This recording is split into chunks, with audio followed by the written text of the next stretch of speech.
Civilizing Cricket, Young Modern's Bookshelf. Civilizing Cricket, A Story for Girls, by Forrestine C. Illustrations by Leslie Crump. Civilizing Cricket, Chapter 1. An unlucky day at Fort Concho. It was 4 o'clock in the afternoon at Old Fort Concho, Texas. Cricket stood in the hallway. Her face was clean, white dress absolutely spotless, and even her shoes were free of dust. She had just been scrubbed, brushed, arrayed, and released from the hands of her mother and old Aunt Jane. "Sit down on the porch and keep clean until dinner time," her mother commanded. "Yes'm," replied Cricket meekly, fully intending to do exactly as she had been told. But in the hallway, a big spotted black and white dog was waiting. He cocked his head sideways and looked at her. Suddenly, his mouth opened and his tongue showed between his teeth. Prince was laughing.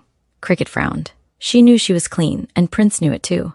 She didn't like to feel scratchy and starchy and hear her clothes walking. "Come on," she said crossly. Prince wagged his tail, shut his mouth, and marched solemnly beside her to the front porch. There were several chairs, but Cricket flopped on the top step and hunched up so that her elbows rested on her knees and her chin was supported by her hands. No ride today on Duke. She was being punished, and the worst punishment Cricket knew was to be dressed spick and span and sit on the porch like a little lady, instead of having her ride. How she hated that word, lady. She would never be a lady. She didn't want to be one when she was grown up. She would be a cook, or a nursemaid, or a laundress, and live in Suds Row, or on the back line of the garrison. A tear rolled down her plump cheek. Prince sidled nearer. Suddenly his tongue stretched out like a bit of pink rubber, and he licked her wet cheek. Cricket's arm went around his neck. The starched dress scratched her neck and under her arms. Her anger at everything except Prince boiled higher. Life had all been upset for Cricket because her father was out scouting. He had been away chasing Indians for 2 whole months now. Her mouth drooped dismally. More tears appeared. They came too fast for Prince to wipe with his tongue, so he gave it up and sat thumping the porch with his tail and crowding more closely against her. Just then, an officer, followed by a soldier, walked slowly along the edge of the parade ground, which was separated from the officers' homes by a smooth road. Cricket sat up and watched him. The soldier was carrying a water bucket. The officer halted about every 20 feet while the soldier poured water on the ground. Then the two of them went on again, only to repeat the operation. Cricket understood. It was Colonel Grierson and his striker. They were watering the pecan trees. Cricket and Bob Grierson had trotted beside Bob's father while he had dropped several very large pecan nuts into each of the holes on the edge of the parade ground. Down on the North Concho River, and beside the South Concho, immense trees thickly grew. In the fall of the year, green balls appeared, and when the frost touched these hulls, the families at Fort Concho would drive to the riverbanks. There the drivers would climb up into the pecan trees and shake the limbs until a shower of balls fell to the ground, but the real nut was inside the thick green pod. After the harvest had been gathered into gunny sacks and carried back to the garrison, the contents of the sacks were spread in an empty room. There the hulls dried and split, as English walnuts do when ripe, and thus the people at Fort Concho were supplied with more pecans than they could expect to eat during the whole winter. The wild pecan trees grew only at the edge of the rivers, but General Grierson believed they could be grown around the parade ground, provided the nuts were carefully watered until the young trees had attained a fair growth. So, selecting the largest and finest-looking nuts, he had carefully dropped 4 of them into each hole and had seen that the dirt was firmly packed over them. In this way, he was certain that at least 1 nut would grow. If more than one should sprout, he intended to transplant it, in order to allow room and nourishment for just 1 young tree. Instead of merely ordering a soldier to water these places each day, the colonel himself walked beside the soldier, so that exactly the right amount of water, no more, no less, should reach those nuts. Cricket knew all this. She and Bob had at first accompanied the colonel on the daily duty of watering the pecans. After a week, neither she nor Bob had taken any interest in squinting at the soil for the first sign of the young trees. But the colonel, followed by the soldier, made his daily rounds, carefully measuring the exact amount of water at each stop. Colonel Grierson reached the front of the Austin home. "Hello, Cricket." She stood up and saluted. "Your eyes are younger than mine. Come here and see if you can find a tree." She went rather slowly down the steps, followed by Prince, and as she knelt on the moist ground, Prince put his black nose against the muddy spot. Suddenly his big paws dug into the soil. "Hey, stop that!" Colonel and soldier shouted together, and the soldier emphasized his words by dashing water from his bucket at the dog. Prince dodged, but the colonel, who had lifted his foot to kick Prince away from the spot, was right in front of the bucket. If Prince had not dodged, that half-filled bucket of water would never have reached the colonel or Cricket. But as it happened, Prince did dodge. He not only dodged, but he dashed out of sight between the Austen quarters and the house next door, leaving the colonel and Cricket to face each other with little rivers of water running merrily down their clothes, while the soldier cussed Prince and apologized to the officer. "It warn't my fault, Colonel," the man stuttered, while his black face looked almost pale. "I aimed to hit him weef to bucket. I didn't aim at yo and Miss Cricket." "Well," the colonel replied grimly, "you are the worst marksman I ever saw in all my born days. You're no good in the army if you can't do any better aiming when you get in a fight." Cricket looked down at her muddy, wet dress.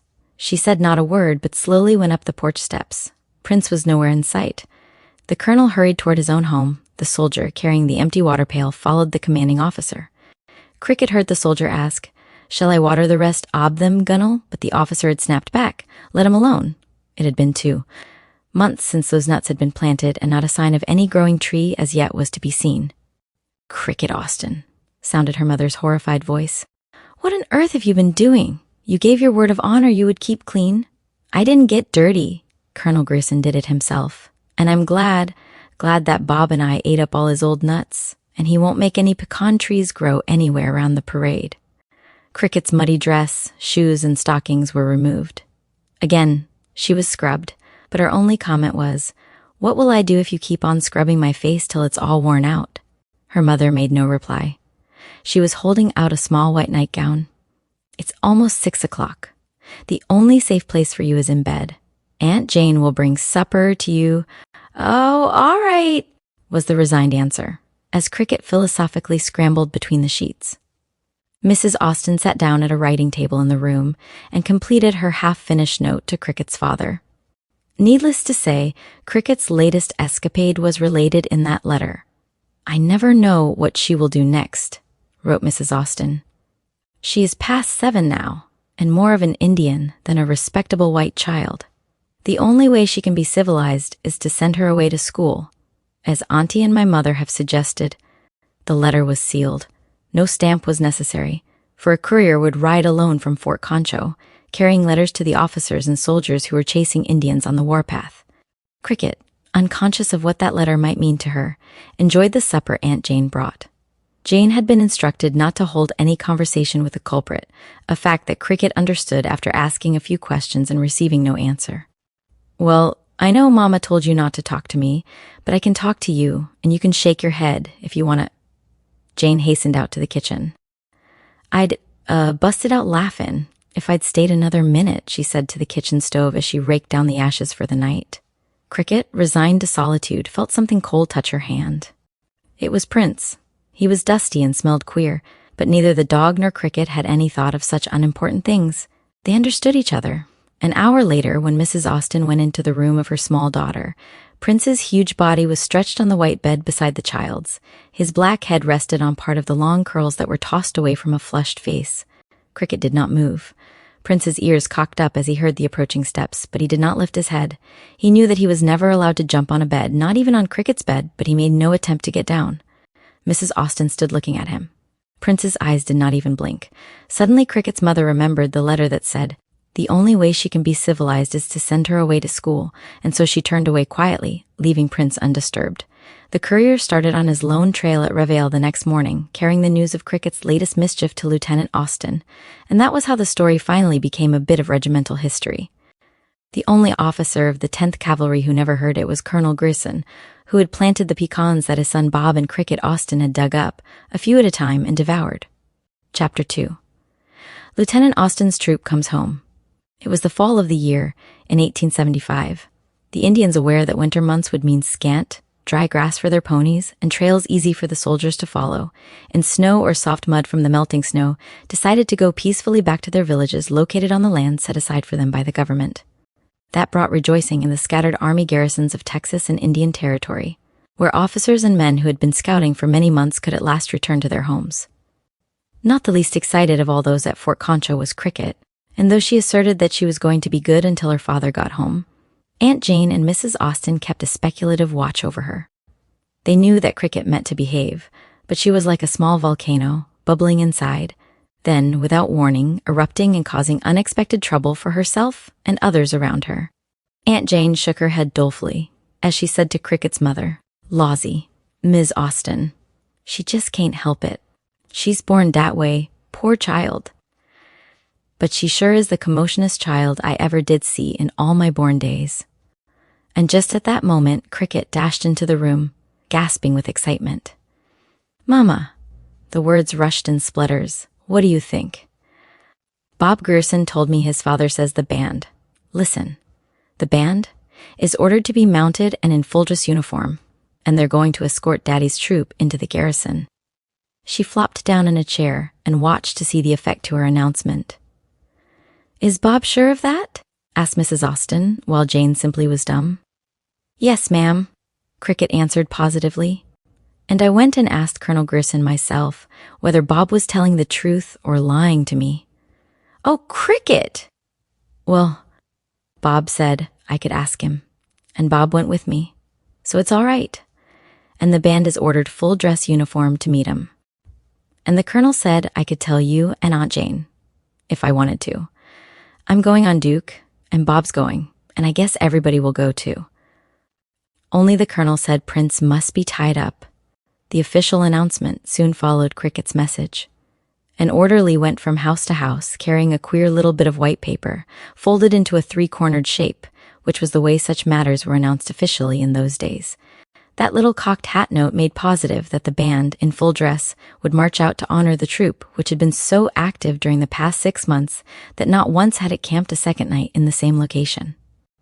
Cricket counted the days, then the hours, until preparations began for the great event. The Red Cross ambulance was to collect ladies and children who had no carriages of their own. Cricket's mother was among those destined for the Red Cross conveyance, as its two inside seats, running from front to rear, would accommodate a great many passengers. But Cricket had announced decidedly she was going to ride her pony Duke, and Bob Grierson was going to ride his own pony. Accordingly, Duke was saddled, and long before Mrs. Austen stood on the front porch awaiting the ambulance, Cricket had mounted her pony and dashed down the road back of the officers' quarters. She turned through the wide gate leading into the commanding officer's yard, where Bob's pony stood saddled. Bob slipped cautiously from the back hall door. A large bundle was under his arm. "Give it to me," ordered Cricket, and he obeyed. Then, after he had mounted, she handed the bundle back to him, saying, "Did you get it all?" "Yes. Now we've got to hurry." Side by side, the two ponies galloped toward the river, and soon were hidden from the garrison by the thickly growing clumps of tall mesquite brush. Meanwhile, the Red Cross ambulance had started on its journey, laden with laughing, chattering women and children, until, reaching a point near the river, the driver, obeying his orders, guided the vehicle to one side of the road and halted there. A short distance away were rigs of many kinds, some of which were open buckboards, and on these were crowded the colored soldiers' wives and children. Even a huge prairie schooner, with its white canvas top removed, was packed with pickaninnies and their mothers. For each and every laundress of the regiment, and all the women who were working in kitchens of the officers, had managed in some way to join the caravan to welcome the returning troop. Whenever the 10th Cavalry Band was ordered to wear full dress, nothing humanly possible could have kept those women from being on hand to watch, to laugh, to nod time with their woolly heads, or pat their feet to the rhythm of its martial strains. It was a splendid band. From the colonel down to the smallest pickaninny, they were proud of it. All of the officers of the garrison, mounted on handsome horses, rode in little informal groups. The colonel passed the ambulance and halted to speak to the ladies, then, followed by his orderly, he joined the other officers. The adjutant, who had charge of the band, rode up and saluted. "The troop is in sight, Colonel. Very well. Station the band back of that clump of pecan trees, and give the order when the troop comes abreast." The adjutant again saluted and rode back to the band. The troop came in sight. The horses were tired, thin, covered with dust. The officers and men were unshaven. Their clothes showed wear and tear of hard marching over rough places. Everyone was silent. The band lifted its horns at a signal, then waited. The sun glinted on the polished brass instruments, and the long yellow plumes of the full-dress helmets fluttered and tossed in the breeze. Slowly the tired troopers rode, each man thinking only of the comfort of being once more in the garrison after those 6 months of sleeping on the ground, often without even the shelter of canvas from the sudden cold storms in the midst of summer. For a Texas norther meant a regular winter blizzard without warning. Even during July, when hailstones big as walnuts pelted, bruised and stampeded the troop horses, and pounded the men until their flesh was sore, while screaming winds tore down all shelter, and sheets of rain froze their garments. Within an hour it would pass away, and the intense summer heat poured down upon them. It was all in the line of duty, in those days of frontier army life. So they rode slowly but happily back to the garrison, hoping to be able to remain there during the winter months, at least. The Indians would decide that for them. The officers of the troop were almost abreast the hidden band. They had not yet seen those who awaited their coming, for the ford of the river was bordered thickly with pecan trees. Only after crossing the ford could the garrison or the welcoming group be seen. The signal was given. The musician, whose rotund stomach and the big bass drum covered most of his horse's back, lifted his right arm and put all his strength into a terrific thump. The brass horns crashed out in a loud blast. The tired horses snorted, reared. For 6 months they had not heard the sound of a band. It took them by surprise. And then, suddenly, from a nearby clump of trees darted 2 weird figures, Indians with paint-daubed faces, waving bits of buffalo robe that looked like dried human scalps. With shrill shrieks, the 2 riders raced toward the soldiers. Louder played the band. But the combination was too much for the horses of the troop that was being welcomed. Despite sharp orders of the officers and heroic efforts of the soldiers to obey, the horses whirled about and stampeded in every direction except toward Fort Concho. The colonel swore. The band played on. Everything was confusion. The mules that were hitched to the buckboards whirled about, tipping the light wagons until out from their seats of boxes and camp chairs, laundresses, cooks, and pickaninnies fairly flew, like a flock of large blackbirds, and landed rolling and shrieking on the ground, while the drivers tugged and swore at the runaway mules. Apparently, the only individuals not affected by the stampede were 2 small Indians whose trailing war bonnets, rather large for their heads, cocked sidewise as they sat, dumbfounded, on their ponies, watching the commotion they had unintentionally created. The colonel turned to his orderly. "Tell them to come here at once." The orderly understood and obeyed. When he returned, the Indians were with him. By that time, many of the soldiers had succeeded in getting control of their frightened horses. To the colonel, as well as to Lieutenant Austin, there was something familiar about those Indians. "Go home," ordered the commanding officer to his son Bob. "I'll attend to you later. Lieutenant Austin," he spoke to Cricket's father, "take this prisoner with you. 7 days close confinement to quarters." "Yes, sir," Lieutenant Austin replied, as he saluted gravely. Cricket obeyed a signal. The band was escorting her father's troop into the garrison, but the white horses of the band followed after the returning troop, and not one note of music sounded. At the very rear of the troop, and a short distance ahead of the silent band, rode a grotesque little figure. Cricket was under arrest, sentenced by the colonel of the regiment to 7 days close confinement to quarters. The soldiers tried not to grin, but rows of white teeth showed plainly on black faces. Cricket's father was not smiling. A worried pucker wrinkled his forehead. He was remembering what Cricket's mother had written. "She is as wild as an Indian and must be sent to school to be civilized." Chapter 3. Who can rank you out? The 2 sleek horses that were harnessed to a hired hack stopped in front of a red brick house that was in the very center of a solid row of red houses. The cabbie climbed down from his high seat and opened the door of the vehicle. Inside were traveling bags. From above them, Cricket stared curiously. Then she started to climb over the luggage. "Wait," said her mother. "Let him take out the things." Impatiently, Cricket waited until the last article had been deposited on the sidewalk. Instantly, she hopped out, and while her mother was reaching the red brick pavement, Cricket had glanced up and down the street. "Come," her mother's voice roused her, and she followed up a short flight of immaculately white marble steps. An iron railing of fancy design edged these steps and reached across the entire front of the house. At the extreme end of the railings was a padlocked iron gate, which effectually prevented any uninvited person from descending marble steps that led into a basement. "Oh," exclaimed Cricket, "look!" She leaned over the railings. "It's a dugout, but it has windows and a door, too." She was so busy investigating that she did not know the white door, with its silver nameplate, had opened. Nor did she hear a voice remarking, "Well, Flora, you are here at last and you still have your scalp. It's more than I ever hoped after you went gallivanting around among the Indians." "Good gracious!" Auntie Green gasped suddenly. Her hand grabbed a bunch of short skirts. She jerked vigorously. Cricket, unprepared for the attack, swung back and would have fallen on the top steps if the clutching hand had not prevented. "I wasn't falling," she announced indignantly. "I was just teetering so I could look down at the dugout." "I don't know what you call a dugout," retorted the old lady. "That's a marble basement from the dining room. And another thing, young miss, don't you ever teeter again that way, unless you want to break your neck. Now, come in, Flora, before anything else happens to her." I saved her life that time, I guess. Not the least bit abashed or impressed, Cricket followed behind her mother, while Auntie Green stood like a sentinel at the door, which she finally closed, locked, and chained after counting the luggage and paying the cab driver. From a long hall on which 2 doors opened front and back, they went into a large room. Cricket surveyed the big rosewood piano, the large oil portraits in gilt frames, old-fashioned chairs with handsome brocades and handwork tapestry covers, and a huge horsehair sofa. In the very center of the ceiling hung a gorgeous gas chandelier with innumerable glass prisms. She wandered toward the 2 front windows, between which, on a white marble-top table, stood a glass dome almost as tall as herself, had it been on the floor. As it was, it towered far above her curly head. It was filled with the most beautiful flowers imaginable. "The flowers we used to pick all died right away," she turned to announce. "How do you keep these from dying?" "Those flowers are made from shells," the old lady replied, "and you must never touch them. All the shells were brought home by Captain Green when he was on his voyages, and I made the flowers." "Where did he go?" "I'll tell you, someday, if you behave yourself." "Don't ask questions now, Cricket," her mother spoke, as the maid began collecting wraps to carry upstairs to the bedroom. But Cricket had one more question that simply could not be suppressed. Deliberately, she walked up to Auntie Green and stood looking at her.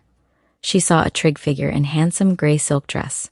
A point lace collar edged the neck, and a very long, heavy gold chain dangled in front. Auntie Green's face was adorned with gold-rimmed spectacles. Her hair was very brown and smooth, parted in the middle, and a wide black velvet band went from the top of her head, back of her ears, and fastened under the hair at the base of her neck. The firm chin and decided mouth did not keep Cricket from asking that one important question, as she looked up into Auntie's face. "I won't ask any more questions if you will just tell me one thing I want to know." Auntie Green's face softened as she regarded the slim figure and met the unwavering black eyes. "Children should be seen and not heard," was what they taught me when I was a child, answered the old lady rather grimly. "But you may ask that one question, and no more until you are bidden." "What is it?" "I just want to know who can rank you out of this house." Auntie Green's eyes snapped, and her figure straightened up more aggressively than ever. "Nobody can rank me out of my home, thank goodness." "Not even the President of the United States? Good gracious," gasped Cricket. "I never knew anyone couldn't be ranked out anywhere."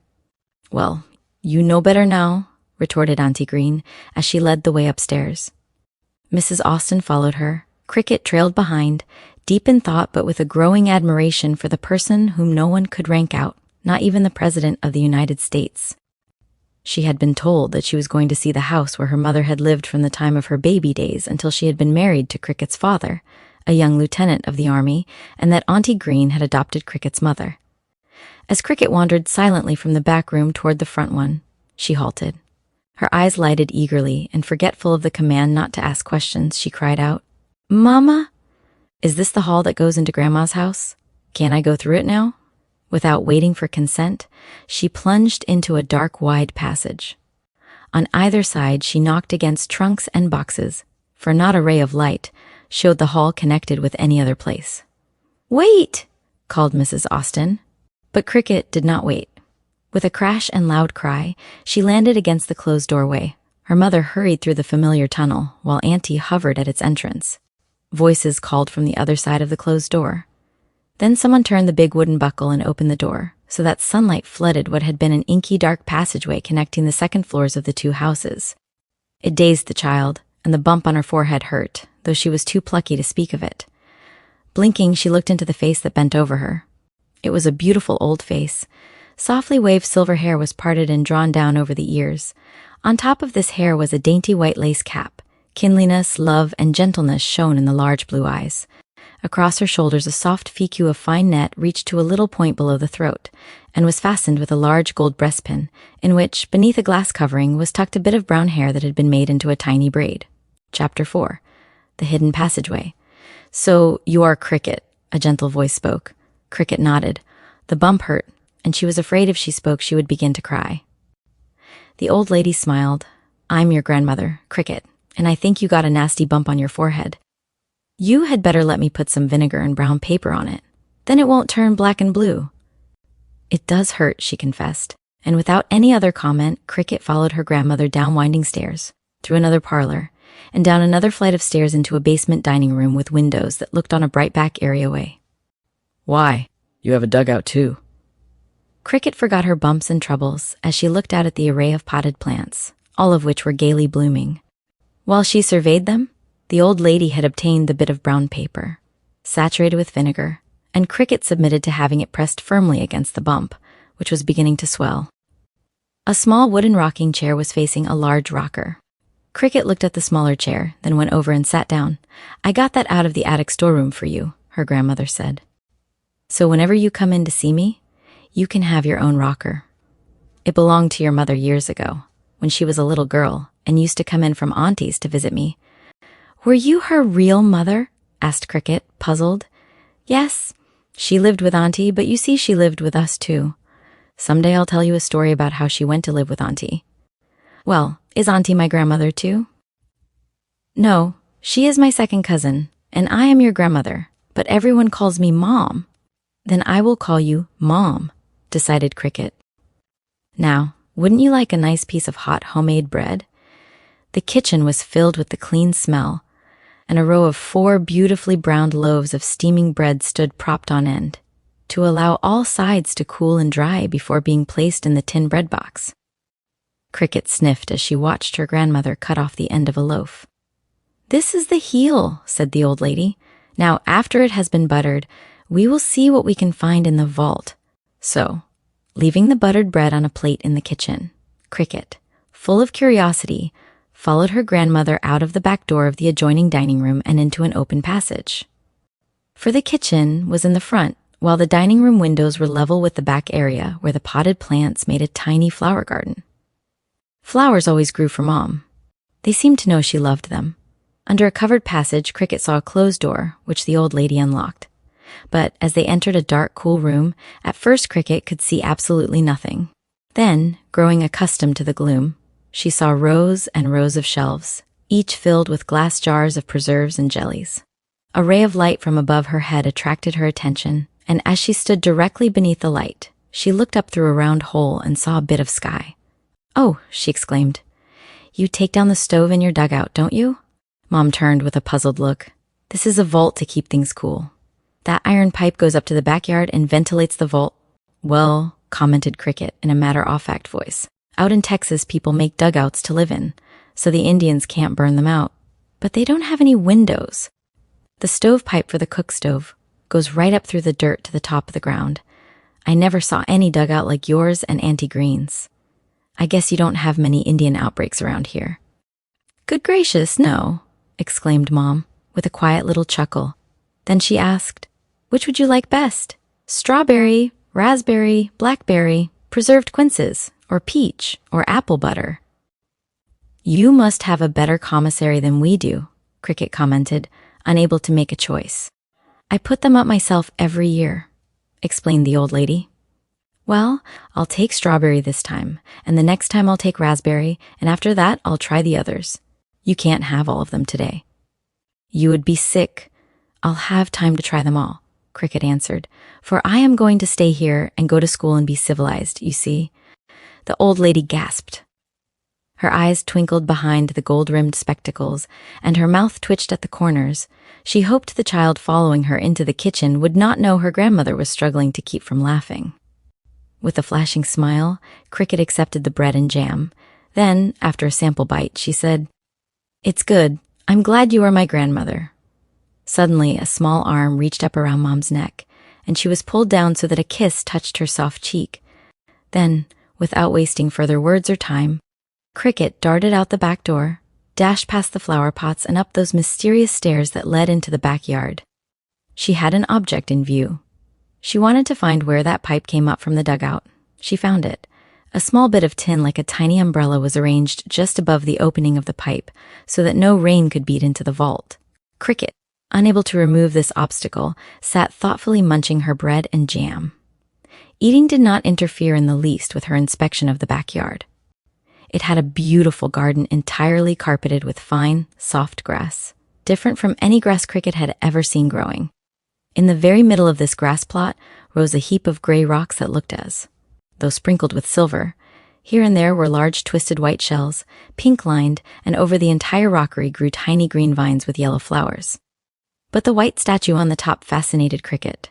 It was a boy with plump legs and arms, a smiling mouth, and white eyes like the rest of the figure. His hair was white, too. Above his head, he held a lovely white basket from which hung a thick fringe of the green vine with yellow flowers. Cricket thought it was a beautiful statue. She walked around and viewed it from all sides. A high board fence separated Mom's yard from some other backyard, but a mass of climbing rose vines with hundreds of sweet-smelling pink roses concealed the fence. On the opposite side, a very wide opening connected with the yard and back of Auntie Green's house. There was neither door nor gate between the two yards, so the houses of the old ladies were connected by the inner passage, as well as by the gardens. Cricket approved of this. The windows of Mom's back parlor looked out upon the flower garden, and a back door led from the double parlor out to the yard. Passing from this door to the yard, one walked under a beautiful arbor overgrown with vines bearing lavender-colored flowers. Mom called it a wisteria. The narrow red brick walk was bordered with old-fashioned plants. Though Cricket did not recognize Johnny Jump-Ups, Sweet Williams, hollyhocks, verbenas, bachelor's buttons, and black-eyed Susans.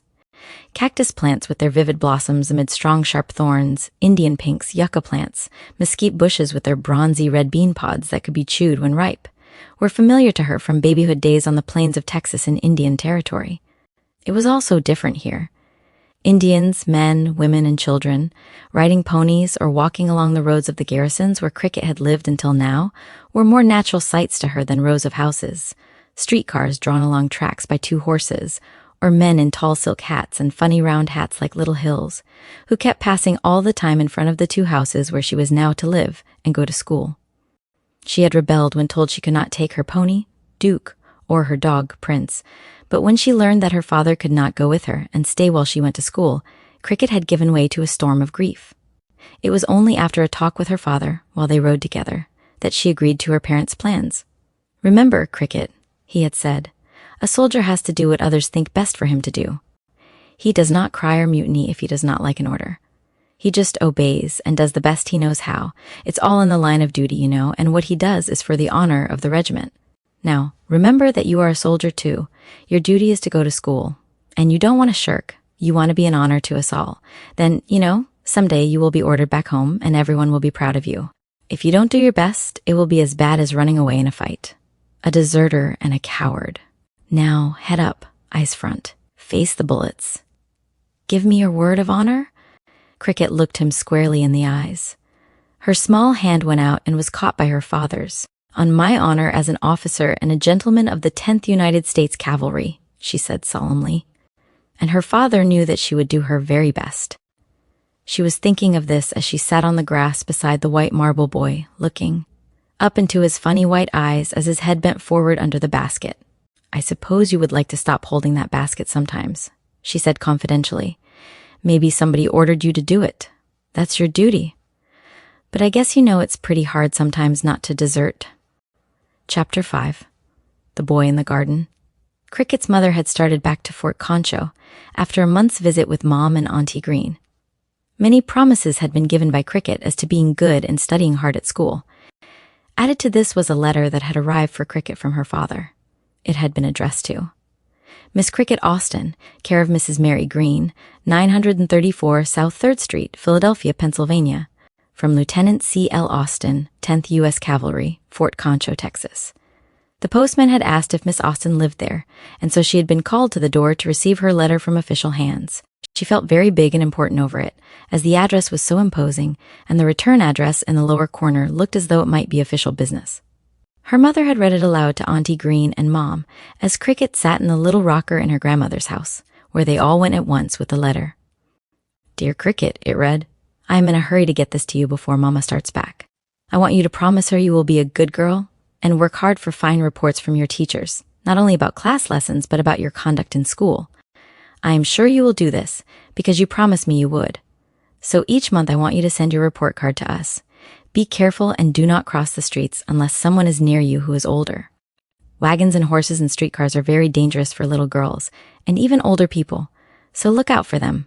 Prince is well, but seems to prefer spending his time down at the troop barracks since you are not here, and I think it a good plan to let him stay there until you come back again. He can't get into so much trouble with a whole troop of cavalrymen watching him. The men are all tickled to have him come down there. The only danger will be giving him too much to eat and making him fat and lazy.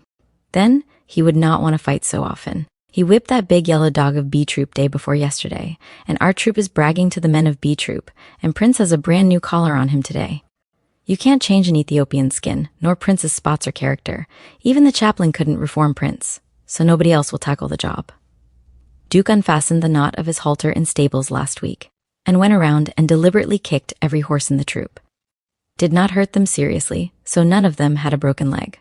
That would have meant killing the poor brute. So now I have had a strong leather strap made for him, and it is fastened by a swivel to a big iron ring in his stall. And Mr. Duke will not untie that in the night so he can play tricks on the other horses. He did it so quietly that even the stable guard at the gate did not know it until, making a round of inspection, he saw Duke was loose. Then he tied him up. But when morning came, every horse was either stiff or limping. Then we knew what Duke had been doing in the night. Now remember, head up, eyes front, face the bullets, and don't mutiny or desert. Word of honor of an officer and a gentleman of the 10th United States Cavalry. You'll come home with colors flying, and maybe the band will come out to escort you into the garrison if you promise not to dress up in war paint and feathers. Heaps of love. Be a good girl. Write every week, too. Your loving Daddy. Mama, you can tell him I read every word of it myself, and I did not have to ask how to pronounce anything. I'll tell him, answered her mother, and then Auntie Green rose to her feet, announcing they had better finish packing the trunk. Cricket was kept busy running back and forth with articles to be packed, and that kept her out of mischief. So, when the cab arrived for Mrs. Austen, Auntie Green and Cricket were on very friendly terms. If there was a lump in Cricket's throat when she said goodbye to her mother, she swallowed it so quickly that no one else guessed it had been there. Mrs. Austen, looking back from the cab window, saw Auntie Green waving farewell. Beside her stood the child, a brave little smile on her lips, her long dark curls blowing in the breeze, while her hand, lifted high above her head, waved a gallant message. Then Auntie looked down in surprise. Cricket's face sobered, her childish figure stiffened, and the hand that was waving fell limply at her side. Auntie Green was prepared for an outburst of tears, but Cricket did not cry. Standing erect, she raised her right hand stiffly until it touched her forehead. Then it went out, rigidly correct in a military salute. Auntie thought the child was saluting her mother, but Cricket was giving her promise, word of honor, once more to her father. That accomplished, she whirled about and darted through the black hall door. Auntie Green supposed she had gone into Mom's home, and, satisfied, went about matters of household importance. Cricket did not go to Mom. She had hurried into the garden and was standing in front of the marble boy. I am going to be good, she told him a little fiercely, because she did not want to cry. And I'm going to tell you everything, just like I used to tell Daddy. You can't talk to me, but maybe you'll understand. The marble head seemed to bend a bit lower. As she leaned nearer, her foot touched one of the lovely pink-hearted shells, and it rolled from its proper place. Oh dear, sighed Cricket. There it goes, broken of course.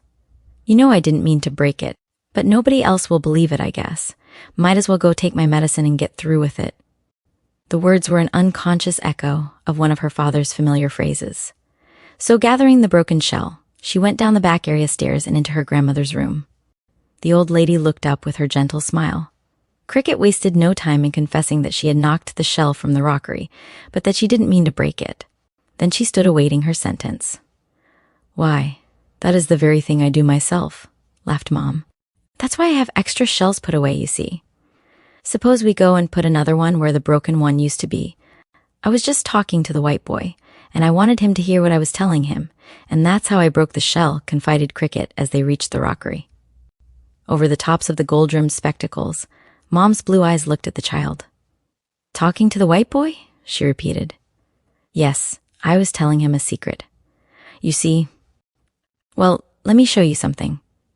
The marble boy hears lots of secrets. Listen. She held the broken shell to Cricket's ear. Inside of the shell was a low murmuring sound, as though many people with very soft voices were talking together. Cricket held the shell in front of her. She tilted and turned it curiously. Then she asked, How does it talk that way, Mom? I don't know. But someday, when you see the ocean, you will hear that same sound, only very, very loud. The shell came from some place in the bottom of the sea, and no matter where it may be taken, it always keeps on singing the song of its ocean home. So, you see, the marble boy hears what those shells are saying, but he keeps their secrets to himself. I am glad you went to him with your secret, too.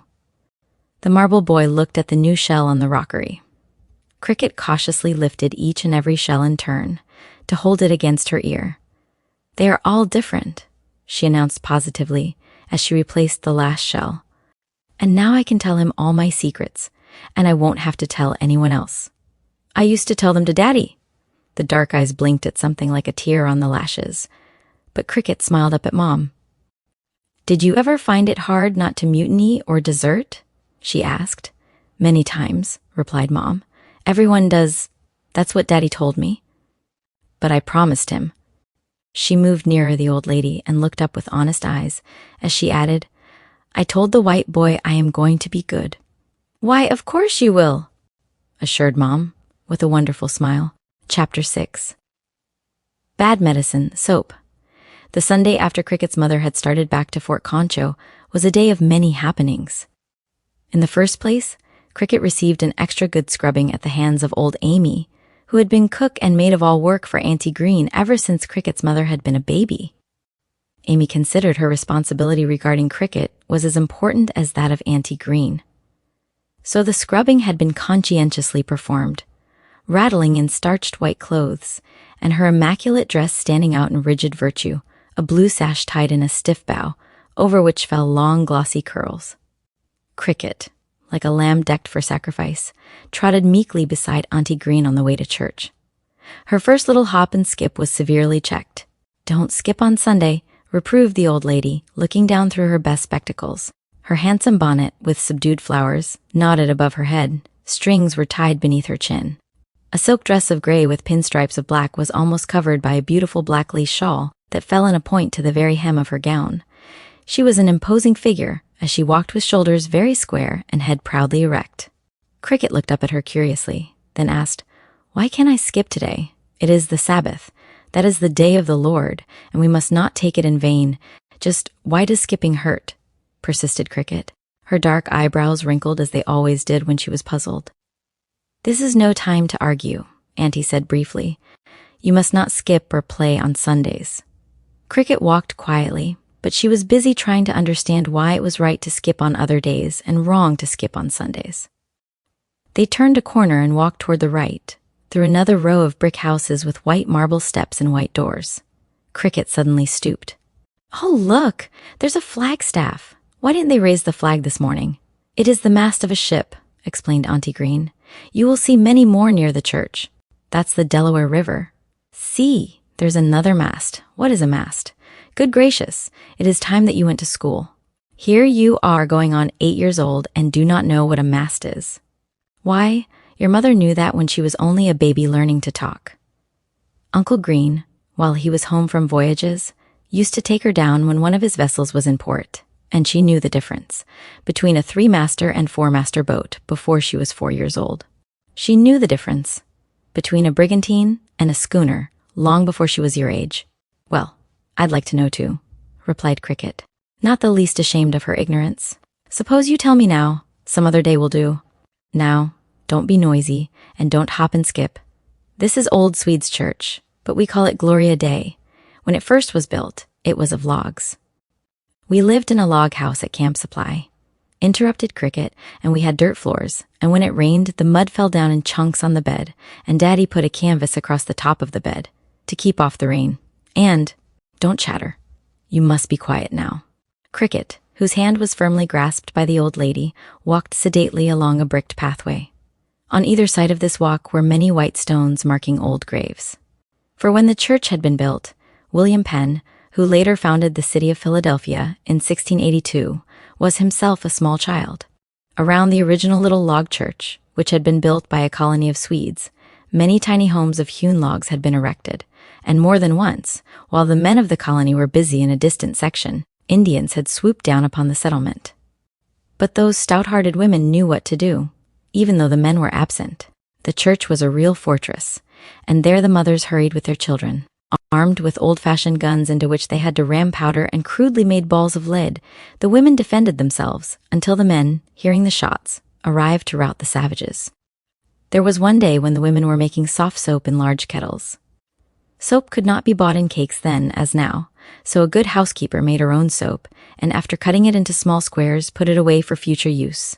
In the midst of this very important duty, while the women all were busy, the Indians had been seen approaching. The guns were handy, the church only a short distance, but those hardy women decided they would not lose their supply of soap. 2 by 2, they seized the kettles of boiling fat, and probably the queerest gathering ever seen in any church assembled within the log walls. The guns were handy, but the supply of ammunition ran low. Then the women turned to their steaming kettles of soft soap.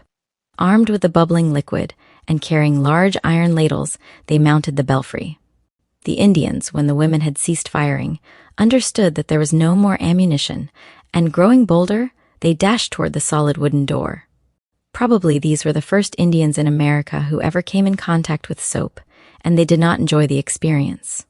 Ladles of steaming, bubbling liquid were flung with accurate aim from the belfry of the church, and the savages, with howls of pain, turned and ran from the thing that they had never before encountered. To them it was bad medicine, but when the men returned from the fields that evening, their wives and daughters still had enough soap to pack away for other purposes in the future. Auntie Green told this to Cricket when, after services, they walked back to their home. Cricket had behaved in such a manner as to win the old lady's approval that morning. But the truth of the matter had been that Cricket's eyes had caught sight of tall masts between the green foliage of trees, and she had been sailing far away from Philadelphia and the little old-fashioned church. Not one word of the services did she hear, though she obediently arose to her feet when Auntie Green's hand propelled her, and sat down again, as she felt a tug at her skirt, much as a horse in harness obeys the pull on the reins.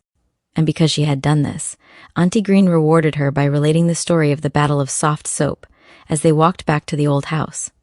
There was no hot dinner on Sunday. Everything had been cooked on Saturday, for Auntie Green rigidly followed the commandment that forbade anyone, even the maid, a horse, or an ox, if the family owned one, to do any work on Sunday. Still, the quantity of cold-cooked meat, bread, preserves, and other delicacies, which had practically occupied Amy and Auntie all day Saturday until late at night, provided an appetizing meal, even though cold. Tea, of course, was served from the old-fashioned silver teapot.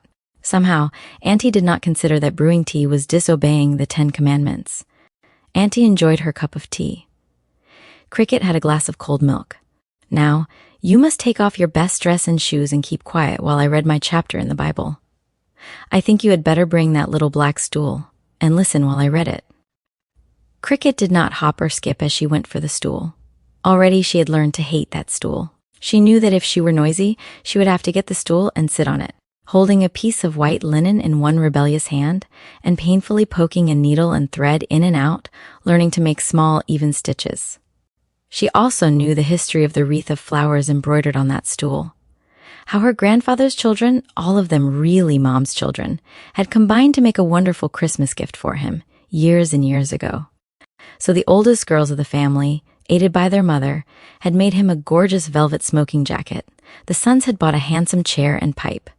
Both back and seat of the chair had been embroidered by the oldest girls and Mom. The final touch to the combined gift had been the little 4-legged footstool, on which was a cross-stitched piece of embroidery with flowers to match the high-back chair. The smaller children had been drafted into the work of embroidering this stool, and even the youngest girl, then a baby not 2 years old, had done her part, as she sat in Mom's lap while her pink fat fingers were guided so the needle went in and out, making gaily colored stitches. Cricket, when she had heard the history of this stool, sympathized sincerely with those bygone children, and whenever she was told to get the stool of penance, she felt that a procession of other children tagged after her, each one of them, even a toddling baby, carrying a needle threaded with worsted. So now, as she flopped down on the embroidered wreath, she began wondering if those other children had hated that stool as much as she hated it. However, she sat quietly while Auntie's voice droned on and on. Suddenly, the room turned into a tall-masted ship which was crowded with women who were throwing ladles of soap into the ocean. Hundreds of fish, big and little, poked their heads above the water, but in an instant each head became the head of an Indian who was pointing a gun at the women. There was no more soap in the ship, and the Indian fishes all laughed and called out, Face the bullets now. Crash! Cricket felt herself falling a long distance. Then she opened her eyes. She was not dead after all. The overturned stool lay beside her, and Auntie stooped down to help her to her feet. Cricket blinked up at her as the old lady said, "Go upstairs and finish your nap." Chapter 7. Cricket Explores. Arrayed once more in her best dress, Cricket was sent to sit on the broad top slab of the marble front steps. A velvet rug on which was depicted a little boy playing with a big dog in a garden of brilliant flowers had been spread over the step, so that Cricket's clothes might not come in contact with any possible dust. "Now, be good," commanded Auntie Green, "and don't cross the street." Left alone, Cricket looked up and down the street. There was absolutely nothing to be seen. Not a wagon, not a person.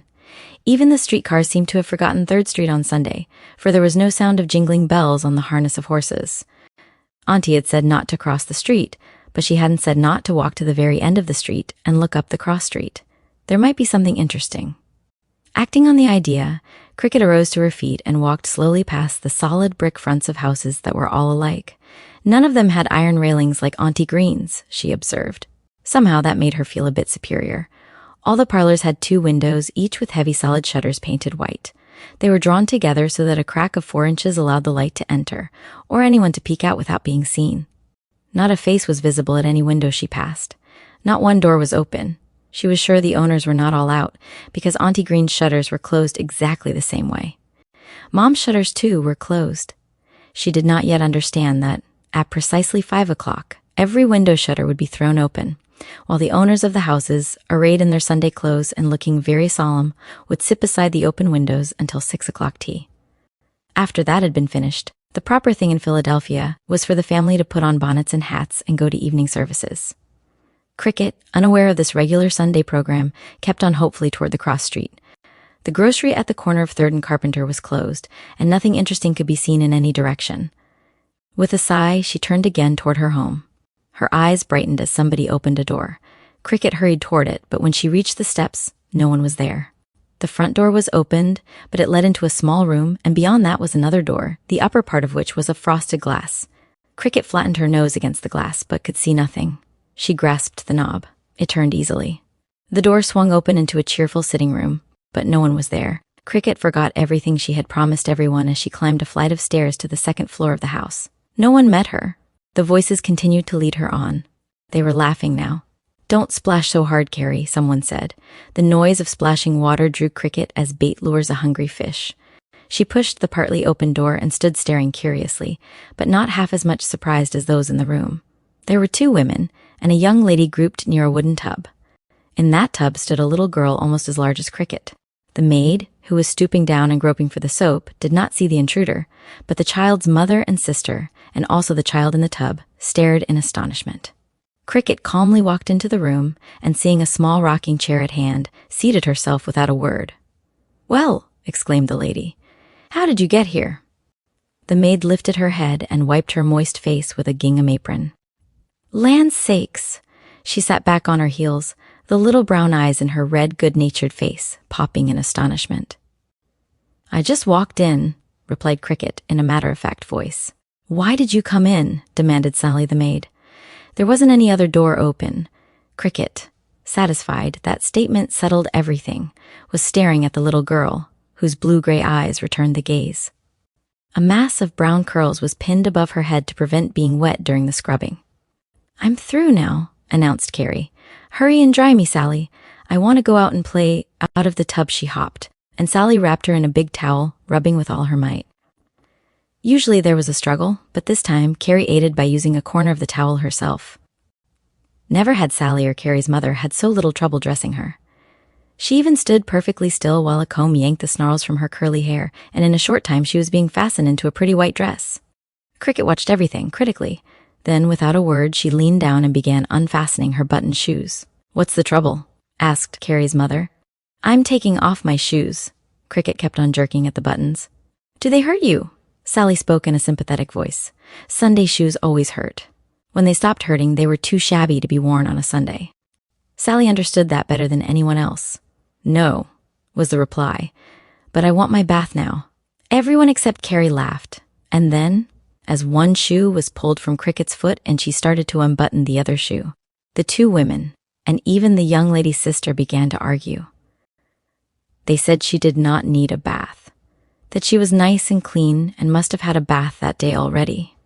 Yes, Cricket answered, as the second shoe was dropped to the floor with a bang. But I want another bath. I want a bath like hers. She nodded toward Carrie. But one bath is the same as another. Carrie's mother laughed. No, it isn't, Cricket retorted positively, but she did not know how to explain that the businesslike scrub from the hands of Amy was a very different proposition from Carrie's bath, where one could splash water and have everyone laughing at it. And the brisk rub with a coarse towel in Amy's hands was not the same as the pokes by Sally and Carrie's mother that sent Carrie into hysterical giggles and squirms.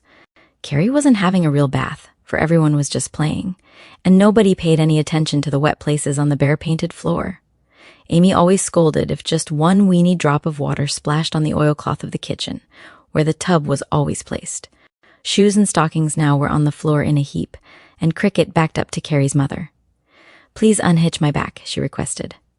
Arguments had no effect, but at the sound of a man's voice downstairs, Mrs. Cantlin hurried from the room, leaving Ida and Sally to handle the situation. In a few seconds, she returned, accompanied by a tall, handsome man, whose stern face relaxed a bit, and whose dark eyes were twinkling as he looked at the barefooted child. Hello, he remarked in a pleasant voice. How did you manage to get into my family, young lady? I just came, well, as long as you're here. Suppose you tell us your name. Cricket, Austin. Oh, you live with Auntie Green, don't you? Sally's little eyes opened a bit wider. Yes, and with Mom, too. She's my real grandmother, you know. Well, Mr. Cantlin spoke quietly. Don't you think it would be nicer than having another bath today, if you put on your shoes and stockings and go with Cal and me to have ice cream at Kyle's? Cricket grabbed a stocking, handed it to Sally, and then held the other one to Carrie's mother. Please, she said with a smile that showed an even row of small white teeth. Whenever I hurry, I get my stockings twisted. So enthroned on the small rocker, like a princess, she watched Sally and Carrie's mother slip the two stockings into position, without a sign of a twist or wrinkle. The shoes were buttoned hastily, for fear she might change her mind about the bath, but Cricket now had no desire for anything but ice cream. Mrs. Cantlin was still struggling with the top button of a shoe as Cricket started to join Carrie and her father. He chuckled quietly, and his wife's brown eyes twinkled as he left the room, accompanied by Carrie and Cricket. The children were holding hands. It was a pledge of friendship that needed no words as they walked along the street together. A few minutes later, Mr. Cantlin had explained that he was taking the girls for a little ice cream and would return Cricket promptly and unharmed. Then the three of them resumed their journey to the big confectionery store on the opposite corner of the street. Cricket looked up at him. Can I skip? She asked seriously. Of course, if you want to do it, he replied. And then, hand in hand, while brown curls and black curls fluttered like dark flags, Carrie and Cricket went skipping merrily along the red brick pavements. Skippity-hop, skippity-hop. 4 small feet danced lightly across the cobblestone street, then up to the door of the wonderful candy store, and when Carrie stopped soberly inside the door, Cricket jerked her along. Only when the marble-top table had been reached did the dancing feet become like other Sunday feet in old Philadelphia. What do you want? Asked Carrie's father. I want strawberry and vanilla, replied Carrie. May I have 2 kinds? Cricket demanded. 3 or 4 if you like, smiled Carrie's father. Cricket gave an ecstatic sigh. I want chocolate and vanilla and I guess that will be enough this time. Chapter 8. Carrie. The friendship between the two children grew stronger day by day, for, much to their delight, they were both in the same class at school when the term began in early September. The Mount Vernon was a public school, primary and grammar grades for boys and girls. However, the boys were on one side of the school. The girls had separate playgrounds and entirely different classrooms and teachers. Cricket would have found herself entirely among strangers had it not been for Carrie, and both girls were satisfied so long as they were together. Auntie Green thoroughly approved of the friendship, as she had known Carrie's grandparents, and in old Philadelphia, that was the most important item. When new people moved into any neighborhood, the first questions were, who were their grandparents? It was a fact that one family had moved into the neighborhood, but as none of the older residents knew anything about their parents or grandparents, Nobody went to see them. Though they had continued to live 10 years in the same house, they were counted as strangers. Nobody who was anybody ever lived in a rented house. Children on the front street must not play with children who lived on the back street. All of these rules puzzled Cricket for a long time, until she finally decided that it was like being on the officers' line in the garrison, while the families of the enlisted men, or the servants, used the back line. So, having settled the matter in this way, she did not investigate any other street except the one upon which she and Carrie were living. Across the street were other children, boys and girls about the same ages as Carrie and Cricket, and some of the boys were a year or two older. As Auntie Green had lived opposite these families for 2 generations, she was quite willing that Cricket should play with these children as well as Carrie. So Cricket learned the names of these children, for at times they would run across the street, bringing large hoops, jackstones, or smaller hoops which they tossed high in the air and caught on 2 long, slender sticks. Sometimes the girls would bring dolls and sit on the steps with Carrie and Cricket, but sooner or later, the 2 friends made it evident that 2 was company, and with sniffs or tart comments, the other girls would vanish, much to the delight of Carrie and Cricket. They had so many things to do and talk about that they never had time enough to do or say all they had planned. Carrie loved to sew, but Cricket's fingers were not made for a needle. She did try, but the little drops of blood when she pricked herself spoiled so many things that Carrie suggested doing all the sewing herself. A new doll had just been added to Cricket's family. A doll of bisque, with gold-painted shoes, blue eyes, and a wonderful long wig of real golden hair that reached to its feet. Cricket never wearied of fixing these luxurious locks. The doll was small, but no other doll, in Cricket's opinion, could compare with this one. Carrie was a genius in designing new gowns for her. One day, as they were playing, Carrie looked up and exclaimed, "Do you know we have no name yet for her?" Her could only mean one personage. It was the doll. "Well, let's find a name," agreed Cricket at once. "Then, we must christen her."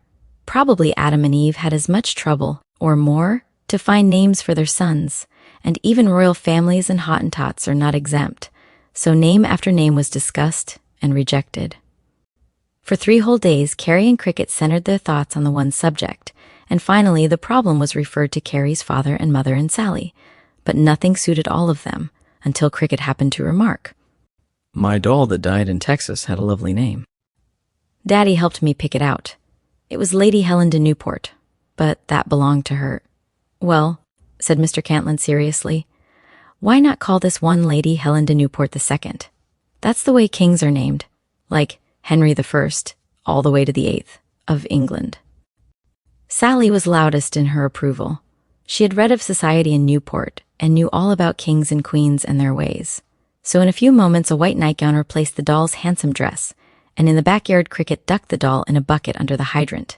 "I christen thee Lady Helen de Newport II." Amen.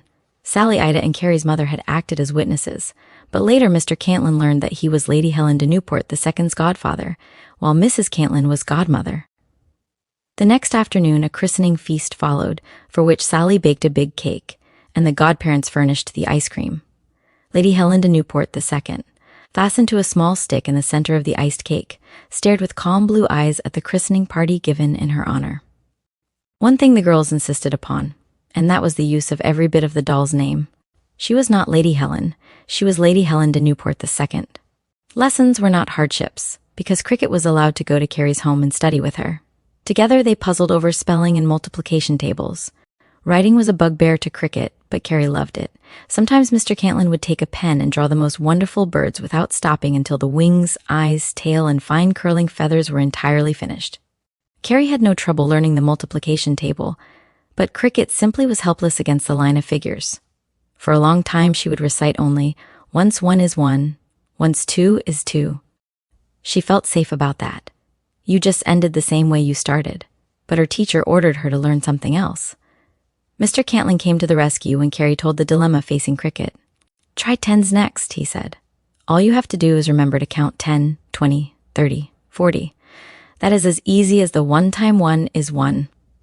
It helped Cricket to flounder through another table, and she at once placed Carrie's father among her heroes. At this time, the teacher suggested that the children write a composition. "I won't tell you what to write about. Pick out something and write about it. But you must not let anyone help you, or even talk about it to one another in school. Bring it, neatly written in ink, next Friday." "What is a composition?" demanded Cricket after the teacher had noticed the lifted hand and nodded permission to speak in class. "Why, it's anything you want to write. Is it a story?" asked Cricket eagerly. "No, it's a composition," the teacher replied hastily as she tapped the bell on her desk. "Go on with your other work now." Cricket's marks were scandalous.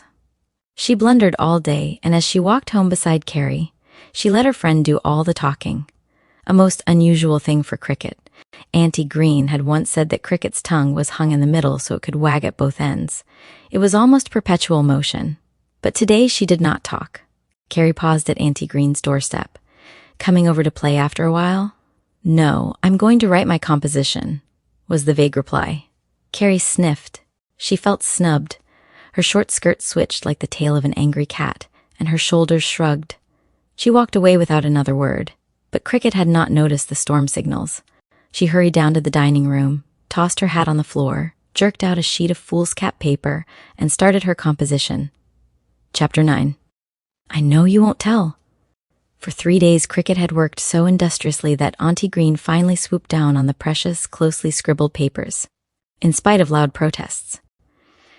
"You can write on it tomorrow," commanded Auntie, after she had learned the importance of the work.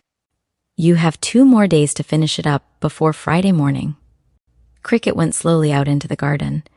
Tears rolled down her cheeks. She wiped them away as she stood at the foot of the rockery looking into the face of the white boy.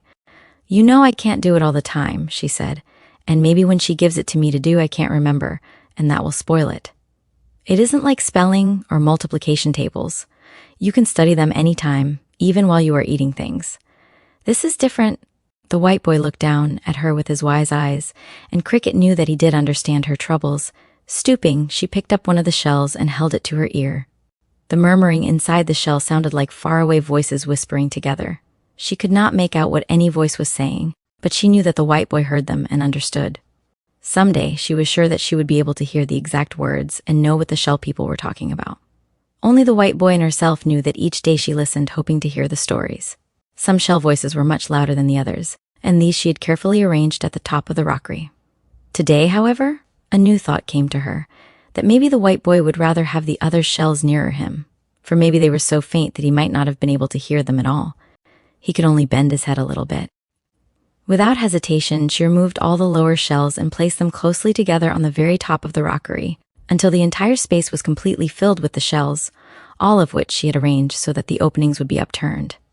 They looked like queer little animals lying on their backs with enormous pink mouths widely opened. The rest of the rockery did look rather undressed, but that could not be helped. Cricket stood off and surveyed her work. Anyway, the white boy could hear them all now, and tomorrow she would put them back again before anyone should notice the change. "What on earth are you doing now?" demanded Auntie Green, stopping on her way into Mom's back. "Parlor door. You are worse than meddlesome Maddie. Put those shells back where you found them. Mom has enough to do without any extra work in the yard." Cricket wanted to explain it all, but one glance into Auntie's grim face settled such an idea. "I'll be back in a few minutes. Get it fixed before Mom sees it." The white boy stared down as Cricket carefully lifted each shell, but before she put it back in its proper place, she held it a second or two against the ear of the white boy. That was the best she could do. She hoped that he could hear part of each story anyway. Long before Auntie reappeared, the shells were properly placed and the rockery gave no signs of having been disturbed, though the old lady inspected it from every side. "Don't you ever do that again," said Auntie. "I can't see what gets into you at times. Someday you'll get into more trouble than meddlesome Maddie." She did not have to explain that to Cricket, for on several former occasions Cricket had been told to sit on the penitential stool and listen to Auntie recite, in a sing-song voice, the poem of Meddlesome Maddie, who was always poking and meddling with things that were not her own, until at last she saw a pretty box and opened it. That cured her. The box was full of snuff which flew into her face and set her sneezing until her eyes and nose and throat felt as though filled with red pepper. Cricket had listened to this tale of woe so many times that she hated it as much as she hated the penitential stool itself. So Auntie's reference added to her resentment. "Can I write on my composition now?" she asked almost hopelessly. "Yes. That will keep you out of mischief until supper time." The precious scribbled pages, her pencil, and the clean sheets on which the composition was to be finally copied in ink were taken from the lower drawer of the huge black wardrobe in the front bedroom, and Cricket hurried down to the dining room table where, as she began to read and scowl and scribble, all her troubles vanished. Lady Helen de Newport II, propped at a window of the big dollhouse, could not attract one glance. Finally, Cricket hunted Auntie Green. "Now may I have the pen and ink to copy it clean?" Auntie looked doubtful, but she brought a small bottle and pen with a quill handle. "Be careful and don't spill the ink." Almost an hour went past, with no sound except the scratching of the pen. Cricket was not used to ink writing, but at last the composition was done. She gravely picked up a small glass sandbox and shook the fine sand thickly over the writing, to dry the ink and prevent its blotting. She had seen Auntie Green do that. Leaving the pen and ink on the table, she hurried into the backyard. The white boy was waiting for her. In one hand she carried the precious composition, but in the other hand was the scribbled pencil copy. "If I don't get time to finish reading it to you," she said softly, "I'll put the pencil copy in the shells so you can hear it all for yourself. Second thoughts are best." Cricket decided first to hide the pencil pages in the shells. It was very near supper time, and Auntie might call her or be looking for her before she could read the composition to the white boy. The paper was stiff, and none of the shells was large enough to hide it, so she tore it into little bits and divided the pieces into even bunches.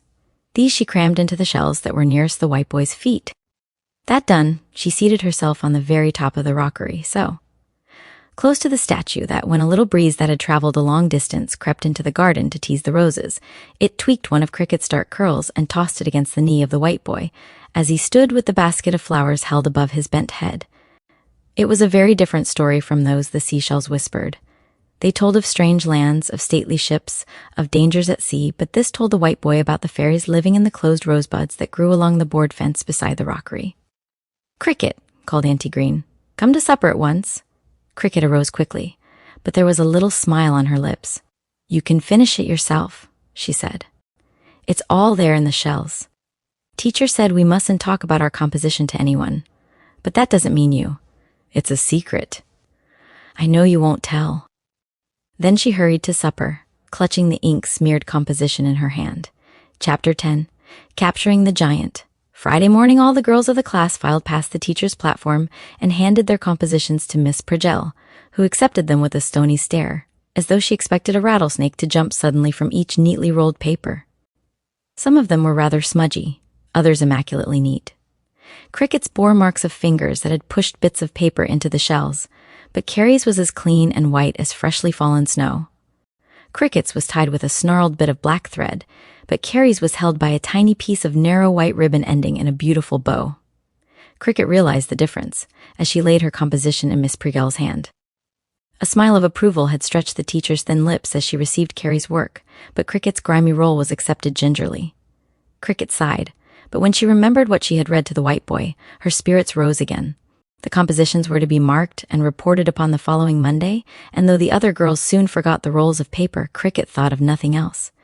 Carrie, unable to interest her playmate even in planning a new dress for Lady Helen de Newport II, went home and refused to be comforted by any member of her family. Though her cousins came on Saturday and spent the entire day, she would not play parcheesi or old maid or jackstones. True, she did watch the other girls playing jackstones on the front marble step, but her part was only to see that none of them cheated. She did not take a turn herself. When one of the players touched, in threems and another one dropped in twelvems, Carrie's wrathful denunciation of their attempts to hide their bad playing was an outlet to her resentment that Cricket had, for almost a week now, kept her thoughts to herself and seemed to be far away. "I won't play with you girls anymore," Carrie announced. "You tried to cheat, so there now." She walked off, and as she reached the iron railings at Auntie Green's house, Carrie leaned across the gate and looked down. Through the window of the dining room, she could see the table. There were no dishes on it. Cricket was sitting there alone. Her left elbow was resting on the table so that her hand could prop her chin. The right hand held a pencil. She was staring with a scowl at the picture of George Washington and his family at Mount Vernon. Ever since Miss Purgell had given out that horrid composition to the class, Cricket had seemed to be miles and miles away from everyone, and now, even though the composition had been delivered to the teacher, Cricket still was acting queerly. Carrie was hurt and puzzled. She had hoped that after the composition had been finished, everything would be just the same as ever, but something still was wrong between herself and Cricket, and she did not know why. The fancy iron gate slipped a bit and made a little click. Cricket looked up, then she started toward the door. Carrie waited almost breathlessly. Out through the door popped Cricket. Her eyes were eager and shining. "Oh, Carrie," she called, "come on in. I was just going to go and find you. Come on, hurry. It's a big secret." Carrie got down those marble steps to Cricket's side. She did not know what it meant. What it was made no difference to her. She did know one thing: Cricket was just the same as ever, and now they were going to have a secret together. Only girls who were just like sisters shared a secret. Carrie smiled happily as Cricket grabbed her hand, and then, without further explanation, she was tugged up the back stairway, out the back door, and through Auntie Green's side of the garden until they had reached the rockery where the white boy awaited them. Carrie knew nothing of the white boy, except that it was a pretty little marble figure of a boy, holding a basket above his bent head. Now, as Cricket pulled her down on the grass beside her, Carrie was mystified as her friend looked up and smiled into the face of the figure and said, "I'm going to tell Carrie too. It's a big, big secret." Cricket turned her happy face toward the other girl. "You must cross your heart and hope to die if you ever tell it to anyone else, unless I let you do it." Soberly, Carrie lifted her right hand. "Cross my heart and hope to die?" Her voice and face were very solemn. That ceremony completed, she edged nearer Cricket to hear the wonderful secret. Cricket had a grimy wad of paper in her hand and a badly chewed pencil. "Miss Prijel said we couldn't talk to anyone about our compositions," she began, and Carrie nodded understandingly. "But this isn't a composition she gave us. It's my own, and so I can read it to you, and it will be our secret. Nobody but you and the white boy will ever know about it." Carrie said nothing. She did not know what to say. Compositions were always what a teacher gave out in school. She had heard her older sister, Ida, scold about doing that work, and Carrie hated a composition as much as she could hate anything. The secret wasn't so wonderful after all, but so long as Cricket would play with her and not seem to forget she ever knew her, Carrie was satisfied. Anyway, nobody else would have a secret with Cricket. Her gray-blue eyes grew wider. She looked up into the face of the statue while Cricket explained about the white boy and the seashells that whispered stories to him.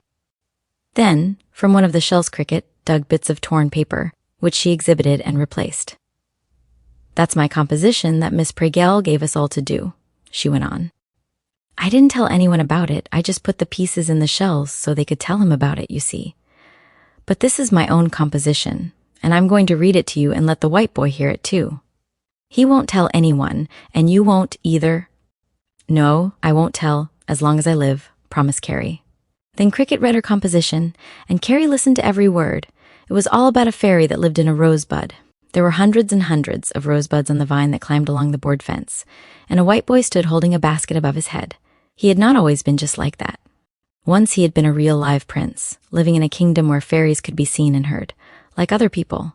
One day, a wicked giant had caught and made him a prisoner, and so he had become a little white marble statue in a garden, and not one of his grieving friends knew what had become of him. So fairies were sent all over the world to see if any of them could find him. One little fairy found him holding up the basket, but his head was bent so he could not see her hovering over his basket of flowers. He was listening to the story a shell was telling him, and he did not hear the flutter of her silver wings. And then the giant saw the fairy. Into a rosebud he thrust her, so that she too was a prisoner, but the white boy did not know she was near. Her voice was so faint that the sounds from the seashells shut it away from his ears, and the poor little fairy sobbed in her rosebud prison. Cricket halted suddenly.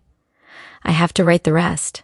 You see, he is a real fairy prince, and that is why he understands the stories the shells are telling him. Someday, maybe the fairy will escape from the rosebud. And then, if I can catch her without hurting her the least little bit, she will tell me where the white boy used to live, and maybe she will take you and me to find the giant, and then we will make him a prisoner, and we'll tickle him with prickly pear cactus leaves, and find rattlesnakes and put them all around him, until he turns the white boy back into a fairy prince again, and then we will stay there and live with him all the time." Carrie's face had grown very sober as Cricket went on planning what they two would do. It was growing quite late. In fact, shadows were already becoming dark corners in the garden. Carrie glanced up timidly. The white boy's white eyes were looking at her. She wiggled a bit farther away from the rockery. "It's getting near supper time," she managed to say. "I've got to hurry home now. Sally will be looking for me. I didn't tell anyone I was coming here." She was on her feet and almost halfway across the garden.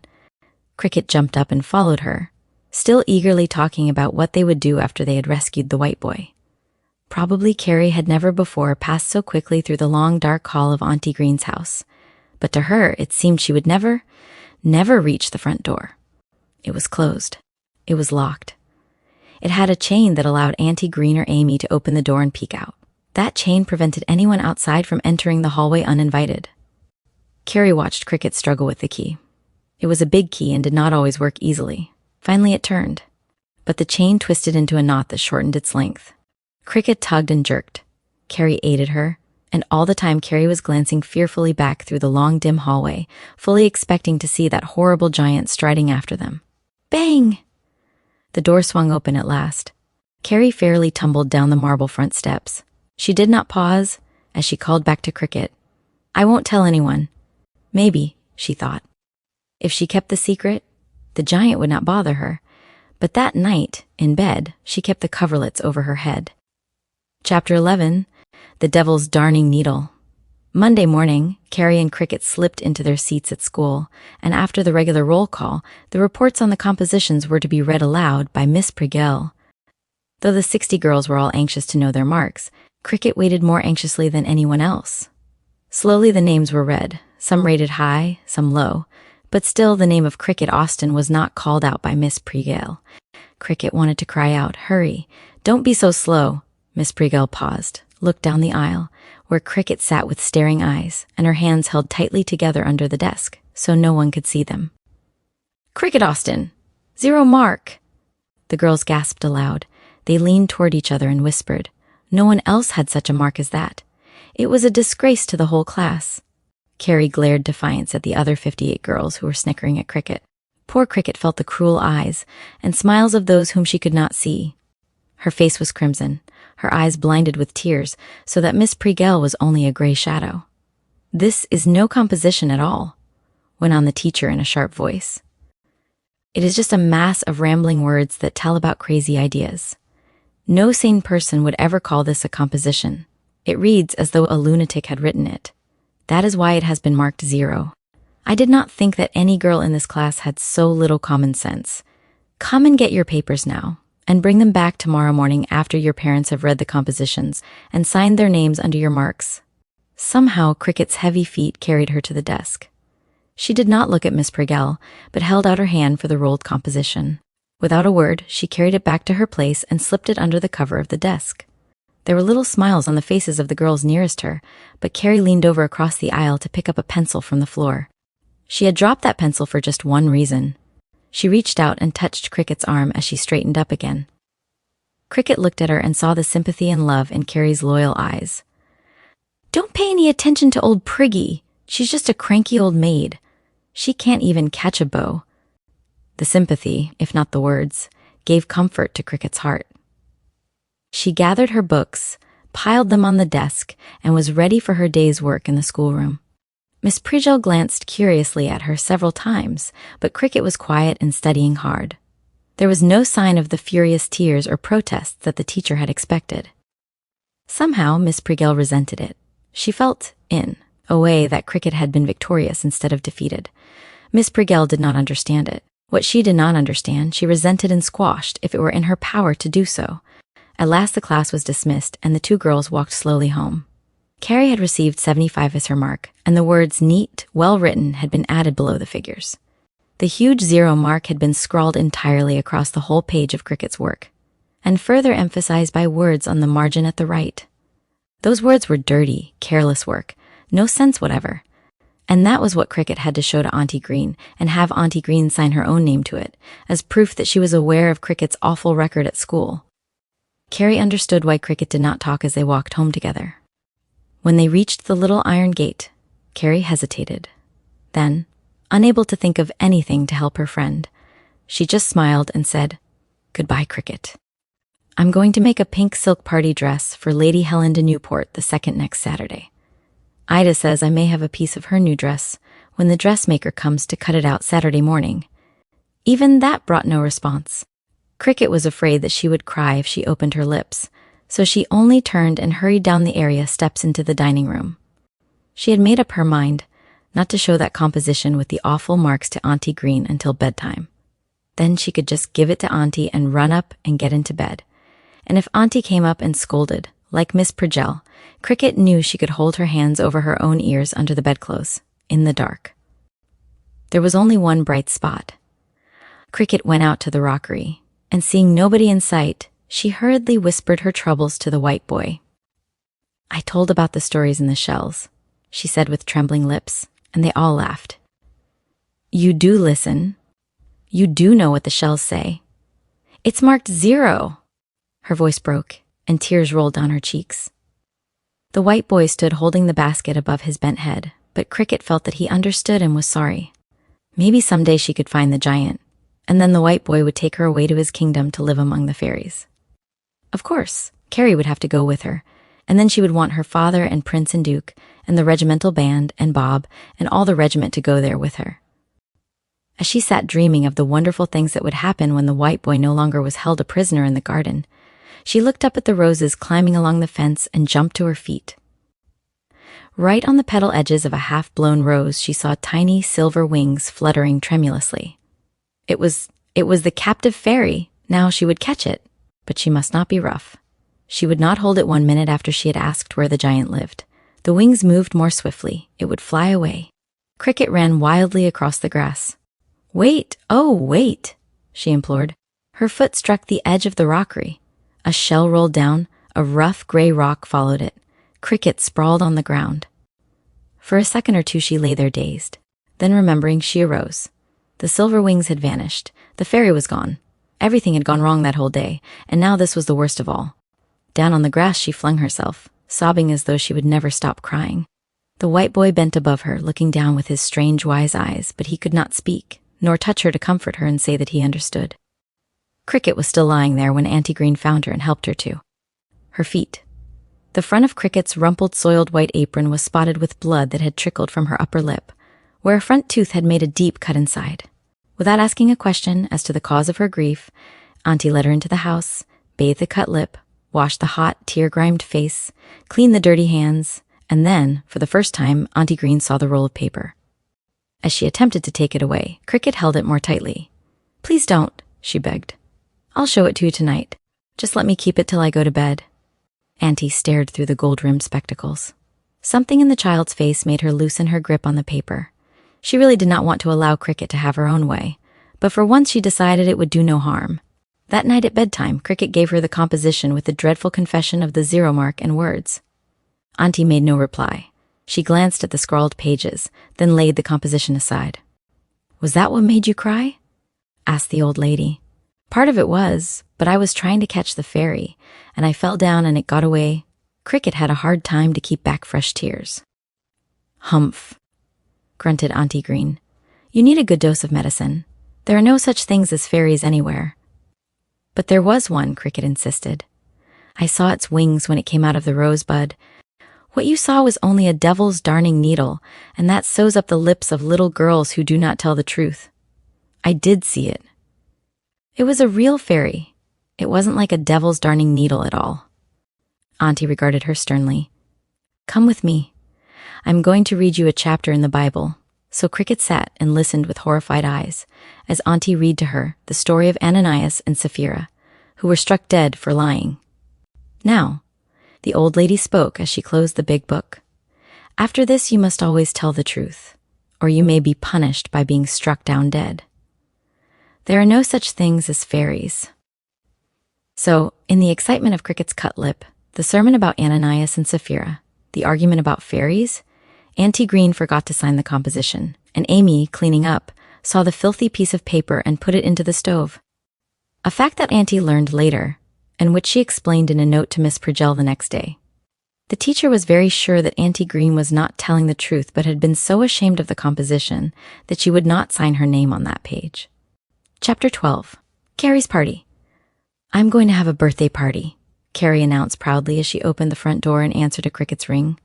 "Ida is going to write the invitations, and we are going to mail them, not just go around and give them to people. Sally's going to make 2 cakes, and Kyle's is going to make a big iced cake with candles and white and pink icing on it, and 3 kinds of ice cream too. I'm going to have a brand new dress for it, And you must tell Auntie Green right away, so she can get you a new dress, but we won't tell anyone else until they get the invitations in the mail." Carrie's plans were carried out to the very letter, and Auntie Green, who always dressed beautifully herself, at once bought material for a pink silk dress for Cricket. Carrie's dress was to be of pale blue silk. So on the night of the birthday, the Cantlin house was lighted from top to bottom, and children gathered from all parts of the city, many of them being brought by older members of their families. In those days, young children or girls never were allowed alone on the streets after the evening meal, not even to go to prayer meeting. Carrie and Cricket, joint hostesses, stood side by side, apparently as inseparable as the Siamese twins. Carrie had insisted that half of the party was Cricket's party, and all concerned accepted this as a fact. The two long parlors were filled with children, boys and girls. Ida acted as amusement manager. They played Going to Jerusalem. For this game, chairs were arranged side by side, each chair facing the opposite direction. The children walked around and around the line of chairs while Ida played a march on the piano. At times she almost stopped, then as the children scrambled for a seat, she hurried and played more loudly. Up they popped, and onward they marched, until, at last, the music ended without warning. There was always one child too many for the chairs, and as a chair was taken away each time a child was counted out, finally 1 chair and 2 children were left, and the one who got the seat won the game and a prize, a box of candy. Then they played blind man's bluff, with wild squeals and suppressed giggles as each one tiptoed slyly past the blindfolded child, and hide and seek, candies being wrapped in bits of silver foil and hidden in the most absurd places, and the rule of findings, keeping, applied to the lucky one who located the candy. Cricket, used always to the few children in frontier army garrisons, had never before seen so many girls and boys. Never before had she taken part in the kind of games they were playing. Her parties had been afternoon parties, when the children rode their ponies or else going on a picnic, their mothers riding in carriages, the older children on their ponies, and after they had romped and played Indians and scouting, or perhaps sat with a fish pole to catch sun perch and small catfish in the river, the lunch basket would be dragged out and everyone would join in the feast of sandwiches, lemonade, cake, and maybe canned pears. At Carrie's party, she knew only a few of the children, for though she had been almost a year with Auntie Green, the friendship between herself and Carrie had satisfied them both, and they rarely mingled with the other children on the street. "Now, hunt the handkerchief," cried Ida. Cricket stood watching the boys and girls flop to the floor and seat themselves in a huge circle. There was a tug at her dress. "You sit by me," ordered Carrie, and Cricket acquiesced, so the two of them were seated side by side among the other children. No one explained the game to Cricket, and she leaned over to Carrie, asking in a whisper, "How do you play it?" "Just do what I tell you when the time comes," was the reply. Cricket watched a tall boy who had curly black hair walk around the outer edge of the circle of children. Everyone watched him, so Cricket kept her eyes fixed upon him. She did not like the boy, but she did not know just why. He walked very slowly. At times he would stop still, then the children would become nervous and twist and look at him. Whenever they did that, he would grin and go on. Cricket frowned. She saw that he never stopped in back of a boy. It was always some girl. "What is he doing?" she whispered to Carrie. But Carrie did not answer. Her eyebrows were wrinkled in a scowl, and her lips were pressed together. Carrie was getting mad. Cricket knew that. So, instead of watching the boy, Cricket kept watching Carrie's face. The boy was bigger and older than any other boy or girl at the party. He was wearing long pants. All the other boys had short pants on. Cricket decided that was what made her dislike that particular boy. Carrie was watching the tall boy who was getting nearer and nearer. Cricket twisted and looked at him too. He had a grin on his face. It made Cricket mad. She glared at him. Still he grinned. Closer he came. Then Carrie clutched Cricket's arm and screamed at the top of her voice. "Run, run, run!" Cricket stared at her but did not move. "What for?" "Go run!" shrieked Carrie, and the other children joined in the cry. Cricket scrambled wildly to her feet. She started to run toward the door, though she did not know why. Someone from in back caught her firmly. She twisted around to see who it was, and then she looked up into the hateful, grinning face of the boy with long pants. "You let me go," panted Cricket, squirming like an eel. But the boy laughed and gripped her tightly. Then, in front of everyone, to the horror of Cricket, that boy kissed her. He had dropped the handkerchief in back of her, and because he had caught her before she could run around the circle of children, he had kissed her. When he let her go, Cricket turned and faced him. Her dark eyes flashed furiously. Her cheeks were red with anger and shame. Never before in her life had any boy tried to kiss her, and now this Thing in long pants and curly hair had done it, and all the children were laughing at her. Like a cat, she gave a sudden leap. Her fists flew against his chest. He grabbed her, saying, "I'm going to kiss you 3 times for that." Cricket went crazy with rage. Her fists pounded his face, her fingernails scratched, her feet kicked his ankles, but still he held her. Then, remembering something she had seen a soldier do when wrestling with another man, she swung her right foot around and jerked it toward her. Taken by surprise, the boy, still holding her, fell backward. The jolt on his head made him loosen his grip, and Cricket sat upright on his chest while she clutched that hateful curly hair with both her hands, so that she was able to bump his head up and down against the floor. He was helpless, though he tried to free himself. The children were all on their feet now, crying out, while the older people rushed to separate the fighting youngsters. Cricket paid no attention to anything except that curly head that she was bumping without mercy. Carrie stood beside her, defying anyone to interfere and urging Cricket to bump him again. Bump him harder. With all her strength, Cricket jerked and bumped. Then someone caught her hands, and she was torn loose, while the boy slowly arose to his feet. He had nothing to say, because his breath was gone. His long curly hair stood up in a tangled mass. His nice collar was hanging down in front. His necktie was under one ear. Cricket had whipped him to a finish. Not a girl there was sorry. It had been his joy to sneak up on them, one and all, each time he got a chance, and in spite of their struggles kiss them, then run away, laughing. And he was so much bigger that even though the other boys hated him, no one could fight and hope to conquer him. He knew this and had taken full advantage of it. Now he saw the smirks of the smaller boys who were not yet old enough to wear long pants. He heard the titters of the girls whom he had kissed against their protests, and then he knew he would never again be able to bully any of them. They watched silently as he went into the hall. No one even whispered or wiggled as they heard him go out the front door. He was going home. They were all glad of it. Upstairs in Carrie's bedroom, Cricket was crying as though her heart was breaking. She could not explain why she felt so badly. No one was scolding her, and she had whipped that boy. She wasn't sorry for it. Nasty thing. Still, she kept on crying. Sally brought a glass of water and told her to drink it. Carrie sat on the bed, gently stroking Cricket's massive tangled curls from the hot face. Mrs. Cantlin brought a sponge and towel and began wiping Cricket's face and hands. "You're all right," Mrs. Cantlin said cheerfully. "Now sit up and let me fix your curls so you and Cal can go down to the party." Cricket sat up. "I'm going home," she announced positively. "I won't go back to our party again. I'm going home." "I won't go down either," declared Carrie. "Half of the party is hers. I won't have any party if she goes home." Carrie burst into wild crying. Cricket's sobs blended with hers, but Cricket started toward the stairs. In spite of protests and pleas, she hurried down and out the front door, not stopping until she had reached the shelter of Auntie Green's home. No one was in the way, and Cricket ran out into the backyard. There she halted. Somehow she was ashamed to tell the white boy what had happened. Slowly she went back into the house, and there Auntie Green discovered her a few minutes later. "Is the party over?" "I came home." "I didn't want to stay there." Cricket told the truth, but not all the truth. She did not look up into Auntie's face, and she wondered if there was any danger of being struck dead for telling a lie. It wasn't a real lie either. She did come home, and she did not want to stay. A violent ringing of the front door bell took Auntie Green out of the room. Cricket heard Ida's voice, heard Sally talking, and then Carrie rushed into the room. Her arms were around Cricket's shoulder, and her eyes were red from crying. "You needn't go back if you don't want to," she heard Carrie say. "But if you don't go back, I won't go either. And there won't be any party, nor any candles on the big cake Kyle's made, and there's 3 kinds of ice cream, and a present at every plate." Carrie began to gulp. "But if you don't want to go back, I don't care. I'm going to stay here and play with you till everyone goes home." Sally and Ida had explained the situation to Auntie Green. There was a twinkle in the old eyes, and the grim mouth twitched. Auntie Green had always been sorry she had not been a man, especially during the war between the North and the South, for she had longed to shoulder a musket and go to the front and fight for the Stars and Stripes. "You say she whipped him because he kissed her?" demanded Auntie. "That's what she did," answered Sally. "Whipped him all to pieces."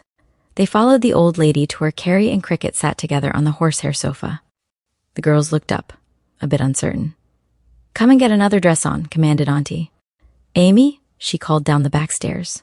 "Put Cricket's best white dress on her, wash her face, and brush her hair at once. Hurry!" Sally and Ida went back with the news, but Carrie waited until she and Cricket could return together. A rousing welcome awaited them, and for the rest of the evening nobody played anything unless Cricket approved. At the table she sat beside Carrie, and it was Cricket who put the point of the knife into the very center of the beautifully iced cake that Kyle's had made for the birthday party. Cricket was the one who helped Carrie blow out the candles to see how many more birthdays they each would have. And then, to finish the wonderful day properly, Mrs. Cantlin told Cricket that Auntie Green agreed to let Cricket stay all night with Carrie. Long after the two girls were in bed, and Sally, Ida, and Mrs. Cantlin had straightened the parlors, Carrie's father came home. He was very tired. His clothes were sopping wet. He was chief of the fire department of Philadelphia, and that evening, while his little daughter's birthday party was going on, there had been a bad fire in the part of the city where poor people lived crowded together. It had been a nasty fire to fight. Then someone had cried out, "There's a woman and her baby on the top floor," into the strangling smoke, dodging the tongues of fire that were twisting and leaping over the dry woodwork of the house. The chief of the fire department had gone alone. Where there was real danger, he felt that he must go himself, and the men, whom he ordered to wait until he signaled for help, stood watching an upper window. At that window they saw him with a blanketed form in his arms. Swiftly they ran up the long ladder, and then, as he swung the woman down, eager hands caught her and carried her to safety. For an instant he disappeared. Then John R. Cantlin, the fire chief, swung out the window, down a rope to the top of the ladder, down the ladder to the street, where a throng of people cheered and women stood crying. But the little baby in his arms, as he lifted the blanket from its face, smiled up at him, as a woman reached out for it and kissed it again and again. Then he came home. As he and his wife went to their front bedroom, they stopped and looked into the little back room. The two girls were sound asleep. The candle Mrs. Cantlin held threw a gleam of light across the bed. Carrie moved restlessly. Her hand reached out and found Cricket's, but she did not open her eyes. The father and mother turned away. Chapter 13. The Big Chief.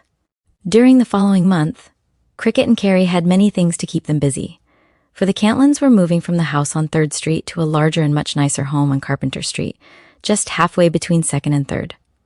At first, the two girls had been greatly worried for fear the move would separate them, and when finally it had been decided to move just around the corner, their fears ended. Carrie's father preferred to live within a certain district because of his official position, so the house at 217 Carpenter Street suited each and all of them, including Cricket, who considered herself a member of the Cantlin family, an opinion which was also shared by the Cantlins down to Sally Forbes, the maid. Moving day was an adventure. The girls had insisted that most of the moving should be done on Saturday so that they could help carry things from the old house to the new. Mrs. Cantlin, however, was wise enough not to entrust them with things that would break, for slips were possible on the way. Down in the cellar, many interesting things came to light, and as Carrie's father helped his wife to sort things, Carrie and Cricket missed nothing. It was when Mr. Cantlin carried out a red wheel about 3 feet across that Cricket, and Carrie became more interested in the cellar. Mr. Cantlin had propped the wheel against the fence as he remarked, "That is part of the first fire engine ever used in Philadelphia. The rest of it is in the cellar." Instantly, the two girls were at his heels, watching for the other parts to appear. Out came the old fire engine, and on each side was painted a picture which Mr. Cantlin explained. He loved that relic of the days when Benjamin Franklin had organized the first group of men to fight fires in Philadelphia. That had been in 1764, 12 years before the Declaration of Independence had been read, in 1776, and Liberty Bell had rung out its message, calling to all the colonies to rally in their fight for independence. Carrie and Cricket had seen that bell, and had thrilled at the story of the Revolution, as they had studied it at school. So now those times seemed not very far past as they looked at the painted panels of the old fire engine. One side had a picture of Benjamin Franklin flying a kite while a key swung from its string. They knew he was studying a strange thing, electricity. A second panel showed him at his old-fashioned printing press, while the third side was a painting of Benjamin Franklin with 2 rolls of paper under his arm, passing up Market Street at front, where the daughter of Judge Reed stood on the steps of her father's home and laughed at him. She laughed at him that day, but later she learned to admire him and finally became his wife. The front part had the name of the fire company painted on it. Then the two girls pounced on a bronze statue about 12 inches high that Mr. Cantlin brought from the cellar. It was Benjamin Franklin himself. "There used to be 2 of these," said Carrie's father, looking at it as though he really loved it. "One of them had been lost or stolen before I got hold of the old engine myself." The statues were fastened on each side of the front of the engine. near the two lanterns that had red glass sides. It was a hand machine, pulled by men who held the two long ropes. Water had had to be pumped by hand when the fire had been reached. And a man ran ahead of them blowing the silver horn, Carrie said to Cricket. "It's the silver horn under the glass case in our parlor." "Tell her about it, Daddy," Mr. Cantlin smiled. "I got many a whipping when I was a small boy, because I would chase after the fire engine when I saw it. That was forbidden by my family. It was considered dangerous in many ways. The first man of the fire company who reported a fire was entitled to run ahead of the engine and blow that silver horn. It was a great honor." The engine house was then located on the very spot where you and Carrie now attend the Mount Vernon School. The first firemen were businessmen, lawyers, doctors, or owners of homes, and they accepted no pay. They were called volunteers. But in 1838, companies were made up of a different class of men. Rough men fought other companies or among themselves so that people actually feared them. While they were fighting among themselves, buildings and properties were destroyed by the flames. That caused the city officials to regulate matters. Then the regular fire department was organized, and steam engines took the place of the little hand ones. "Yes," interrupted Carrie. "Daddy drove the first steam engine ever used in Philadelphia. He was with the Franklin Company until he became the big chief over all the fire department companies of Philadelphia. Of course, there had been fires to fight long before Benjamin Franklin, and his little fire engine were known." Mr. Cantlin stood looking down at the old engine. "You girls remember William Penn founded Philadelphia in 1682, and it was in 1696, only 14 years after the city had been founded, that rules were made for the protection of lives and property against fires. Here are some of them. No person shall presume to smoke tobacco in the streets, either by day or night. A fine of 12 pence shall be paid for each offense, and the money be applied to the purchase of leather buckets and other instruments, or engines against fires. Homeowners must keep chimneys clean by help of chimney sweeps. They must not be allowed to burn them out, as soot may blaze and cause fire. Each householder, under penalty of fine, shall keep a swab 10 or 12 feet long, and also 2 leather buckets. In case of fire, all buckets must be thrown out of windows and be collected at the nearest pump. Bucket brigades, each with 6 or 8 good hooks for the purpose of tearing down houses in case of fire, shall be provided at public expense. No person shall be allowed to keep more than 6 pounds of gunpowder in any building, unless 40 perches away from other buildings. Hay and reed stacks shall not be permitted near any buildings. Bonfires are prohibited. In spite of all these precautions, went on Mr. Cantlin, seeing the eager interest in the faces of the two girls, a terrible fire occurred in the year 1710, and the damage amounted to the enormous sum of $25,000. The colonies in 1710 still belonged to England. Then the City Council of Philadelphia sent an order back to England, and this is a list of what was ordered: 3 fire engines and 1,200 leather buckets. In addition to these old hand engines and the buckets, a purchase was made of 200 buckets made in America, 20 ladders, 25 hooks, and a number of axes. 3 men were appointed to look after these engines, but they had to be kept in crude sheds. And that, continued Mr. Cantlin, was the way fires were fought in Philadelphia until Benjamin Franklin changed things for the better. In the year 1734, 42 years before the Declaration of Independence was read from the steps of the old State House on Chestnut Street. "We want Benjamin Franklin in our playroom," announced Carrie. "So he can come to our parties. Take good care of him then." Benjamin Franklin was a fine old chap. He deserves the best of everything. Carefully holding the little statue, Carrie, accompanied by Cricket, started over to the new house at 217 Carpenter Street, where Benjamin Franklin was placed in a position of honor on the doll bureau of Carrie's playroom.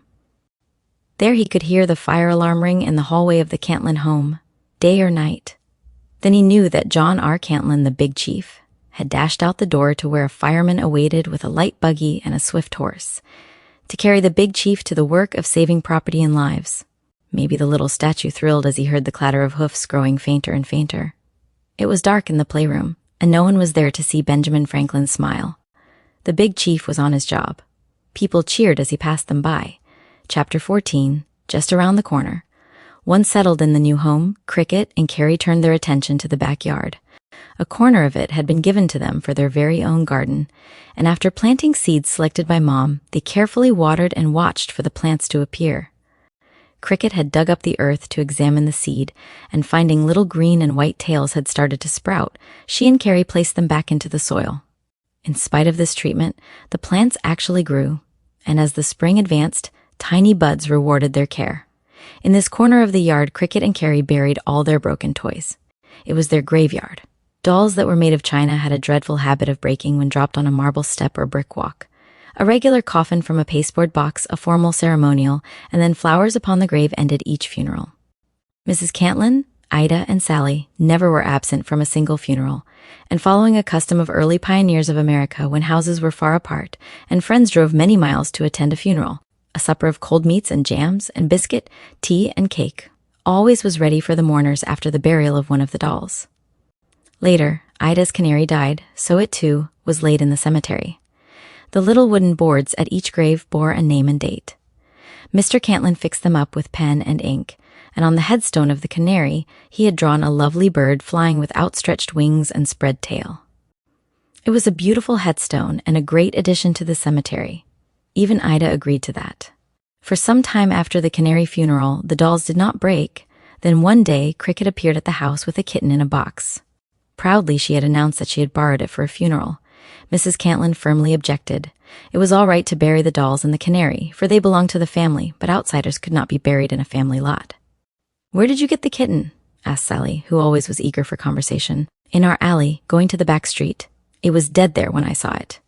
"Good gracious," exclaimed Mrs. Cantlin. "Did you pick it up?" "Yes. It can't scratch or bite." "It's dead." "Well, as long as you have it here, we might as well bury it. Sally, get the shovel."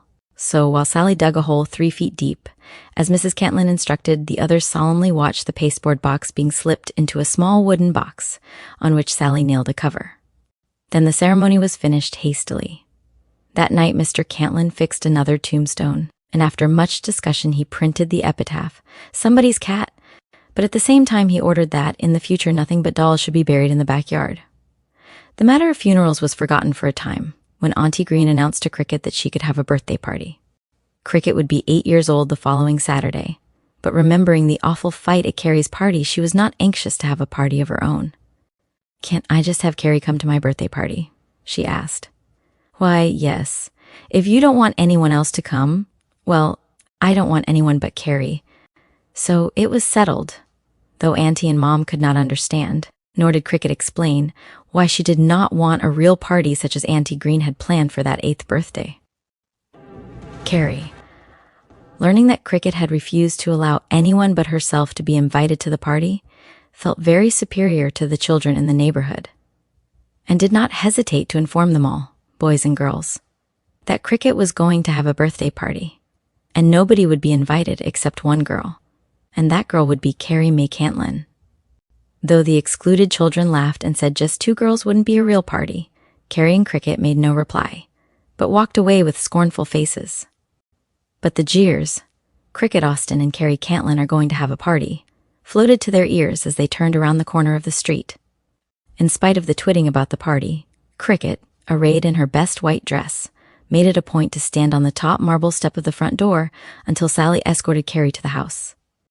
Carrie's curls were tied with a wide blue ribbon, a lovely blue sash encircled her waist, and her white dress was brand new. Cricket wore a pink bow on her curls, and her sash was just the color of the roses that grew along the fence in Mom's garden. Pretending they did not see the group of children across the street, the 2 girls sat laughing and talking, while Sally handed Amy a large parcel. "Be careful," commanded Sally. "Don't bump it hard." Amy accepted it. "What's in it?" "Presents," answered Sally tersely. "Mrs. Cantlin says not to open it till eating time." Sally went on her way. Amy disappeared, but Cricket and Carrie still lingered on the step, while envious eyes watched from across the street. "Cricket Austin and Carrie Cantlin are going to have a party," the other children chanted. "Going to have a party all alone." "You're mad because you can't come," Cricket called back. At this critical time, the bell sounded from the dining room. Cricket and Carrie arose slowly. They smoothed down their skirts, brushed at their ribbon sashes, and then, with a triumphant stare across the street, they went into the house and shut the front door with an emphatic bang. That was their moment of triumph, their reply to the smarties who had not been invited. It was really a wonderful party. Both girls agreed it was much nicer than having a lot of other children come. Mom was there, and the dining table was set with Auntie's finest linen. But at the head of the table where Auntie always sat behind the tall old silver tea set, there was a darling little china teapot, of white and dark blue and gold. With it was a cream pitcher and sugar bowl, and little cups to match. At each place was laid a plate of this wonderful set. Cricket was told to sit at the head of the table and serve. Carrie sat at the other end. Mom and Auntie were on opposite sides. Was there ever a party to equal this? Cricket poured real chocolate from the little teapot, and Carrie had to serve the fried chicken on the small plates for them all. Jelly, pickles, hot biscuit, and real honey in the comb. Ice cream and cake, and a glass dish filled with candies. Then upstairs to the living room, where the presents were opened. Dolls of all sizes, books that Cricket gloated over, new gloves, silk for a new dress, pretty handkerchiefs that Mom had hemstitched and embroidered with the letter C. Cricket went over to Mom and whispered, "Can I give one to Carrie?" "It has C on it." "Do what you please," smiled Mom, and her eyes blinked a bit as she watched Cricket pick out 2 of the handkerchiefs. "C is for Carrie," said Cricket. "It's your party." 2? So they shared the birthday, as Carrie had shared her own with her friend. Then Auntie Green came to them. She was holding a little white box in her hand. "This is my present, Cricket, and before I show it to you, I am going to tell the story about it. Now both of you sit down and be quiet." Chapter 15. When Pirates Sailed the Seas. Auntie adjusted her glasses as she settled back in the big horsehair rocking chair beside the back parlor window. "I think," she said, "it is high time, Cricket, that you should know something about your family history, and so I am going to tell you about that picture of the Brig Mary." She pointed to a large oil painting of a stately vessel under full sail. "In the first place, I was born in Winchester, Virginia, in 1800, and shortly after that, my mother died, when I was just 12. Years old, the war between England and the United States began. That was the War of 1812. My father was killed in the early part of the war, and then my Aunt Mary Wallace, in Philadelphia, sent for me to come and live with her family. She was your great-grandmother and came from Scotland. Among the children in the Wallace family was my cousin, Mary Ann Wallace. There she is." Auntie nodded at Mom, who sat with hands folded in her lap, a smile on her gentle face. "She is your mother's mother." Cricket opened her mouth, but before she could speak, Auntie said, "Don't ask questions now. Just listen, or I won't finish the story, and then you won't get this birthday present until you have another birthday." Cricket's lips shut tightly together. She did not want to wait a whole year to see inside of that little box. Mary Ann and I became companions, and were never happy when apart. So the War of 1812 went on, and ended while I was growing up in my Aunt Wallace's home. It was there that I met your Uncle John Green. He too had fought through the war. He had been on a flotilla as he had always followed the sea, but he was not a poor man. He was a highly educated gentleman and had made voyages to all parts of the world. My cousin and I used to listen to his wonderful adventures, for we were much younger than he was. And when I was a few months past 15 years of age, I was married to Captain Green. That was in 1815, and not long after, Mary Ann Wallace was married to Charles Kohler. We planned to build our home so that we would never be parted, and that was how this house and Mom's house were built, with the passageway on the 2nd floor, so we could go back and forth without having to step outside our doors. Uncle Green, who owned his fleet of sailing vessels that traded with the Orient and the West Indies, had bought several new boats from the United States government. For when peace had been declared between England and our country, many boats of our Navy were sold. Among these boats was an unusually large, handsome vessel, which was in splendid shape. The cabins were beautifully finished. The mess room and sailors' quarters could accommodate a large crew. When Captain Green bought this boat, we had been married only a few months. He decided to change the name, and after refurnishing the cabins and getting everything in shipshape, he told me he wanted me to christen the new boat. It was to be called the Brig Mary, after me. Of course, I was very proud of it, for I was not yet 16 years old. But when he said that he was going to command the Brig Mary on our first voyage, I insisted that I should go with him. And so it was arranged. My cousin was not allowed to go with us, though we wished it that way. However, on the day that was set for the christening of the boat, Captain Green's friends came from far and near, and as I broke a bottle of champagne against the boat, I said, "I christen thee the Brig Mary the 5th. I tried to say it very distinctly, but the lump in my throat choked me. Anyway, everyone cheered, and the bottle broke clean. That was a sign of good luck, the sailors all said. Then the first voyage under the new name began, and the brig Mary behaved beautifully, just like a real lady. As she danced over the waves, her white sails bellied out in the wind and the flag fluttered at the tip of her mast. Oh, she was a beautiful boat, and I was as proud as any queen.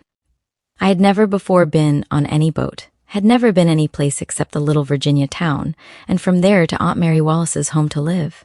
It seemed like a story in a book. I could hardly believe it was all true. We were bound for the town of Ponce, on the island of Puerto Rico, and my husband, as well as the first mate, told me yarns of the pirates who infested that part of the sea.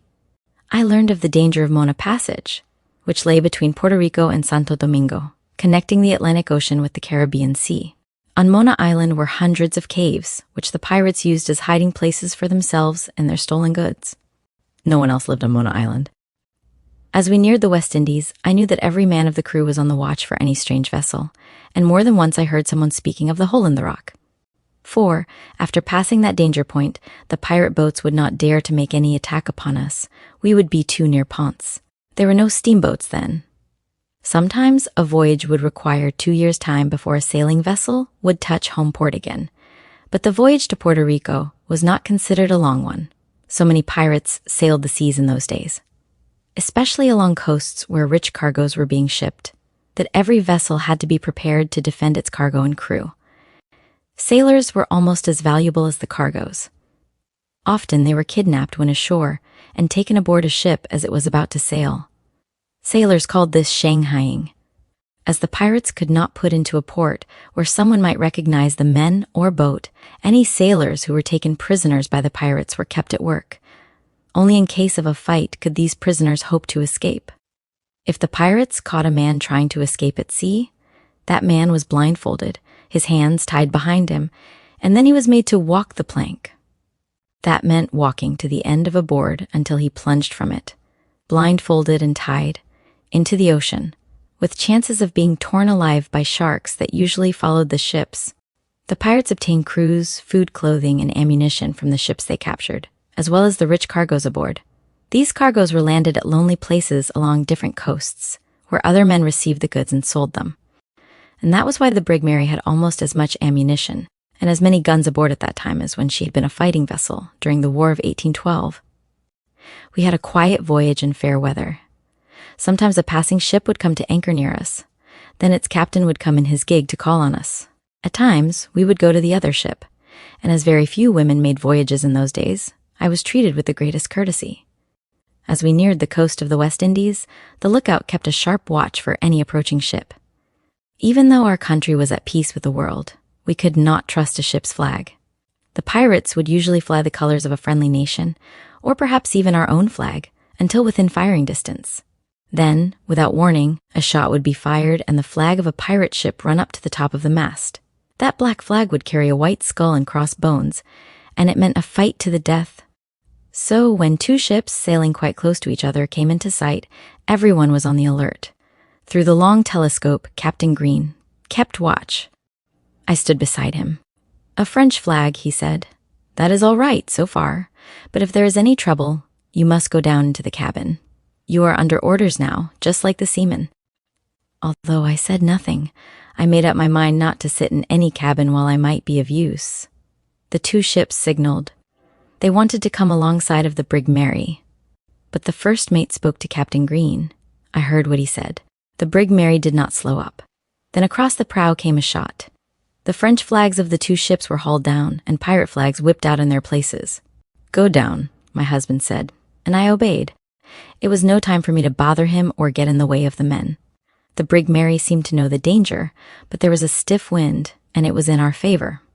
The pirate ships did not want to venture too near the regular path of vessels, and we knew that our safety increased as we sailed closer to land. I could hear the orders given through a speaking trumpet, and the shots from small cannon that had been dragged up to the deck. I waited for the sound of splintered masts or the shock of an exploding shell against our ship. Through a porthole I could see the two pirate boats, their sails bellied out in the wind. They were coming nearer all the time. I could not sit any longer with my hands idle. No one noticed me as my head reached above the deck, but I saw a seaman hurry past with ammunition for the guns. I knew where that ammunition was kept, and I ran to that place. When the sailor returned, I stood there, ready to do my part. "Tilby Powder Monkey, you go and fight!" So I found my work on the Brig Mary that day while the battle kept up. Each time I would rim up with the ammunition, I would take a quick look before I hurried back again. We were under full sail, though the firing did not stop. I saw a mast where the black flag fluttered topple with a crash, so that the ropes and flag dragged in the water. Again our guns struck, and then I saw the two badly crippled boats grow farther and farther away, while the Brig Mary danced over the waves without even a scratch on her clean paint. Not a man on our boat had been injured in that fight. I hurried down to wash my face and hands, which were almost as black as a Negro's, and when Uncle Green came in to tell me everything was safe and sound, I was as clean as any young woman could be on Sunday in church. Then we reached Ponce, which was unlike any place I had ever seen, and which looked like a fairy city with its palms and orange groves and its tall banana trees. The houses painted in pinks, blues, and yellows. The strange little brown people who trotted barefooted along the streets carrying pots and pans on long poles, or driving donkeys loaded with articles for sale. Even at times having little baskets with tiny live pigs squealing as the donkeys jiggled them roughly. I could not believe it was real. Then Uncle Green introduced me to Mrs. Gaston, who was to entertain us as her guests at the Gaston coffee plantation outside of Ponce. So I was driven to their home. Later in the day, Mr. Gaston and Uncle Green came out together, and when they reached the wide piazza where we were seated, Uncle Green stood looking at me very queerly. It was a sober look, and yet I saw a little twinkle in his brown eyes. Mr. Gaston took off his white Panama hat and made a deep bow, saying, "I salute the Lady Powder Monkey." And then he said that the sailors of the Brig Mary had told him and everyone else that the captain's bride had turned into a powder monkey, so that every man could take part in the fight against the pirates. When we reached home again, that painting of the Brig Mary was presented to me by the crew who had fought to save her from being captured on her first voyage under her new name. Auntie Green's glance turned from the oil painting of the Brig Mary. Cricket could see there were tears behind the spectacles. Auntie was looking now at the life-size painting of a handsome, dark-eyed man. He wore a dark blue coat with brass buttons, a waistcoat of flowered yellow satin, and a black stock of satin about his neck, while pointed ends of the white collar stood out on either side of his face. In his hand was held a long, narrow spyglass. Somehow, Cricket was sure that was the same spyglass through which he had watched the pirate boats approaching. It was just like being there herself, as she turned again to look at the picture of the boat. Then she leaned a bit nearer to the old lady. But Auntie Green did not see her. She was living again that day of long ago, when her husband and his crew had fought to save the young bride, crew, and boat from being captured by the pirates, though he did not know that she, a mere slip of a girl, was doing her own part by carrying the ammunition from the hold of the ship to the deck, so that every sailor might aid in the fight. Neither Cricket nor Carrie spoke. Mom, too, was silent until Auntie Green took off her spectacles and wiped them with her handkerchief. Then she settled the glasses firmly in their proper place. Her wrinkled hand reached out for the white box. Cricket leaned forward. From the box, the old lady lifted a gold chain. There were 4 heavy strands caught together at either end by a clasp. On that clasp was engraved the name of Cricket. Auntie showed it to her, then fastened it around Cricket's neck. "You must never lose that chain," said Auntie. "You will understand why after you have heard the rest of my story about the Brig Mary, Chapter 16. Captain John Green. Uncle Green was making ready to sail the Brig Mary with a cargo of coffee, valued at $50,000. It was to be delivered at a port on the Mediterranean coast, and I was to make the voyage with him. Young Charles Bell was 15 years old, but rather delicate, and as the Bells were our intimate friends, Uncle invited the boy to make the voyage with us, believing that the trip through the Mediterranean would be beneficial, so all our plans were made. Uncle had the cabin I was to use fitted up with everything to make me comfortable for a long voyage, and it was finished with handsome curtains and furniture, even a sewing table and my favorite pictures. Mom added some growing plants. All my things were sent to New York, where the Brig Mary was docked as we were to sail from New York. Uncle Green went to New York a week before I was to join him, as he had to supervise loading the boat and other details. At last, I boarded the stagecoach that ran between Philadelphia and New York City and arrived at the hotel kept by Mr. Pillarine and his daughter, Eliza. It was located at Bowling Green, and I frequently went to visit Eliza, who was a splendid woman. The day before the Brig Mary was to sail, I went down to the wharf with Uncle Green and looked over my cabin to see if there was anything I might yet need. But everything was there and ready. My trunk had been put in the cabin. So I began to make myself at home while Uncle Green went on deck. It was late in the afternoon. We were to sail at daybreak. A friend of Uncle Green's, who had just arrived from the Mediterranean coast, learning that was where the brig Mary was bound, came on board. When he heard that I was to make the voyage, he at once urged Uncle not to let me go. Conditions at that time between Spain and another country were very serious, and war might be declared any day. Of course, it took weeks, often months, for news to travel in these days, and no one knew but what war might be going on at that very hour. I objected to giving up my trip, but Uncle Green would not let me go. He said I would be in the way, and more worry than the ship and cargo together if the brig Mary got into a fighting zone. So my trunk was carried to shore, and I followed it in rather a bad temper, back to the Pillarine Hotel, and the next day returned by stage to Philadelphia. Uncle Green's last instruction to me had been about the insurance on the brig Mary. He had a partner, Mr. Perara, who managed all the business ashore for their ships, and Uncle Green told me to see Mr. Perara as soon as I reached Philadelphia. The insurance on the brig Mary will run out while we are at sea, he said, and she is too valuable a boat to risk losing the insurance. Tell Mr. Perara to insure the brig Mary for its full value, and also insure the cargo for $50,000. Don't delay about this. So I went directly from the stagecoach to the office. Mr. Perara was there, and surprised that I had not sailed. "It's too bad you missed such a beautiful trip along the Mediterranean," he said. "What happened?" I told him, and then gave him the message from Uncle Green to insure the brig Mary full value and also insure the cargo for $50,000 at once. He laughed. "Why, Mrs. Green," he said, "any ship that sails under Captain Green is perfectly safe. There is no need to insure the brig Mary while he is in command. Everyone knows he is the finest sailing master in America." "Well," I answered, "he said to insure it, and if you won't do it, I am going to insure his half of the boat and the full cargo as he told me to do." "Are you going to insure it or not?" "No, my dear lady. It is wasting money as long as he is in charge." "Ah, right." I got up to my feet. "I am going to take care of his share of the boat and the full cargo and pay for it at once." And the next morning, by 10 o'clock, I paid the insurance for half the brig Mary and the full value of the cargo, just as Uncle Green had told me to do.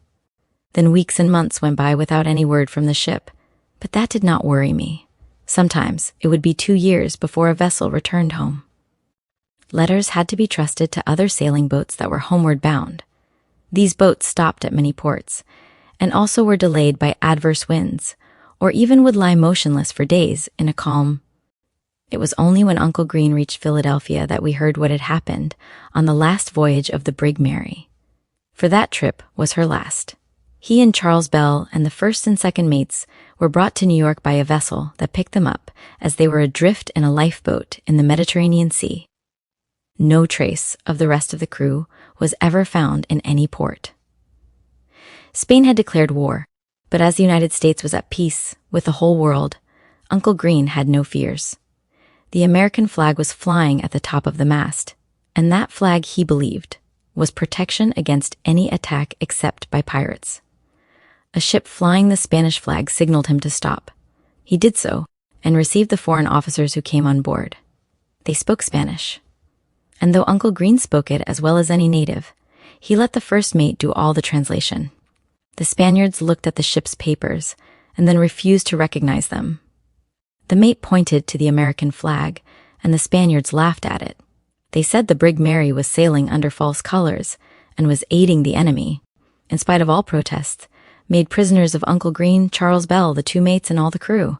Placing them all under guard with a crew of their own on the brig Mary, they sailed to a Spanish port with the brig Mary in tow. There the brig Mary was held as a prize ship, her valuable cargo unloaded and put into a bonded warehouse, while Uncle Green, Charles Bell, the mates, and entire crew were thrown into jail, accused of sailing under false colors and aiding the enemy of Spain. Ordinarily, the trial would have taken place at once, but the men who had seized the brig Mary had no intention of a speedy trial. They planned to have Uncle Green remain in jail, so the cargo would be divided among those who had seized the brig Mary, as was customary in those days. When an enemy boat was seized, it was called a prize ship, and the cargo on it was divided among the crew who captured it. Uncle Green had a dear friend in port. He was the American consul, and when Uncle got word to him, Through bribing a jail guard, the consul at once came to the prison and was told the whole story. So, through his influence, an immediate hearing of the case was demanded. At the trial, nobody knew that Uncle Green spoke Spanish. He listened to what the officers had to say, and their false statements about flying false colors on the boat, and that her papers were not regular. When they had all finished, Uncle arose and, through an interpreter, said he had no lawyer, did not want a lawyer, and asked the privilege of pleading his own case.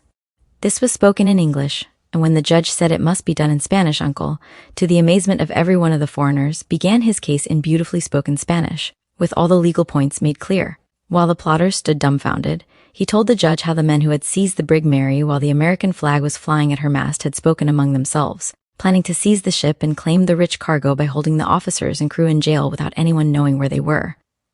Then he went on to prove his case, and when he finished talking, the judge ordered the brig Mary to be returned to Captain Green, and the cargo, in the bonded warehouse, to be released and loaded again on board the brig Mary. He also released Captain Green, the mates, Charles Bell, and all the crew from jail, and congratulated Uncle Green on his ability as a lawyer. It was too late in the afternoon, when they left the courtroom, for the cargo to be transferred to the brig Mary, so Uncle Green accepted the invitation of the American consul to be his house guest overnight. The consul started home, and shortly before 6 in the evening, Uncle Green got a horse and began his ride to the suburbs, where the consul was living. As he went along the lonely road, a group of riders overtook him. He answered their "Buenos noches," "Senior, good evening, sir," and then, as they came abreast of him, they surrounded and dragged him from his horse. He was unarmed. With daggers and clubs, they beat him until he fell unconscious on the road. His horse raced back to its stable in the town, while the brigands fled, believing he was dead. But they did not take any valuables from him, neither watch, rings, nor wallet with money. They were not after money. The judge had ordered the arrest of the men who had perjured themselves in court, and their friends were determined to have revenge. If they had not neglected to take his watch, wallet, and ring, it would have been considered proof that a band of thieves had waylaid him and had been frightened away by an approaching carriage. But he laid there an hour before he was discovered. The driver of the carriage, seeing Uncle Green apparently dead, got down to find out who he might be. From letters, the man learned it was the Captain Green, whose vessel had been ordered returned to him, as the case had been much discussed. So Uncle Green was lifted into the carriage and taken out to the home of the American consul. A jagged wound on his temple came near being the cause of his death. In spite of the many wounds, splendid nursing in the home of the consul restored him to health, though the wound on his forehead left an ugly scar as long as he lived. That same night, when he was waylaid and left for dead on the road, the bonded warehouse in which his cargo of coffee had been placed by those who had seized the brig Mary was set afire and burned to the ground. So the entire cargo of coffee was lost. But again the American consul took up the cause of Uncle Green, who was lying helpless and at the point of death in the consul's home. And when Uncle Green was able to be up and around, the Spanish government made good the full value of the coffee. $50,000 in gold doubloons were counted out and tied in little canvas bags, which were carried to the brig Mary and placed in a strong box in Uncle Green's cabin. During the long interval between the trial and Uncle Green's recovery, the men of his crew had joined other ships. Only the first and second mates were ready to return with Uncle Green, so it was necessary to pick up a new crew for the brig Mary, the last voyage of the brig Mary. The brig Mary continued the old lady. She started her voyage home, with clear skies and fair winds in her favor. The gold was safely packed in a sea chest in Uncle Green's cabin, and there also were stored all the firearms and ammunition. But no one thought of any danger unless a pirate vessel should spy them. Charles Bell spent most of his time on deck, lying on coils of rope or folded canvas. The voyage, though a hard one, had made him much stronger and healthier than when he had left his home. It was while he was lying, almost asleep, that the voices of men awakened him. He did not pay attention to what they were talking about until he realized they were plotting to run the brig Mary on a reef, seize the gold in the cabin, take the captain and mates prisoners, load the lifeboats with the gold, water, and provisions, and make their escape. They were going to leave the captain, the two mates, and the boy, Charles Bell, tied in the cabin, to go down with the ship when it sank. Young Bell kept perfectly quiet, and when the men went off, they had no idea the boy had understood every word they had said. He did not at once go to Uncle Green's cabin, for fear it might arouse suspicions, But after supper that night, as he sat in Uncle Green's cabin playing chess, which Uncle Green was teaching him, Charles Bell, in snatches of whispers, told what he had heard. Uncle Green knew where those very reefs were located, and how soon the brig Mary would reach them. He also knew that he could trust no one except the two mates and Charles Bell. It would be impossible for the four of them to hold the ship against a large crew, if that crew should ever reach the arms and ammunition in the captain's cabin. But, after a secret conference with the two mates, he made plans to hold the gold, and if he could not hold it, he was determined to prevent the crew from getting it. Apparently, everything was as usual on the brig Mary. The mates gave their orders, the sailors obeyed. But Uncle Green caught meaning glances between men as they passed one another, and he knew that Bell's story was true. He planned to keep either the mates or himself at the wheel until the last moment, to avoid rousing suspicion of the crew. But at first sign of trouble, the two mates would be needed in his cabin with himself and the boy. So, when the brig Mary neared the danger point, and the crew gathered and started toward the mate at the wheel, he lashed the wheel and slipped down to where the other mate and Uncle and Charles Bell were waiting. They felt the jolt of the brig against the reefs.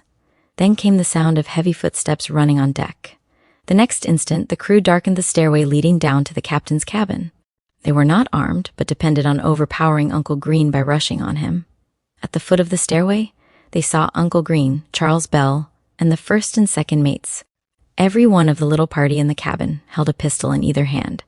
Those pistols were all loaded. The crew halted. It took them by surprise. Then Uncle Green called out, "Hold up your hands. The first man who makes a step forward is going to die." The men held up their hands. "Turn your backs," was the next order. As though on drill, they turned, "Now march," and marched slowly to the lifeboats.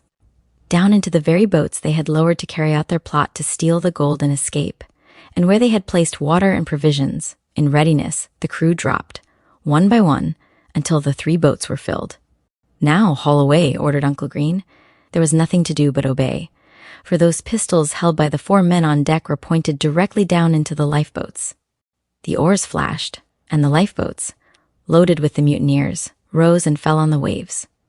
Each of those men knew that, if ever he were caught, death by hanging would be his end. For a sailor who mutinied on high seas was given no mercy on land or sea. At any rate, not one of that crew was ever seen or heard of again. If they did land safely, they were very careful not to let it be known that they had been on the brig Mary. The vessel kept pounding against the reef. There was no hope of saving her, so Uncle Green, Charles Bell, and the 2 mates hurried to launch the other lifeboat. Into this, they loaded kegs of fresh water, ample provisions, blankets, and warm clothing. From the cabin, they brought arms and ammunition, ready to defend themselves in case the crew should surround them. Then they carried the heavy little canvas bags containing the doubloons from the cabin to the lifeboat and pulled away. Still in sight of the brig Mary, they waited to see the ship go down. It was sunset. The tall mast of the boat stood plainly against the scarlet sky. Then the boat rocked a bit. The masts tipped sidewise, but again they straightened up as the waves washed against it. Captain Green stood in the lifeboat watching the brig Mary. There were tears in his eyes. Slowly the mast slipped down toward the water. The men in the lifeboat knew what that meant. "Load!" ordered Uncle Green. Ball and powder were rammed into the muzzles of the pistols. "Ready! Aim! Fire!" 4 pistols sounded the last salute to the brig Mary as the tops of her masts disappeared beneath the waters of the Mediterranean Sea. Night came down on the lifeboat and morning dawned, but for a week no sign of a passing vessel was seen. Then, at last, their signal of distress, an American flag upside down, brought help. The ship was on its way to New York, and as it was an American ship, the castaways felt at home. When Uncle Green reached Philadelphia and told the story of his adventures, he was very glad that I had not sailed on the brig Mary, as we had first planned. Then he said, suddenly, "Of course Mr. Pereira insured the brig Mary full value, as I told you to tell him?" I answered, "No." He said, "As long as you were on board, the boat would be perfectly safe." "In that case, the brig Mary is a total loss to us," my husband said. "But I have the money for the cargo, anyway. And you have the money for your half the brig Mary." I laughed, as proudly I told that I had insured his half of the vessel. He did not say very much then, but without telling me what he intended to do, he took some of the gold doubloons in a sack and went to the Dubois brothers, who were the very first manufacturing jewelers in Philadelphia, and they made a long gold chain for me out of some of the very doubloons that had been loaded into the lifeboat the day the brig Mary went down. So that is the story of the gold chain on your neck, finished Auntie Green. I want you to take good care of it and never forget the story of the brig Mary. It was a fine ship. Uncle Green loved it. Auntie Green and Mom looked at Cricket, for she had lifted the chain against her cheek. I'm telling it that I love it, and I love Uncle Green and Mom, and you, too. Like a whirlwind, she pounced on the two old ladies. The hug she gave each of them was a regular bear hug. Auntie's glasses slipped from her nose, and Mom's pretty little cap was dragged over one ear. Then, without another word, Cricket rushed to the door. Carrie followed. Sally was coming down the street, coming to take Carrie home. Chapter 18, The Corgi Girls. Next door to Mom's house lived the Corgis. 5 unmarried sisters called by Mom and Auntie Green the Corgi Girls, though Anna, the oldest sister, was 70-odd years old. Cricket struggled with the name, but finally contented herself by calling them the Corgises, and when corrected repeatedly ended all controversies by referring to them as the girls. The very few children who ever entered the home of the Corgis were dragged there unwillingly and departed rejoicing, for the 5 old ladies were very precise, especially as to the way children should behave. Cricket, however, after her first invasion of the Corgi home, decided to repeat her visit.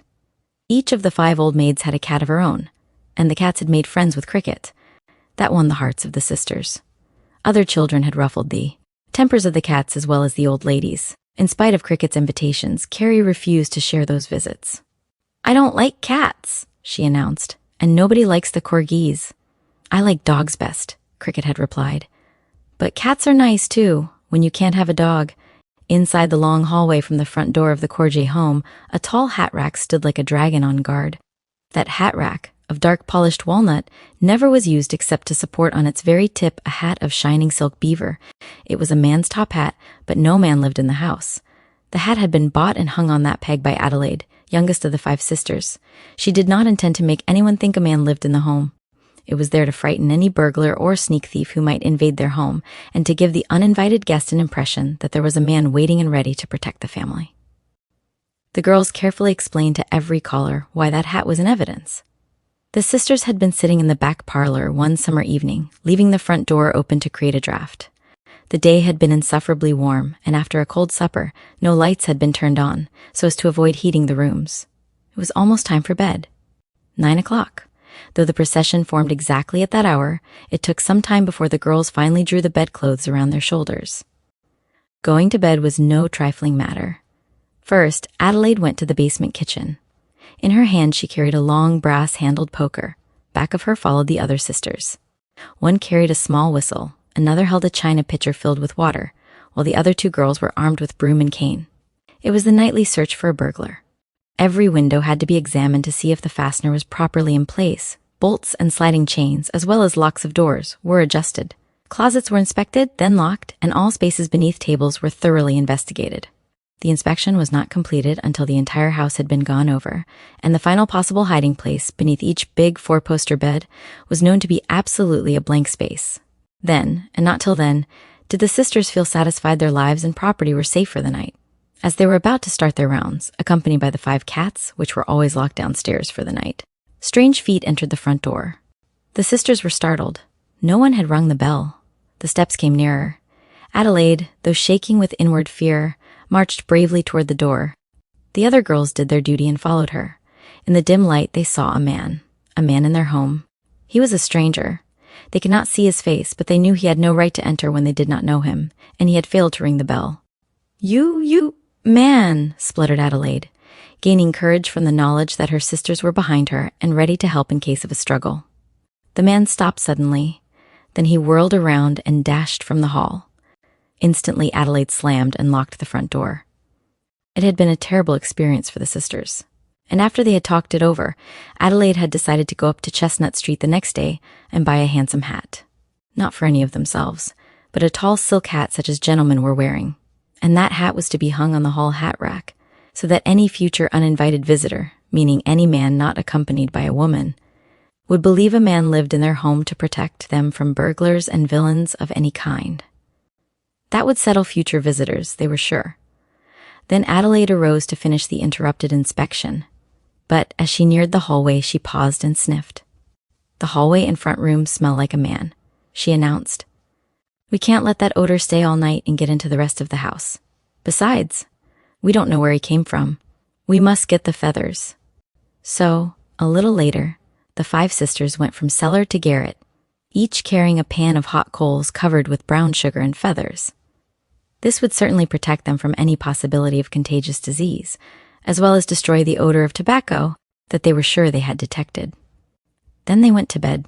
The next day, the high silk hat had been carefully placed on a peg of the walnut hat rack in the hall, where no man, woman, or child could fail to see it the moment the front door was opened. But never again was the front door left unlocked, day or night. Cricket learned from Mom that Anna, the oldest girl, had been engaged to be married long years before. But the captain, who like Uncle Green had traded with the Orient, had gone down with his vessel during a terrible storm. So Miss Anna had never used the white dress and veil that had been ready for the wedding that was to have taken place upon the captain's return. None of the other 4 sisters had thought of such a thing as marrying, and after their mother and father had died, leaving enough to support the girls comfortably, each of them settled down to spend the rest of her life right there with the others.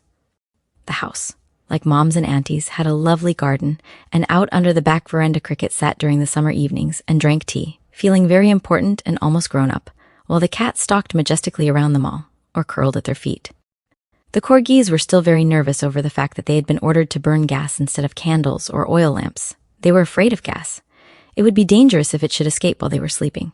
But the insurance company, in which their home was insured, had threatened to cancel the contract while they used oil lamps, so they reluctantly installed gas for lighting the house. Adelaide was the man of the family. She was not afraid of gas, and she knew how to turn it on and off. But when she went away in the summer for her week at Asbury Park, during camp meeting, the sisters absolutely refused to use gas, so either burned candles or sat in the dark. None of the sisters except Adelaide ever went to the camp meeting, so she made notes in her diary each day about the services, and on her return read this information aloud. It was less expensive that way, they argued.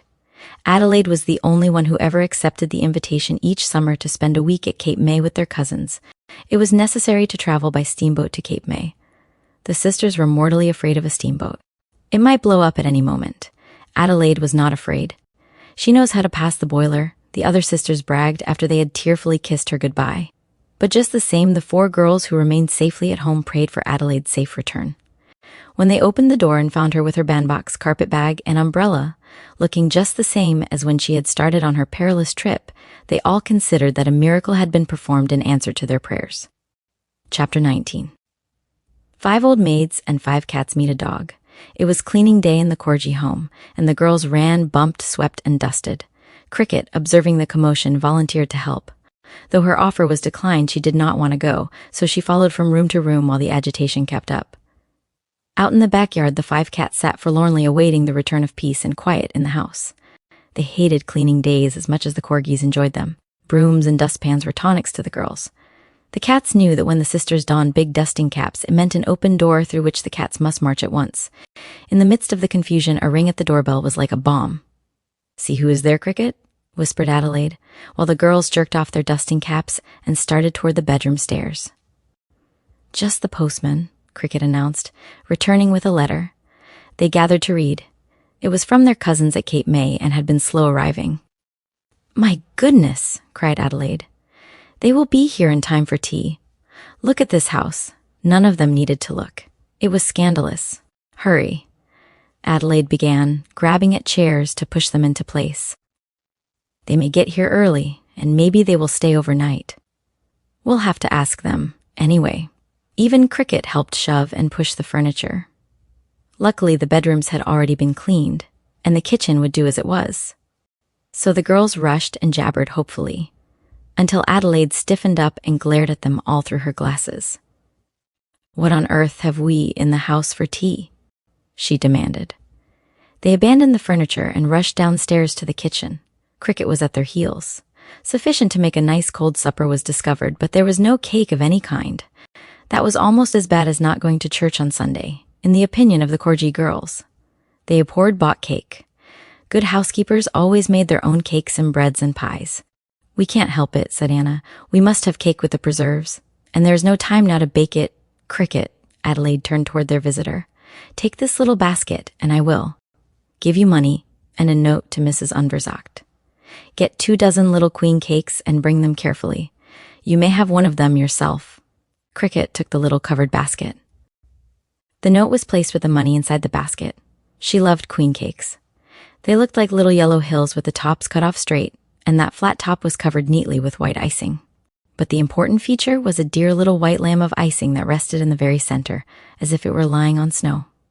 Someday Cricket hoped to have enough pennies saved up to buy a lot of those cakes, so she could pick the lambs off and keep them to play with. But whenever a queen cake fell into her hands, before she remembered to keep the lamb, it was sure to jump into her mouth. She reached Unverzacht's bakery, around on 4th Street, and delivered the note and the money to the smiling, fat Mrs. Unverzacht. The 24 queen cakes were carefully laid in the bottom of the basket, and then the baker's wife handed an extra queen cake to Cricket. "That's for yourself," she said. "Now be careful. Those Corgi girls don't often buy bakery cakes, and I want them to see that mine are as good as any they can make and cheaper, too." Cricket started very sedately. The queen cake that was her own was in the basket with the others. She decided to take it out so it wouldn't get mixed up with the Corgi cakes. A doorstep was convenient. She sat down and removed one queen cake, then closed the basket and went on her way. But a yellow dog had seen her do it. He was a funny-looking dog as he pushed in front of her and wagged his tail. Already the white lamb had done what all the other white lambs had never failed to do. It had popped into Cricket's mouth, but the cake was in her hand. The dog looked at it, his tail became more excited, and he began to slobber. Suddenly he sat up on his hind legs and waved his paws at her. Cricket laughed. The dog bounced up and down. When people laughed, he knew that he was going to get something he wanted to eat. She broke a bit off the little cake. He gulped it down at once. So as she walked along slowly watching his antics and laughing, by degrees her own cake disappeared. The Corgi girls had said she could have one of theirs. Cricket lifted the lid of the basket and took out one cake. It was her own anyway. The dog sniffed at the basket. It did not take long for the second cake to vanish. Cricket ate the white lamb. The dog ate the cake. If she had not walked so slowly, or if the dog had not been so funny, the Corgi girls would have had more than 6 cakes when Cricket arrived at their front door with the dog at her side. She had not counted how many times she had lifted the lid, or how many lambs she had eaten. It really was like eating a whole flock of lambs. She felt ashamed of herself, but the dog was happy and hungry for more queen cakes. "Go away," she said crossly as she twisted the doorknob after she had decided to tell the girls that she would go and ask Auntie Green to take money out of her frog bank so as to buy more queen cakes for their tea party. That would make everything all right. The poor dog was really hungry. Maybe he had been fed just meat or bread, but he wanted queen cakes. Anyway, she herself had eaten the little white lambs. The cakes were a penny each. She had that much inside the green frog on Auntie's mantle. She opened the door quickly and crowded into the hall. The dog shoved past her into the room. Cricket ran to push him out the front door, but he thought she was playing. Besides, he knew she had more cakes. He could smell them in the basket. Then she thought of the backyard. She could coax him there with a cake, and later she could open the gate into the back street and put him out. She opened the back door, holding out a cake to tempt him. He started toward her, but at that moment the 5 cats, waiting patiently for the back door to open as a signal that they could come in, rushed in a bunch to get their reward, saucers of milk in the basement kitchen. That was the regular program on cleaning day. The dog stopped. He forgot the cake and dashed at the 5 cats. They jumped, arched their backs, and fuzzed their tails, while they spit at his face. Now, no self-respecting pup ever allows any cat to spit in his face, and having 5 cats do it at once was 5 times worse insult. So the yellow dog barked and leaped into the midst of the 5 cats.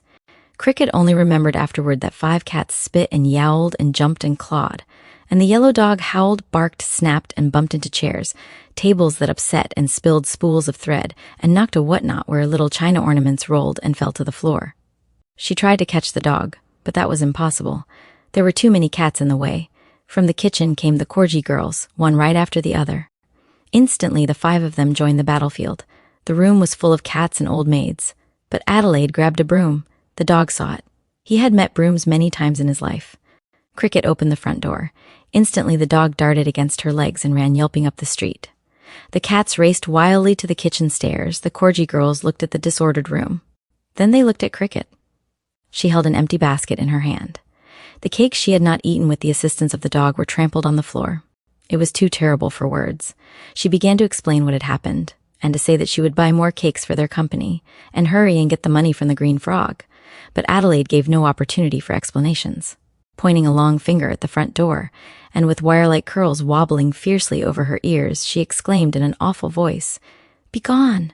Adelaide had once attended a theater. None of her family or friends had ever known of the fact. She had gone alone, wearing a long black veil, like a widow, so that nobody would notice her.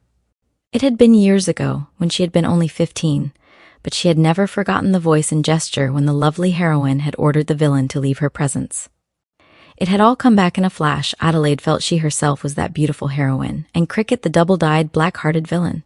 For all those years, Adelaide had been ready to imitate the heroine, but never before had an opportunity occurred.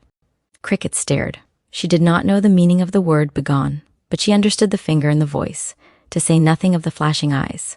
At least the glasses flashed, and that had the same effect that Adelaide believed her eyes expressed. Holding her handkerchief to her scratched cheek, Cricket hurried out the door and hunted her grandmother. With sobs, she told the story, while Mom bathed the bleeding scratches and ended doctoring of Cricket's face by soothing her wounded feelings. "Now, that's all right," the gentle voice said. "And how would you like the crust from a hot loaf of bread?" "With butter and brown sugar," demanded Cricket, forgetting her woes. "No, better than that." "Butter and preserved quinces," smiled Mom. "Oh my," exclaimed Cricket. "Mom, you must be an angel." As the tidbit was being prepared, Cricket looked anxiously at her grandmother and asked, "Mom, do you think they have cats in heaven? I hope they won't let 'em in. It's all right about dogs and ponies, but not cats. Well..." Mom handed her the bread with its thick covering of preserves. "If any cats get into heaven, I'm sure they will be very nice, gentle cats." "What put that idea into your head?" "I was just thinking what an awful commotion they would make if they had to wear long white dresses like the angels in the pictures," commented Cricket, following Mom into the dining room. Mom made no reply, but as Cricket went out into the yard, the old lady looked after her. What on earth will she do next? Mom chuckled to herself as she counted 24 pennies from her shabby purse and called to Cricket, "Let's go and buy some more queen cakes for the corgis." Chapter 20. The Beggar Girl. Saturday was always a busy day in the homes of Auntie Green, Mom, and other neighbors on 3rd Street. The real old families prided themselves that there was no cooking on Sunday, for all the big dinner was prepared on Saturday afternoon. Sunday was supposed to be a day of rest, in accordance with the commandment which said there should be no work for anyone, including the servant, on the Sabbath. Amy, the servant in Auntie Green's house, however she might break the other 9 commandments, never failed to keep that particular one, which forbade any work on Sunday. It made no difference to her that she had to do double the usual amount of work on Saturday, so long as she did nothing on Sunday.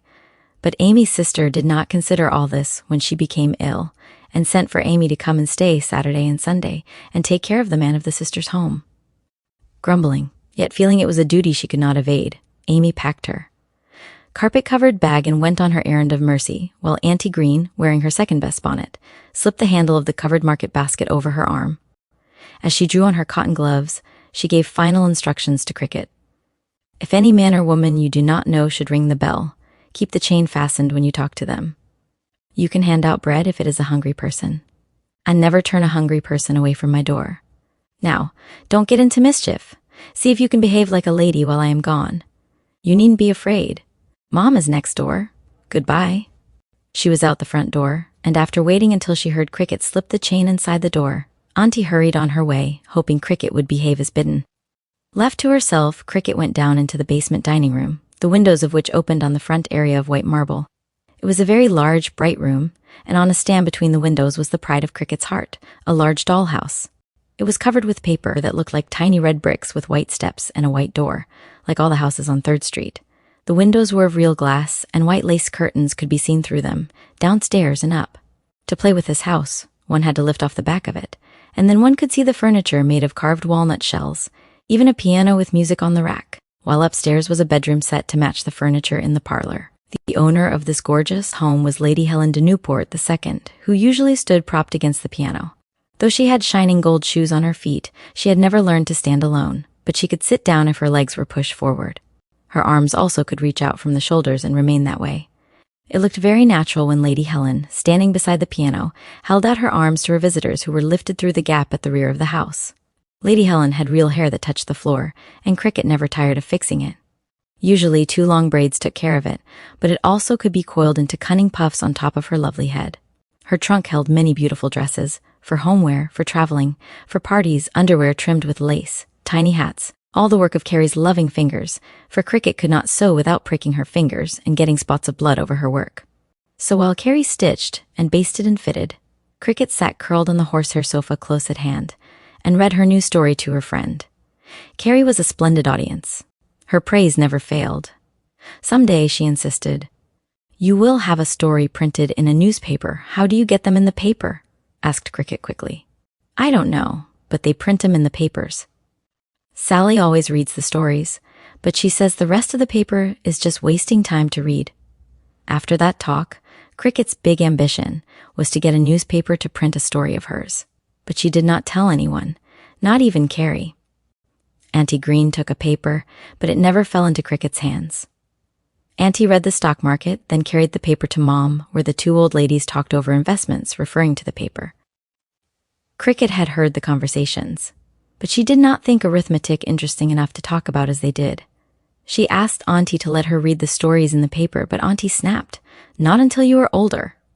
It would. Just put ideas into your head. Then the paper was twisted up and thrust into the kitchen range.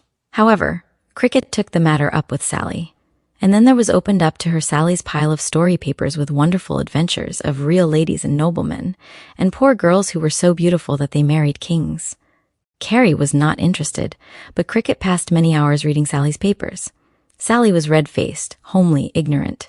She always dressed in calico, and for best wear she tied on a white apron in the place of the gingham ones used all weekdays. So after Auntie Green had gone marketing that Saturday morning, Cricket took from the bottom of Lady Helen's large trunk one of Sally's papers, and sitting down beside the window began to read. She knew the front door was held by its chain, even though Auntie had the key, and no one could come through the front dining room door except by the white marble area, the steps of which Cricket could see. So she was safe. The iron grill gate clicked. Cricket jumped and thrust the paper into its hiding place and shut the trunk. It was not Auntie Green, however, who came down the area steps. It was a little girl not much older than Cricket. She had a basket on her arm. Cricket's black eyes looked into sober blue eyes. The stranger stopped. She had on a ragged dress, torn stockings, and shoes through the broken leather of which pink flesh showed. "Please give me some cold pieces," the girl spoke through the window. Cricket was thinking. Auntie had said never to turn a hungry person from the door, but she had also said not to open the door. Well, this wasn't a man or a woman, it was just a little girl. So it would be all right to let her come in. The chain was drawn, the door unlocked, and the children faced each other. "I'm hungry. My mother is sick, my father is dead. We haven't any money to buy food," the girl spoke hurriedly. "Come in," replied Cricket. "Auntie is at market, and Amy has gone to take care of her sick sister, so I am keeping house today." The other girl hesitated, then entered the room. She glanced around quickly, saw the dollhouse and Lady Helen de Newport II. Then she looked at Cricket. "You can play with Lady Helen de Newport II until I get some bread for you. Everything is locked up except the bread box. But if you don't like plain bread till Auntie gets home, I'll go and ask Mom to fix some butter and brown sugar on it for you. Maybe you'd like preserved quinces." Cricket turned from the bread box. "No, just bread." "Is this your doll?" The rugged chunk of bread that Cricket had tried to cut nicely lay on the table while the beggar girl examined the dollhouse, and Cricket opened the trunk to show Lady Helen's clothes. In a few minutes, the 2 children were playing together. The beggar's basket forgotten beside the doorway. It was while dressing one of Lady Helen's friends, named Lady Gwendolen, that Cricket's gaze wandered from the lovely silk doll dress in the beggar girl's hands to the ragged dress of the child. She stopped playing. "Auntie locked up all the things to eat," she said suddenly, "but maybe I can find some clothes upstairs. You wait here. I'll come back pretty soon." The girl stared at her, but Cricket had darted through the kitchen, and the patter of her feet up the winding stairs grew fainter. Without hesitation, Cricket tried the closet door of Auntie's bedroom. It swung open. There was only one dress of her own among the gowns belonging to Auntie Green, and that dress, Cricket looked at it. She liked that dress best of all. It was her very best, her very newest dress. A darling little blue silk dress trimmed with tiny ruffles of silk and each ruffle edged with narrow blue velvet ribbon. Ma Sullivan had made it, and Cricket had only worn it once. That had been last Sunday to church. And there was a blue silk hat to go with it, and bronze shoes with blue silk tassels. Auntie had even bought her a tiny pair of white gloves, and there was a darling blue silk parasol with a handle you could hook over your arm so you did not have to hold the parasol at all. Cricket turned away to see if she could find some other dress instead of the blue silk, but every other closet was locked. Even the big walnut wardrobe was tightly closed and fastened. There was a lump in her throat that hurt, but she climbed on a chair and took down the blue silk dress. Honestly, she tried to find the shoes and hat and parasol. They had been put away where she could not get hold of them. So at last she went slowly down the stairs, carrying the precious silk dress. 1 or 2 tears rolled down her cheeks and fell on the silk folds, but she rubbed her cheeks fiercely with her white apron and hurried. She was afraid to be slow, for fear she would turn back and hang the dress in Auntie's closet. "It's my new silk dress," she exclaimed as she came into the dining room. "I just wore it last Sunday to church." There was no answer. The room had been deserted. Cricket stared at the open door leading to the area steps. She looked under the dining table, thinking the beggar girl might be playing house there, as she and Carrie often did. But only the fat table legs met her eyes. The basket was not beside the door. The beggar girl had gone away and taken her basket with her. "Oh, well," Cricket carefully laid her silk dress on the sofa. "I guess she got tired of waiting for Auntie to come home, and maybe her folks would be worried." She opened the trunk to take out the interrupted story, and as she stooped down, she gave a little cry. Lady Helen de Newport II was lying in the top of the trunk. Her blue eyes stared appealingly at Cricket. Lady Helen's head lay at one end of the trunk, but her broken body and legs with her lovely golden shoes were at the other end, smashed beyond mending. Cricket lifted the doll head, stared at it a moment, then flung herself on the horsehair sofa, with the head clutched tightly in her hand, while she sobbed as though her very heart were broken. Auntie's voice roused her through the open area door, and Cricket confronted the old lady. "What on earth has happened?" Auntie demanded in a voice that meant fear, not anger, as she stared into the swollen, tear-stained face. Cricket never cried unless something really serious occurred. Auntie Green knew that. The story was soon told. Lady Helen could not speak and tell what had happened, but her shattered body that had been thrust into the trunk was sufficient proof that something had happened to her while Cricket had been upstairs on her mission of charity. Auntie gasped. She peered at the doll, at the blue silk dress, then she made a hasty examination of the room. Like as not, she stole something. That's why she ran away. People send children begging, just to pick up things, or to find out how to get into a house and rob it. "I told you not to let anyone come in." "While I was away," scolded the old lady. "You just said men and women, not little girls, defended Cricket, and she didn't steal anything. She broke your doll and hid it, and that shows what kind of a child she was and the sort of bringing up she has at home. She didn't mean to break Lady Helen de Newport II. At all. She just dropped her, and Lady Helen broke herself, and then she got frightened and hid her and ran away." Though Cricket's statement was rather confusing, Auntie understood.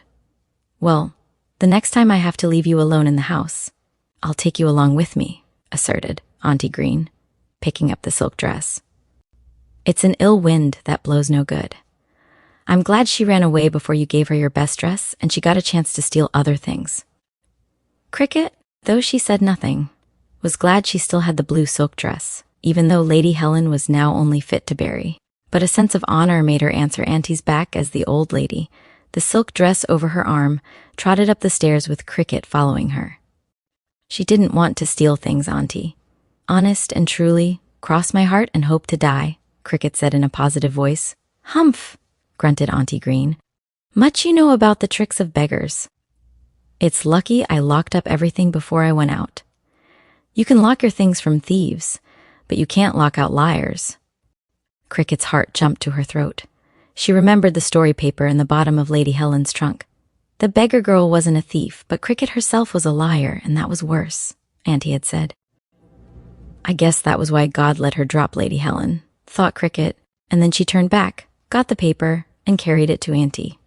"You take it right back to Sally Forbes," commanded the old lady, "and never again bring such a paper into this house.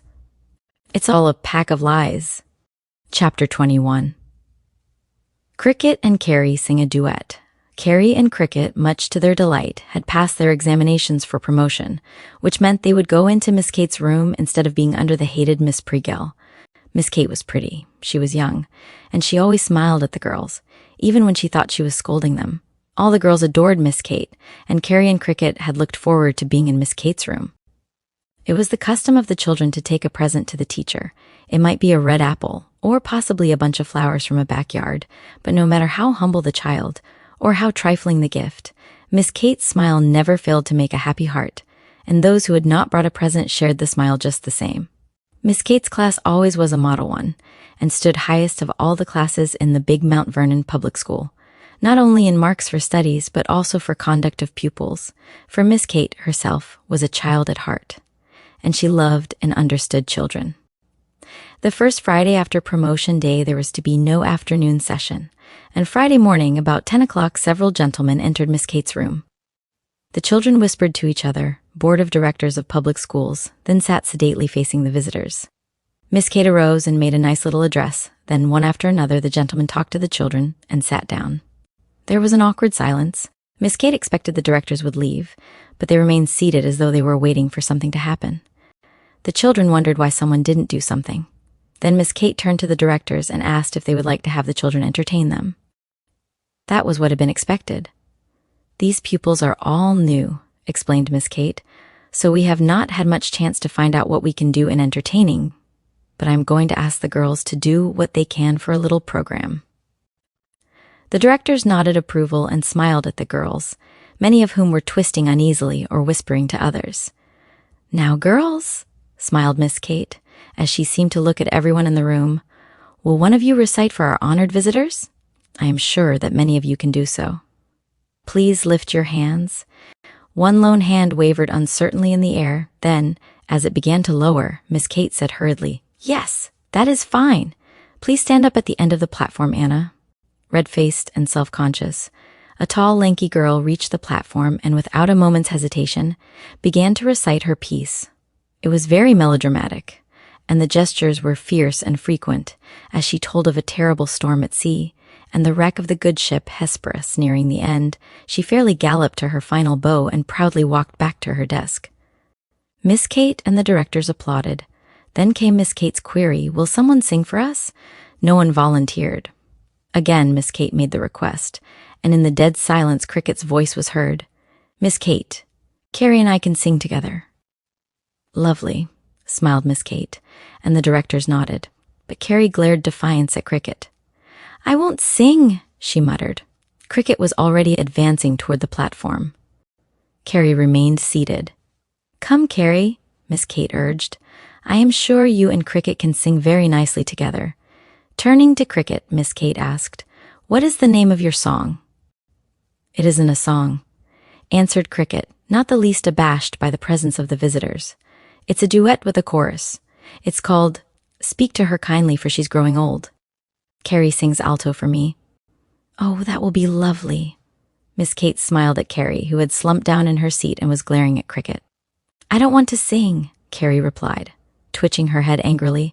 I can't sing without Carrie does, interjected Cricket. It's a duet and a chorus, you see. I don't know any other song by heart. Come, Carrie, pleaded Miss Kate, realizing that the board of directors would think she could not control her pupils if Carrie did not come to the platform and sing with Cricket. Miss Kate was very young, and she wanted to satisfy the Board of Education that she was a good teacher. So she walked down the aisle and leaned over Carrie, whispering. Carrie's small mouth grew into a buttonhole, but at last she arose and, with flashing eyes and jerking shoulders, took her place beside the friend who had made this trouble for her. Carrie was bashful. Cricket liked nothing better than pretending or acting. Whether her audience was composed of a few dolls or human beings, young or old, made no difference just so there was something she could call an audience. Carrie knew that, and she felt her friend was not fair in having her dragged up on that platform. Now, Miss Kate said encouragingly as she sat down beside the visitors. We are all ready to listen. Cricket started. Speak to her kindly. Cheer her lone heart. But Carrie's lips did not move. Sing, Carrie, urged Miss Kate. I can't, snapped Carrie. She pitched it too high for me. Cricket was unruffled. You pitch it then, she suggested. Carrie did so. She had a lovely, natural alto, It surprised them all, but Cricket shook her head. It was her turn to be mute. "Sing, Cricket," said Miss Kate, wondering if she would ever get the song started. Like a balky team of mules, when either started, the other refused to begin. "What is the matter, Cricket?" Miss Kate inquired desperately. Carrie pitched it too low for me this time. Then they tried to reach the proper pitch. "If we had a piano," apologized Cricket, "it would be just right the way the music goes." But there was no piano, so after making several starts, they found they could sing together. Not too high, or too low for either voice. Miss Kate sank back with a sigh of relief. At last the children were singing, or rather wailing, together. "Speak to her gently. She's growing old. Soon she will leave this world dark and cold. Stroke her thin hair." Cricket halted there. Carrie's alto went on, then she too stopped. "Why don't you sing?" demanded Carrie so that everyone could hear her. I forgot the words," confessed Cricket. Carrie gave her the line, and then the two of them piped up merrily and finished the first verse. But when the chorus should have started, Carrie simply turned and walked back to her seat. "I don't want to sing anymore," she announced. "It's the chorus," explained Cricket to Miss Kate. "One person can't sing a chorus when it's a duet, you know." By this time, the visitors were trying to choke back their laughter, but Cricket did not know why.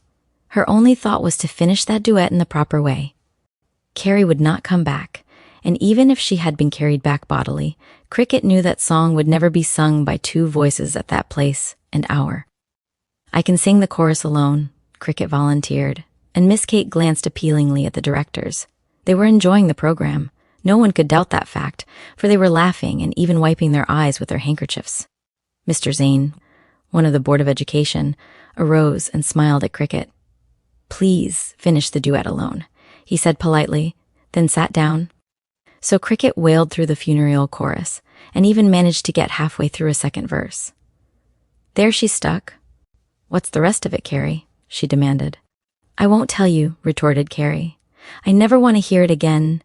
Well, I guess I can't finish it," Cricket announced complacently as she smiled upon Miss Kate and the Board of Education members. "Maybe the next time you come, I'll remember it all." The visitors applauded loudly. Miss Kate smiled, but it was rather a queer smile. She hoped no future visitors in her room would ever again ask the pupils to make up a program to entertain them. "The class is dismissed until Monday," she announced. "Go out in order and don't loiter on the stairs or talk until you reach the yard." Carrie's head was not turned toward Cricket as they went outside to the street. But Cricket felt very proud. She and Carrie had entertained the Board of Education. Up in Miss Kate's room, the visiting officials were shouting with laughter. Even Miss Kate was laughing now. "I never attended any theatrical comedy equal to that," declared Mr. Zane as he wiped his eyes. "I shall never forget it as long as I live." Chapter 22. Baked Tomato. Cricket had permission from Auntie Green to walk around to Carrie's and ask Carrie's mother to allow Carrie to share evening tea with Cricket and Auntie Green. The invitation was delivered and accepted. Then the two girls started back to Auntie's house. It was Sunday afternoon, and along the street children, dressed in their Sunday clothes, grouped on white marble doorsteps, but were not romping as usual. Third Street children never romped on Sunday. In the mornings they went to Sunday school, and then, at 4 o'clock precisely, they appeared carrying small velvet rugs to spread on the steps. That ceremony over, they sat down and talked quietly, for loud voices and boisterous laughter were prohibited on Sunday among nice people. And that was how Carrie and Cricket knew they would behave at Auntie's until time for tea. In homes of families who did not belong to old Philadelphia, and whose grandfathers and greatly-grandfathers had not lived in the section built up by colonial ancestors, people played the piano on Sundays, sang other music than church hymns, and acted in a way that did not follow the commandment to keep the Sabbath day holy. But in the old homes, it was different. Another rigid law laid down by Auntie Green was that no one should spend money on Sunday. Even to ride on a streetcar drawn by 2 horses, with bells jangling loudly on their harness so that people could hear the streetcar coming and be able to get out of their doors in time to catch it, was classed by Auntie as a sin. Cricket knew this. She also knew that when old Mrs. Raymond, who made shoes for Auntie, Mom, and for Cricket, and who had made the first shoes Cricket's mother ever wore, had brought a pair of new shoes for Auntie early one Sunday morning, Auntie insisted that Mrs. Raymond take the shoes back, since she would not pay for them on Sunday. Mrs. Raymond refused to make a second delivery but insisted that Auntie take the shoes and pay for them on Monday. The argument started when Auntie popped her nightcap head out the second-story front bedroom window and ended at the street door. The shoes were in Auntie's hands when Mrs. Raymond went away. "I'll be at your shop the first thing Monday morning," Auntie said with emphasis. When Sunday morning dawned and Auntie dressed for church, she wore her old shoes. To Cricket's question, "Aren't you going to wear your new shoes to church?" she replied, "I never wear anything that is not paid for." Carrie had been trained the same way. Money was not to be spent on Sunday. It had to be put in the collection box at church and Sunday school. Nothing else. But Carrie had 2 5-cent pieces in her pocket. She had neglected to spend them Saturday afternoon. She and Cricket shared this knowledge. As they started to Auntie's, Carrie suggested that they could walk by Kyles's candy store and look in the window to pick out what they would buy Monday morning on the way to school. So they stood looking at the tempting candies and cakes, and finally decided that they would get chocolate mice, some white mice with pink eyes, and 2 candy cigars that looked like real cigars. "Maybe they will all be sold tomorrow morning," suggested Cricket. "I guess we better get them right now," Carrie answered. "We won't eat them today anyway. That will be just as if we didn't buy them Sunday," agreed Cricket. Old Mrs. Kyles delivered the mice and cigars, and Carrie bargained shrewdly until a lot of colored jelly beans completed the purchase. In a paper bag, the articles were delivered, and hiding them cautiously, the children hastened to Auntie's steps and sat down. Carrie put the bag on the steps between herself and Cricket, and the girls spread their white embroidered dresses to hide the incriminating evidence in case Auntie should look out the window or door. A few minutes after they were settled, Auntie came to the door, but they had no idea she was there until they heard her voice. Both of them jumped up in guilty confusion. The paper bag tumbled down the marble steps, struck the red brick pavement, broke. Mice, cigars, and colored beans rattled like a hailstorm from steps to gutter edge. Carrie and Cricket were dumb. Auntie was not. Though Cricket insisted she had made Carrie spend her money, Carrie was equally loud in claiming the blame. "It was my money." Cricket didn't spend it. Carrie was told to go home at once and that her mother should know what she had done. Cricket was ordered to go upstairs and stay there. "You shall not have any supper tonight," ended Auntie as she watched Cricket going up the back stairs to the bedroom. Time dragged. Cricket looked across the street at the other children. The world was upside down. The children disappeared for their evening meal. Cricket was very hungry. It would be a long time until breakfast. Maybe she would die of starvation. Auntie Green would be sorry and would have a funeral and put Cricket in a coffin and in the dead wagon with the black feather dusters on top. Cricket had always wanted to attend the kind of funerals that passed Auntie's house. There was a lovely black dead wagon with 6 black feather dusters on top of it, and lots of carriages followed behind. Ladies and even children sat in those carriages. Out at Fort Concho, only officers and men went to funerals, and the coffin was put on a gun caisson, and a big flag covered it entirely. On top of the flag was the dead soldier's helmet and his riding gloves, and one of the soldiers of the troop walked ahead leading the dead soldier's horse, and empty boots swung in the stirrups of the saddle. The boots had spurs on the heels, but the toes of the boots pointed backward. The band rode on its horses, all white horses, but the soldiers who rode them were black. Brenner, the bandmaster, was white, and he rode a jet black horse. But Philadelphia funerals were different. Cricket envied the children who rode in those carriages. And now, if she died because she was hungry, she would ride in the dead wagon with the black feather dusters herself. Maybe Auntie would let Carrie ride in a carriage and Carrie would cry. The door opened slowly. Mom entered smiling. "I brought you a little supper, Cricket. Auntie has gone to evening service. Then I won't die because I'm hungry," remarked Cricket, as she made ready to devour the food. "I brought the tray through the passage from my house, and I will come and get it before Auntie gets back home." "We must keep this a secret," warned Mom. "All right," promised Cricket, her mouth half filled with cold-boiled ham, while her eyes appraised the preserved quinces, gingerbread, a glass of milk, a little ball that Carrie called smearcase. Auntie called it cottage cheese, but Mom called it twilight dew. It did not take long to eat the supper, but there was one thing Cricket would not eat: a baked tomato. She only liked tomatoes the way they came in cans, all messed up and no skin on them. Supper eaten, she seated herself again at the front window. People were passing on their way to church. She leaned out over the ledge. Anna, at that moment, the children across the street saw her and called, "Come on over, Cricket." "I don't want to," she answered, but it did not fool them. "You can't come out. You can't come out," taunted the group with one voice. "I can." "I don't want to play with you. I don't like you," she retorted furiously and left the window to escape her tormentors. "Cricket can't come out. Cricket can't come out," continued the jeers. She looked around desperately. Grabbing the baked tomato, she hurled it with all her strength. It shot across the narrow street and landed, but not as she had intended.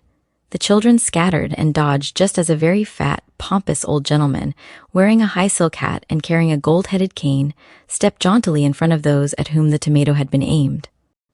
The silk hat rolled on the pavement. Its glossy black was spattered with red. Cricket gasped, then she drew out of sight. But the children across the street were delighted, and she knew they were telling him she had thrown that tomato. She heard a ring at Auntie Green's bell. No one was home but herself, and she had no intention of opening that front door. She knew he would come back another time and tell Auntie if he did not see anyone now. On the mantel was an iron bank, a round bank, and on top of it sat a big green frog. When the frog's front paw was pressed down, the big mouth opened and swallowed money. Cricket was saving her money, but no one knew what she was saving it for. That money would someday be enough to pay her way back to her father, but there wasn't very much in it now. Just pennies. It would take a long time to save enough. "Daddy, why don't you come and take me home?" she wailed as she flung herself on Auntie's big feather bed. "I want to come home to you. Nobody loves me but you and Prince and Duke. I don't want to go to school. I want to come home." All the longing of months was in that cry. Only the big green frog heard it as he stared at her with his funny bulging eyes. A step roused her. Mom was standing there smiling, not angry. Cricket flung herself at Mom and told the terrible thing that had happened. "I knew it," answered Mom's soft voice. "He rang my bell. I cleaned his coat so it won't spot, and I borrowed the Corgi girls' high silk hat from their hall hat rack so he could go to church. Tomorrow morning, I am going to take his hat to Oakford and Sons on 8th, above Chestnut. They will fix it up for him just as good as new. Now, stop crying and get into bed. Don't tell anyone else about it. Then we'll have another secret," Cricket agreed, smiling at Mom. Chapter 23. The Sewing Circle Meets. "The Sewing Circle is going to meet at our house this afternoon," announced Carrie one Saturday as they were busily at work on new clothes for the dolls. "They're going to have ice cream and cake, and we can have some of it too." By hanging over the banisters of the stairway, they watched the ladies arrive and go up to the second-story front bedroom to lay aside hats and wraps. Then each of them went downstairs carrying her work bag in her hands. They were making clothes for the poor. So Carrie and Cricket gathered up their own sewing and slipped down into the back parlor, from which they had full view of the front parlor and the guests. Though the girls did so as they planned, they were much more interested in the other room, and especially the hands of the clock. At 4 o'clock, Sally was to go for the ice cream, and Mrs. Cantlin had said that Carrie and Cricket could go with Sally. The old-fashioned square piano in the back sitting room made a lovely house, but when the clock chimed 4, Carrie and Cricket crept from beneath the piano and hastened to the kitchen. Sally was ready to start with the ice cream. She had on a new calico wrapper, a flat white collar, and had put on a clean white apron. Sally always rebelled at wearing a white apron. "Gingham is good enough for me," she asserted, "and what's good enough for me is good enough for anyone. Else I know." But a church affair was different. A large white hand-painted china pitcher stood ready, and Sally held a new dollar bill in her hand. "Come along," she commanded. The two girls reached the back gate ahead of her. Carrie wanted to hold the pitcher, but Sally refused. "You'll drop and break it." "I won't break it." "No, I tell you." "Then let me have the money," insisted Carrie. "You'll lose it." "I'll hold it tight and keep my hand in my pocket," Carrie argued, and still protesting, Sally handed her the dollar bill. Carrie kept her hand in the pocket and clutched the bill tightly. So they reached Kyles's ice cream and confectionery. While Sally was deciding on the particular flavors, Carrie and Cricket wandered around the store admiring the display and trying to make up their minds how to invest the 2 pennies they jointly owned. "Come along, Carrie," called Sally. "Where's the money?" "I haven't got the money," retorted Carrie. "I gave it to you. You didn't—" Sally was angry now. "What did you do with it? I said you'd lose it." "I put it in the bottom of the pitcher, and I told you I was doing it." Carrie, too, was angry. "You never paid attention to me when I tried to make you take it, so I put it in the pitcher."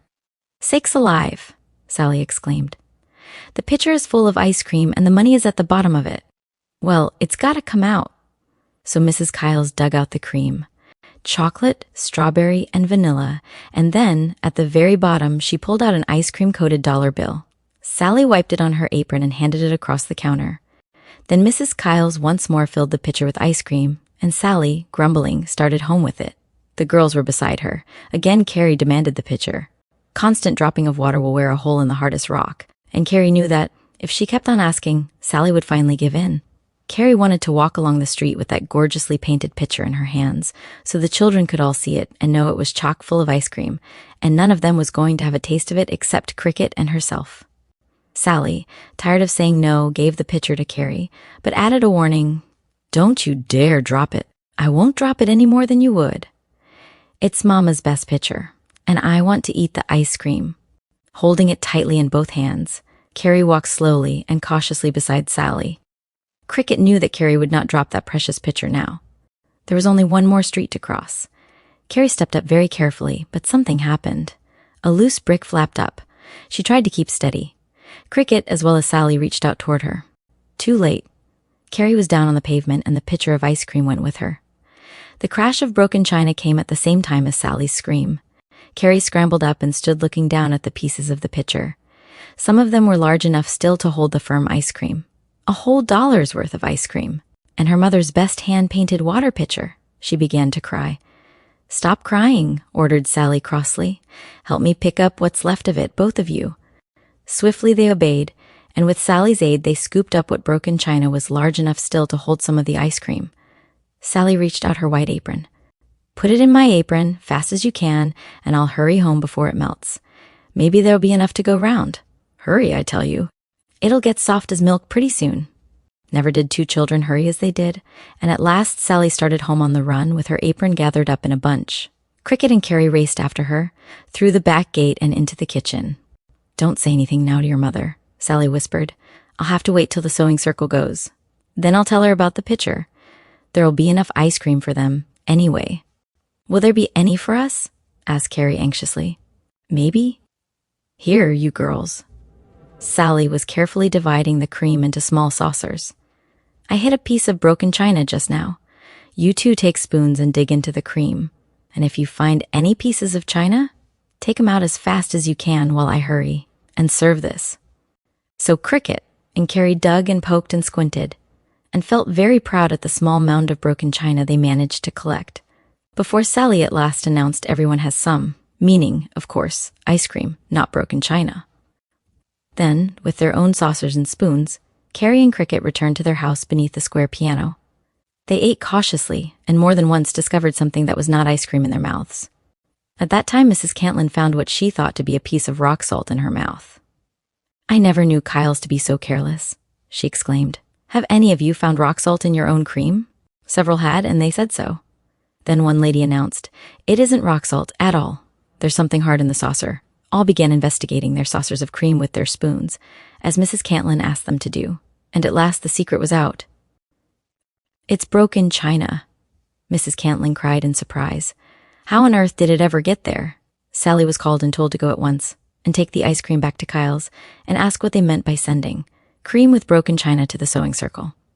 "Mrs. Kyles didn't do it," confessed Sally, "and I was dead sure we picked out all the pieces before I brought in the saucers and cake." Then the sewing circle heard the truth. Amid their screams of hysterical laughter, Sally departed. Another dollar bill was in her hand, but this time she carried a big tin pail instead of a china pitcher, and the sewing circle ate their ice cream without risk or fear. Chapter 24. Miss Wardis's lost teeth. Auntie Green had a great many friends. Friendships among the old Philadelphia families frequently existed for 5 or 6 generations, and Auntie's friends were among that class. Dressed in her best black, silk, which was of such heavy quality that Ma Sullivan, who made all of Auntie's clothes, bragged of the number of needles broken in sewing that gown, Auntie donned a black velvet bonnet trimmed with gardenias, tied the strings beneath her chin, then adjusted the India shawl, and started on her way to Logan Square to take tea with the Moores and the Cattells. Cricket had been told to stay in Mom's house until Auntie returned that evening, and Mom had suggested to Cricket that Carrie Cantlin come and have supper with them. So Carrie and Cricket sat in the back arbor where honeysuckle formed a fragrant roof.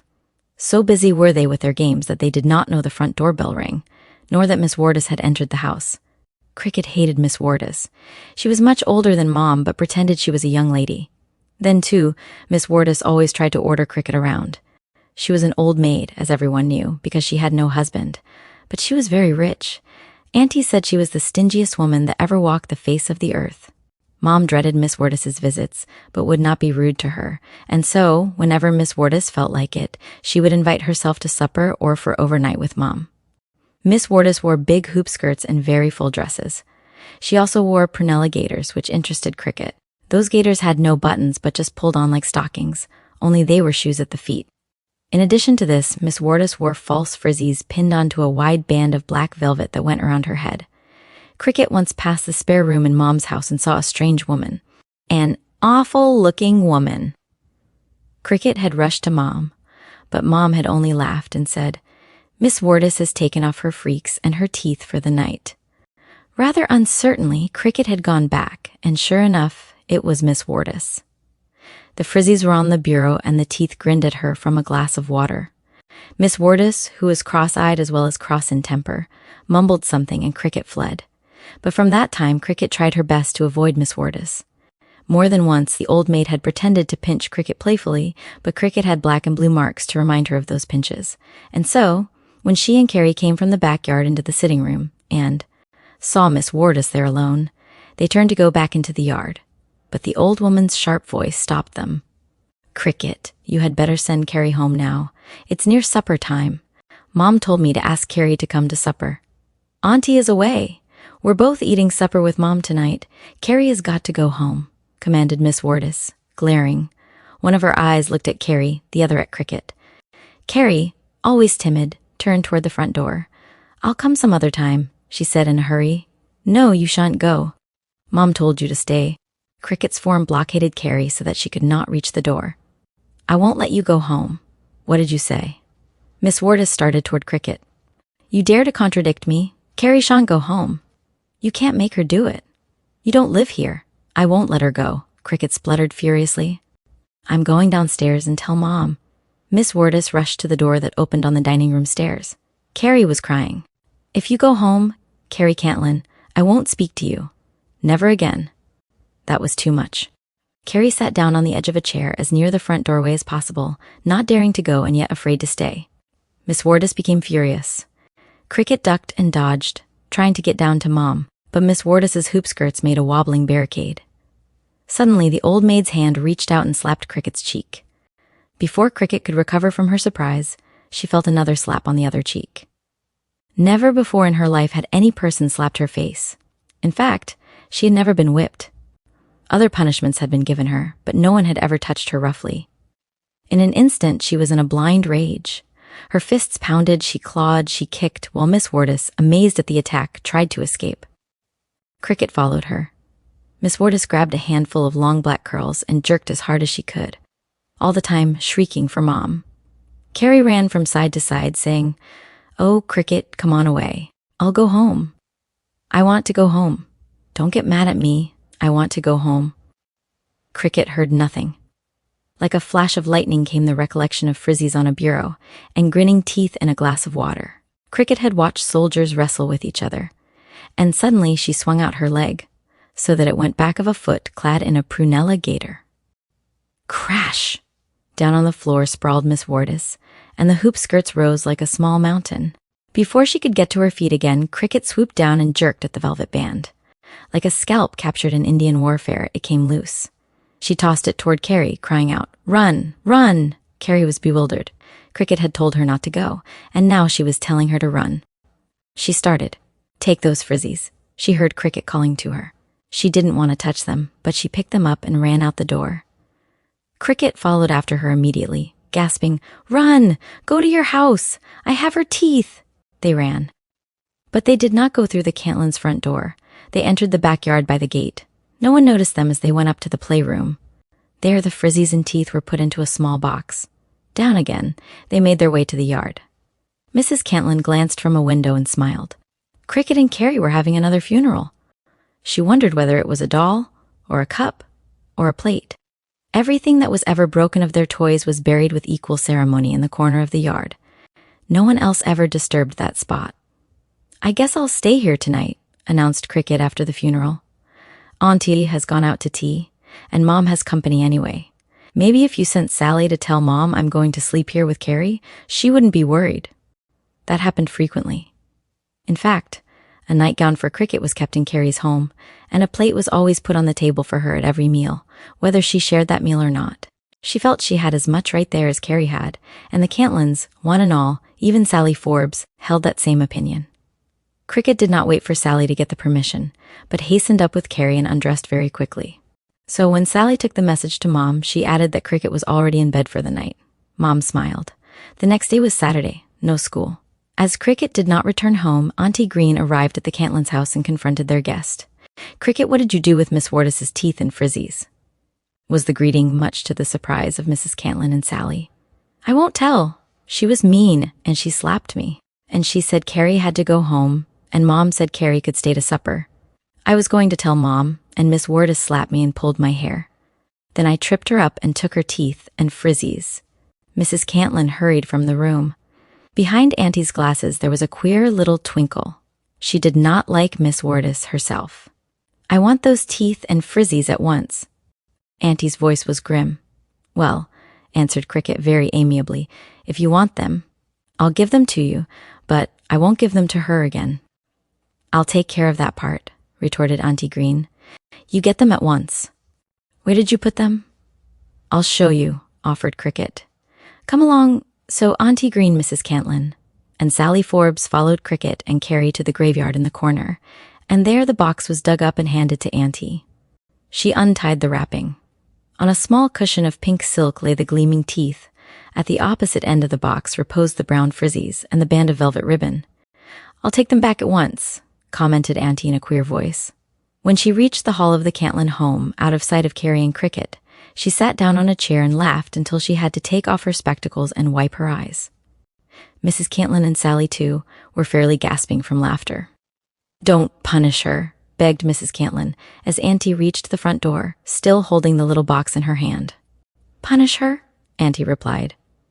"Elizabeth Wardis says she will never again put her foot in Mom's house, and that's the very thing Mom should have told her not to do years ago.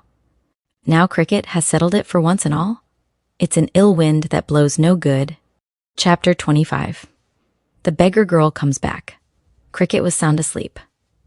In the next room, Auntie's night-capped head rested serenely on a huge pillow. The window blinds, which were of green slats, had been raised so that the daylight would awaken Auntie at her usual hour of 5 in the morning. Not a sound disturbed the old house. Outside seemed like a dead world. It was 2 o'clock. The bell of the old Dutch church was not asleep. Cricket stirred and opened her eyes. She was worried. In her sleep, she had been dreaming that a big snowstorm was falling, and the little white boy had been crying because he was cold. She slipped from her high feather bed with its 4 tall posts and looked out the window to see whether it really was snowing or not. She could see the white boy standing in the garden. But it was summer, not winter. So he was not cold after all. Cricket crawled back into bed and again closed her eyes. She was not sure whether she was dreaming again when someone touched her gently and whispered to her, "Don't say anything. Listen." She did listen, and then she heard the voice go on speaking in a quick, frightened whisper. "I'm the girl that broke your doll. I didn't mean to do it. Bill pushed me in the hall window and told me to go down and unlock the back door for him. He's going to steal the silver. Tell somebody quick. I got to go down, or he'll kill me." Cricket sat bolt upright in bed. The other girl clutched her arm. "Don't make a noise, please. He'll kill me if he knows I told you. I got to go down now and open the door. He is too big to get in the hall window himself." "Auntie won't let him hurt you," whispered Cricket. "Come along." She dragged the beggar girl with her into the front room. Auntie's ears were sharp, and before Cricket reached the bedside, the old lady was wide awake. "Hush," warned Cricket, and then in a low whisper, she told Auntie what the beggar girl had said. Auntie kept quiet, pushed the girls aside and motioned them to sit down. The beggar girl was trembling with fear. Bill would be coming soon, but the hall window was too small for him to get through. He would jimmy one of the downstairs windows if she didn't open the door. That was what she whispered to Auntie. It seemed as if the old lady simply jumped into her clothes, but she took time to pull off the nightcap and pin on her black wig. Then, Fully dressed, she led the two children to the passageway leading to Mom's home. On the other side of the passage, Auntie halted long enough to bolt the door firmly. Then she remarked, "I guess Bill won't come after you here?" Mom was awakened, and the two girls left in her care, while Auntie hastened down and out of Mom's front door. She knew there was a policeman and that it was time for him to be nearby. Sure enough, he was right where he should have been, and by the time Auntie had told the story, he was with her inside of Mom's front door.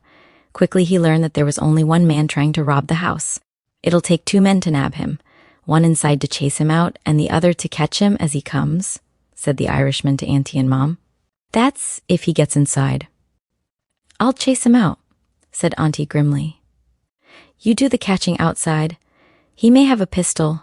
Mom was afraid Auntie would be hurt. "I'll have a broom," retorted Auntie. "I'm not afraid of any man." So the policeman, ready with his pistol, went softly down Mom's stairs and out her back door into the garden. Auntie, following directions, went down her own back stairs, and as she reached the lower hall, she heard soft noises at the back parlor window. The man was tired of waiting and was going to pry open the window and catch the little girl before she could disturb anyone. Auntie, standing in the darkness, heard the window sash slowly raised. She waited. The man's head and shoulders were in the room. She could see that much, but he could not see her where she was standing. "Take that, you scalawag," yelled the old lady, bringing the broom down with a terrific whack on his head. The man, unprepared, fell forward and sprawled in the room on the floor. He tried to reach his pistol, but Auntie's broom pounded and whacked, so that all he could do was duck his head and hold up his arms to protect himself from the furious blows. He was swearing loudly, and Auntie kept yelling as she pounded him. "You dirty scalawag! You will send a child out to steal, will you?" The man struggled to his feet, and the pistol fell to the floor. Auntie snatched it up and pointed it at him. "Don't shoot, lady," he whined. "I won't hurt you. I'll get out." Then through the window came the Irish policeman, and the burglar held up his hands. Instantly, iron handcuffs were snapped on his wrists. He could not hurt anyone then, not even the little beggar girl. "I'll run him in," said the officer. As Auntie lit the gas jet, the policeman grinned. She laid the pistol on the mantel, but she held on to her broom. "Will you appear against him in court?" "I certainly will be there," she replied. "I'll take his pistol for evidence," the officer said, and then he added, "Guess I'll take your broom too, for corroborative evidence, they call it." So out of the house went the prisoner and the officer. Auntie closed the back window and went upstairs, then through the passageway to Mom's home she marched like a victorious general. "Everything is all right," she announced. "What are you crying about? He can't hurt you now. They'll send him to prison. Is he your father?" "No," sobbed the girl. "I just stay there." Auntie and Mom questioned her and learned that the man's wife was no relative. Nellie, as she was called, only remembered that her mother had lived there and worked at a store. Bill's wife had boarded Nellie's mother and taken care of Nellie while the mother was at work. Then, after the mother had died, Nellie kept on living there and washing dishes, scrubbing and cooking without having a chance to go to school or play. Bill got cross most of the time. He slept all day and went out at night. Then Bill's wife told Nellie to take the basket and tell people that her father was dead and her mother sick, and there was no money or food for her brothers and sister or sick mother. And Bill told her, when she got into a house, to look around sharp and see if there was any silver anywhere. The day she had broken Cricket's doll was the very first day she had gone out with the basket, and she forgot to look around as Bill had told her to do. Then, when she let the doll fall and it broke, she put it into the little trunk and ran home. Bill beat her that night, and they did not send her out again with the basket. But the day before Bill had told her to climb in the little window, he had found out from someone that Auntie Green was very rich and lived alone except for the servant and a little girl. And some way he knew that Amy was not there that night. He had been keeping watch on Auntie's place and knew that Amy was away. "Yes," nodded Auntie. "That sister of hers always gets sick at the wrong time. Usually house cleaning time. He said he'd kill me if I woke anyone up," went on the little girl, fresh tears filling her eyes. "But I tried to wake her," she pointed to Cricket. "Well, don't worry, dear," said Mom in her gentle voice. "You are safe now, and you won't have to go back and live with Bill and his wife again. We'll take care of you ourselves." Chapter 26. What happened afterward? When the trial of Bill took place, Auntie had to go to court and tell how she captured the burglar, and how the little beggar girl had awakened Cricket. So Bill was sent to jail, and Nellie knew he could not hurt her again. Many of Auntie's rich friends came to see her and wanted to take Nellie into their own homes to live. But one day, dear old Miss Betty Allen came to see Auntie and Mom, and as they all talked together, Miss Betty said that she wanted to adopt a child, and she would rather adopt little Nellie than a child she knew nothing about. Miss Betty was rich. She had no living relatives. For years her mother and her uncle had lived in the beautiful old-fashioned home with Miss Betty. After her mother and uncle had both died, Miss Betty and 2 servants went on living in the big house. Miss Betty loved children, and as she had none of her own, every year after her mother's death, Miss Betty invited all the children of her friends to come to a great big party in her home. Cricket's mother, when a child, had gone to those parties, and then, when those children had grown up, Miss Betty invited their children to come. So Cricket had been among the children whose fathers or mothers had played games at Miss Betty's parties, years and years before Cricket had been born. Miss Betty was old and lonely. She wanted to help some child and give it a good home with her. For a long time she had been thinking of adopting a little girl as her own, but she had not spoken of her plan to any of her friends. So when she heard about Nellie, Miss Betty at once went to see Auntie. She had stayed to tea, and Nellie was there with Cricket and Carrie. The 2 friends had at once made Nellie know they liked her, and the little beggar girl soon lost her fear of Bill coming after her and taking her away. Miss Betty liked Nellie at once, and when she asked if Nellie would come to visit her for a while, Nellie was happy to go for a month. Nellie remained in Miss Betty's home, and then Miss Betty went to the family lawyer and told him she wanted to adopt Nellie for her own child, and that he must fix everything up the way the law required so that nobody could ever take Nellie away from her. She also told the lawyer to make a will, so that, if Miss Betty should die, all her money and the big house and everything in it would belong to Nellie, so she would never be without a home or hungry again as long as she should live. Then a dressmaker came to the house. It was Ma Sullivan, who made all of Auntie's dresses, and who always sewed every stitch by hand, even though some women had the newfangled sewing machines in their homes. Auntie would never allow a sewing machine in her house. She said it would take the bread and butter out of the mouths of poor seamstresses, because a machine could do the work more quickly than they could do it. Ma Sullivan agreed with Auntie, and so all of Auntie's old friends kept Ma Sullivan trotting from one house to the other, doing their sewing. Lovely dresses, pretty ribbons, good food, and kindness made a big change in little Nellie. She grew from a big-eyed, pale, and frightened child into a plump, laughing girl, and everyone was surprised to see how pretty and affectionate she really was. School was just across from Miss Betty's home on Catherine Street, and Miss Betty planned to send Nellie there as soon as the summer vacation was at an end. Cricket and Carrie attended the Mount Vernon Grammar School, too. So Nellie would see them every day during recess, though Nellie would be in the lowest grade of the primary department, while Carrie and Cricket were in a much higher grade, almost ready for the secondary school.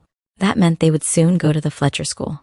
Later, they would come back to the Mount Vernon in the grammar grade among young ladies during the summer, all the children Miss Betty knew, together with their fathers and mothers, whom she had known when they were only children themselves, gathered at Miss Betty's home for one of her children's parties. Men and women, some with gray hair and wrinkled faces, like Mom, Auntie Green, Aunt Kitty Jones, Mrs. Elijah Cattell, Mrs. Moore, and Mrs. Harding, who had been playmates of Miss Betty when she herself was only a little girl, mingled with the next generation, Aunt Ellie Green, Aunt Annie Clark, Mally Moore, Ed Cattell, Maggie Cattell, Sam Moore, Maggie Moore, all of them long since grown to manhood and womanhood, like Cricket's mother, who had played with them at Miss Betty's parties the same games as their children now played, going to Jerusalem, hide and seek, I Spy, or had danced together the Virginia Reel, while hired musicians played the piano and a violin. So they gathered once more, old and young, grandparents and grandchildren, for Miss Betty's party. Nellie stood beside Miss Betty, smiling at them all, and with her stood Cricket. Nellie felt rather shy at so many strangers, but she was happy. At times her fingers reached out and slipped into Miss Betty's hand. Then the old lady would look into the child's grateful eyes. They understood each other already. Downstairs, in a big dining room, there were flowers everywhere in large vases, and an immense table with so many chairs it was bewildering. But finally everyone was properly seated. Then a gentleman arose and the talking stopped at once. "My dear friends," he said, "this is a wonderful party for us all. Miss Betty always has wonderful parties, we know, but this is different from any other she has ever given to us. Miss Betty has lived alone for many years, and yet every child who has known her felt it was her child, and so they always came back to her, year after year. But today, Miss Betty has a child who is really her own, and who will live here with her. The lawyer has brought the papers all signed up, and now I want to introduce every one of you to Miss Betty's own daughter, Miss Eleanor Allen. Nellie looked up at Miss Betty's tear-filled eyes. She felt Miss Betty's hand clasping her own, and then she was drawn to her feet beside Miss Betty, and Miss Betty's arm went around her shoulders. "My old friends," Nellie heard Miss Betty saying, "you have shared my sorrows and my joys ever since we were children together. Then your children seemed my own, and that made me very happy just once each year you lent them to me. They were my children that day, not yours. But I miss them the days they were your children, not mine.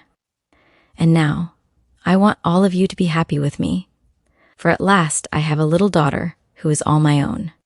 And I want your children to love my child and be the same loyal friends that our families have been for 5 generations past." Oh, the clapping of hands, the joyous promises of young and old, that never would they fail to keep the friendship that had existed from the days when old Philadelphia was just a little village, and the soldiers under General Washington had gathered to fight the British. So, laughing, feasting, recalling days that were long gone, the old friends chatted with Miss Betty, while the younger generation danced and played together in the big parlors. And when at last it was time for them all to go to their homes, Nellie stood beside Miss Betty and gravely shook each friendly hand, just as she saw Miss Betty was doing. But when Cricket and Auntie Green came to say goodnight, Nellie flung her arms about Cricket's neck and kissed her. And then, to Auntie Green's surprise, Nellie stood on tiptoe and kissed her too. Auntie wiped her eyes as she turned to Miss Betty. "Good night, Betty," she said. "She will turn out all right in the end." Chapter 27, The Big Little Boy. School closed at the end of June in 1879. Cricket had been with Auntie Green for 2 years. She and Carrie had just passed their examinations for promotion from Miss Kate's room, standing together at the head of their class, as they had always done during other school terms. Sometimes Carrie was number 1, sometimes Cricket. It made no difference to them, so long as they were together at the head of the class. Together they studied their lessons, in school or during evenings in the Cantlin home, where Carrie's father and Ida were ready to help when the 2 girls could not work out their lessons unaided. The weather was very warm in early July. Auntie Green and Mom watched Cricket with anxious eyes as she became unnaturally quiet and did not want to romp or get into mischief as formerly. "I'm not sick," she answered them. "I just feel lazy." So they gave her homemade tonics, which she swallowed without protest, but nothing seemed to have the desired effect. Even when Carrie came to make necessary summer clothes for their dolls, Cricket had no new story to read to her friend. At last Auntie began consulting doctors, but Cricket, after visiting 1 or 2 offices where she had to stick out her tongue, have things pushed down her throat, give her wrists to be felt, and have her eyelids lifted, grew so nervous that the mere mention of seeing another doctor caused her to break down and cry hysterically. "I won't go to any more doctors. I am not sick. I'm just lazy." It was the latter part of July, when Mom and Auntie sat talking earnestly together in Mom's back sitting room. Cricket was at Carrie's home to have supper that night. It had been an effort for her to go even there. Auntie was greatly worried. "It's not natural for her to change in such a little time," she said. "Maybe it is the hot weather," suggested Mom. "You had better take her away to the country, or down to Cape May for a few weeks before school opens again in September." "I'm going to take her to see Weir Mitchell," announced Auntie. "But I don't want her to know he is a doctor, or she will have a crying spell. He will tell me the truth, and I think he knows his business better than any other doctor in Philadelphia. I'll take her to his house tomorrow, and just tell her I am going to see an old friend. That will be no lie, and it will give him a chance to see her when she is not thinking of doctors or medicines." That was how it happened the next afternoon, that Cricket and Auntie Green got into a carriage. Cricket had no idea where she was going, and she had learned not to ask many questions of the old lady. The carriage bumped over the round cobblestones until it left 3rd Street with its neat solid rows of red brick houses, trimmed with white marble steps, and turned into Walnut, a wider street where the houses were different and much larger. Auntie Green went up the steps of a house built of white stone and rang the doorbell. Cricket glanced at the number above the door, 1524. Somehow, she liked the house. It was different from other houses. "Who lives here?" she asked. An old friend of the family. I have to see him on a matter of business, replied Auntie. No more questions now. The front door was opened by a neatly dressed servant, to whom Auntie gave a card, without saying a word. Then they were shown into a very big front room with a high ceiling. Cricket sat down quietly on a chair not far from Auntie's, and glancing about the room she studied the pictures on the walls. Then a big bookcase crammed with books caught her eyes. It was at one side of the room near the very back. The more she looked at those rows of books, the greater grew her wish to go near enough to see them and find out what they were all about. The desire grew stronger as they sat waiting for someone to come in. At last, she slipped over to Auntie Green and said, "May I go and look at the books? I can't touch them. There are glass doors?" Auntie nodded, and Cricket almost ran across the room, fearing the permission might be recalled. Down on the floor she sat in front of the glassed bookcase, eagerly reading the titles of the books. Many of them she did not understand, for they were in a foreign language, but there were others that were simply fascinating. She was book-hungry. The few books Auntie allowed her to have, Cricket had read and reread until she almost knew them by heart. This was a whole library. She wanted to read every book in it, but Auntie would be going home, and so there would be only time to read the names of the books as fast as she could do it. She was so busy that she did not notice a gentleman coming into the room and shaking hands with Auntie Green. Nor did she know that they were both watching her as they talked together in low voices.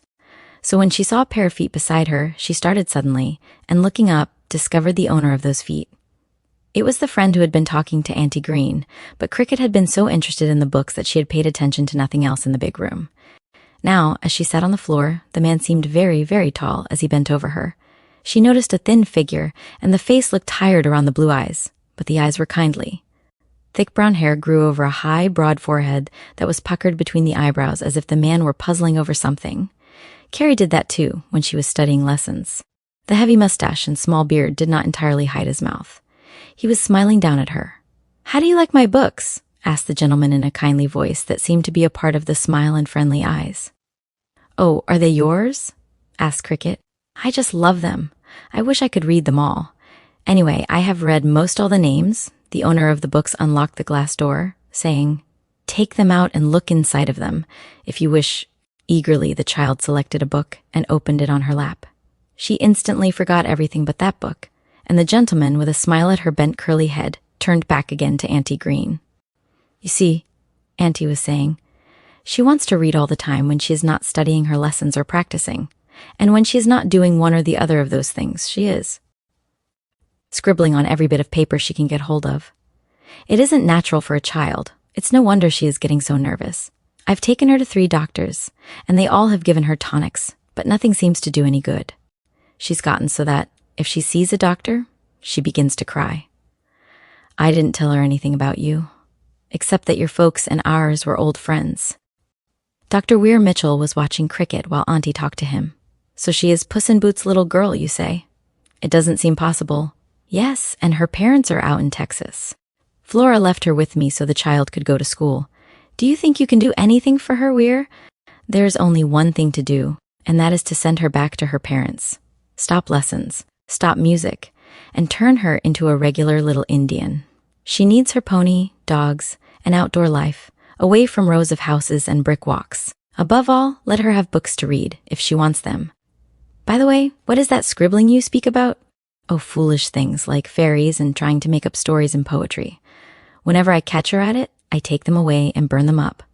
Then she has one of her crying spells. Chapter 28. Puss in Boots. Let her scribble, said Weir Mitchell, his eyes on the small figure beside the bookcase. But I've told her time and again there are no such things as fairies, protested Auntie. Once, when I was very young, I found a book of fairy tales. They were wonderful stories, but when my mother saw that book, she took it from me. I was always book-hungry, myself. My father seemed to understand that. Your father was a wonderful man, Weir, said Auntie. Captain Green loved him very dearly, and he loved you too. I shall never forget what Dr. Pancourt and your father and you did during Captain Green's last illness. We did our best to help him, because we all cared so much for him. He was a hero to me when I was a boy, and I was eager to hear his tales of strange lands and voyages. For a little, while they both were silent. Then Dr. Mitchell arose and walked across the room to where Cricket was sitting with the open book on her lap. She smiled up at him. It's a splendid book. I read the beginning and the end. I wish I could read it all. You shall. Auntie Green will carry it home for you, I know. After you have finished reading it, she will send it back to me. My books are not just books, but friends, you see. There are real people inside the covers of books. So when I am reading, I am talking to friends. That is why I love my books. I love books too, confided Cricket eagerly, and when I haven't any more books to read, I write stories and read them to Carrie. Dr. Mitchell sat down on a chair and studied the child's face as he said, "Let us make a bargain, you and me. Suppose I write a book. Someday, and when you are grown up, suppose you write a book too. Then I will read your book, and you will read mine." He looked steadily into the dark eyes of the child. "Let's make that a bargain right now." Gravely he held out his hand, and Cricket laid her own hand in his. "It's a promise," he said. "Yes, and I cross my heart and hope to die," Cricket replied, but there was no smile on the face of Weir Mitchell. "Come, Cricket," Auntie interrupted. "We must be going now." "Wait a few minutes. I want to tell Cricket a story of a little girl I used to know a long time ago," the doctor spoke, and Auntie sat down. In the first place, there was a little boy. His father was a doctor, but sometimes he went as ship's surgeon on long voyages with a friend who owned many sailing vessels. That was how the little boy happened to go down to the wharf with his mother to say goodbye to his father who was starting on a long voyage. As time went by, the little boy grew into a rather big boy, and he was studying to become a doctor like his father. For when the captain of the sailing fleet had stopped going to sea, the doctor had an office in the same city. So the friendship between the captain and the doctor kept up just the same, and the big little boy used to go to see the captain and listen to the stories of his adventures. Then, one day, the captain was taken ill, and so the doctor, with many other doctors, tried to save his life. The big little boy was almost grown up at that time, but in the university studying medicine. So his father sent him to take care of the captain and help nurse him. There were no trained nurses in those days as now. Other students went in the daytime, but the doctor's son stayed there day and night because he loved the captain as much as his father, the doctor, loved his old friend. There was a little girl in the home. She was just 5 years old, and she had big black eyes and long black curls, just like yours. The big little boy used to call her Puss in Boots, and they became great friends. Sometimes she would slip into the room where the captain was lying, very white and weak, but always with his pleasant smile for everyone, and then the big little boy would lift Puss in Boots very gently on the bed, so she could talk to the captain whom she loved so dearly. He had always been her playmate. Down in the tiny closet of the big parlor, where he kept his cigars that were rolled from special tobacco, and made in the garret of the house by 2 men whom he hired, Puss in Boots used to find lovely slices of cheesecakes hidden for her. The captain's wife thought that cheesecakes were bad for children, but Puss in Boots loved cheesecakes. So the big little boy heard the story of the cheesecakes, and how Puss in Boots had promised to keep the secret from the captain's wife.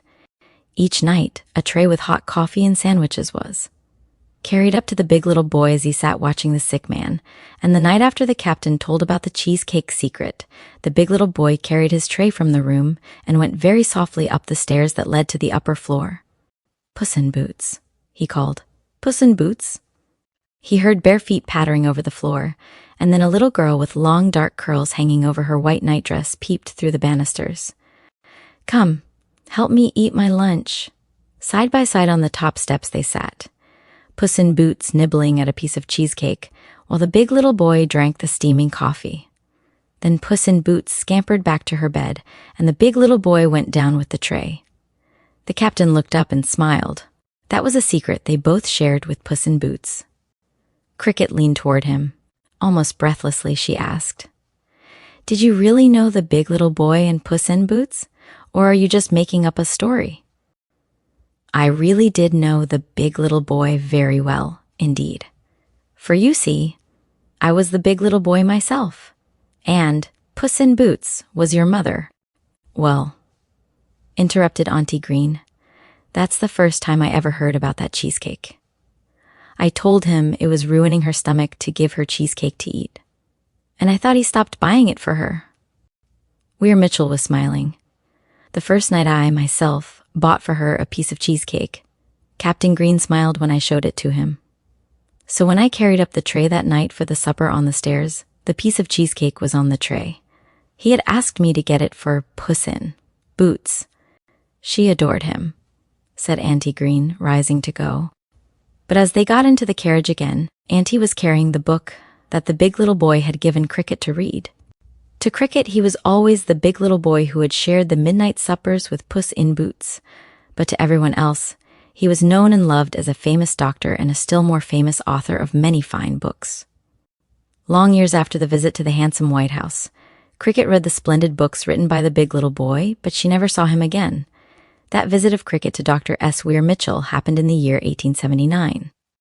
Though Dr. Mitchell had, at that time, written many poems and stories, he did not sign his own name to any until 1880, when his first book of fiction was published under his own name. Chapter 29. Cricket makes a promise. Mom and Auntie Green were talking together. It was the day after the visit to Dr. Mitchell. Cricket was in the dining room deep in the book of Strange Adventures of a White Man in the Jungles of Africa. It was a true story. She paid no attention to what anyone in the house was saying or doing, for she was far away from Philadelphia with Livingstone, the African explorer. Dr. Mitchell says that the only thing to do for her is to send her back again to Texas. Like giving a wild bird freedom, is the way he put it. I told him how nicely she was learning to behave, and what a harum-scarum she had been when she first came here. She's a civilized child now, but she used to be a regular Indian. Yes, nodded Mom, as she went on knitting a pair of slippers for Cricket. Mom's fingers were always busy, even when she was resting. He said she needed freedom and outdoors, as she used to have it in the West. Her dog, her pony. I said she could not get an education out there, for there were no schools. Then he said, "Don't worry over that, Auntie Green. She will find stories and lessons in stones, in flowers, the grass, the prairies, and stars. There are some children who need no teachers but God's work." I think she understands many things the rest of us will never understand. "What did you say?" asked Mom very softly. "I acted like an old fool," snapped Auntie. I began to cry. Then he said, "Of course, it will be hard for you to give her up. I know that you love her, but you would let her go to help her." And I said to him, "If that child wanted my head for a football, I would give it to her, if I could, to make her happy. I'd like to see her laugh and get into mischief as she used to do, even if I have to let her go away from me." "Yes, I know," replied Mom, remembering how, years ago, Cricket's mother had been carried into Auntie Green's home. No one had ever realized how Mom had longed to have that baby in her own home where there were many mouths to feed and not much money. Auntie had lavished love and luxury upon the child, and Mom's gentle smile had hidden her heartache, and no one knew it was there. Now she laid her hand on Auntie's, but neither of them spoke. They understood.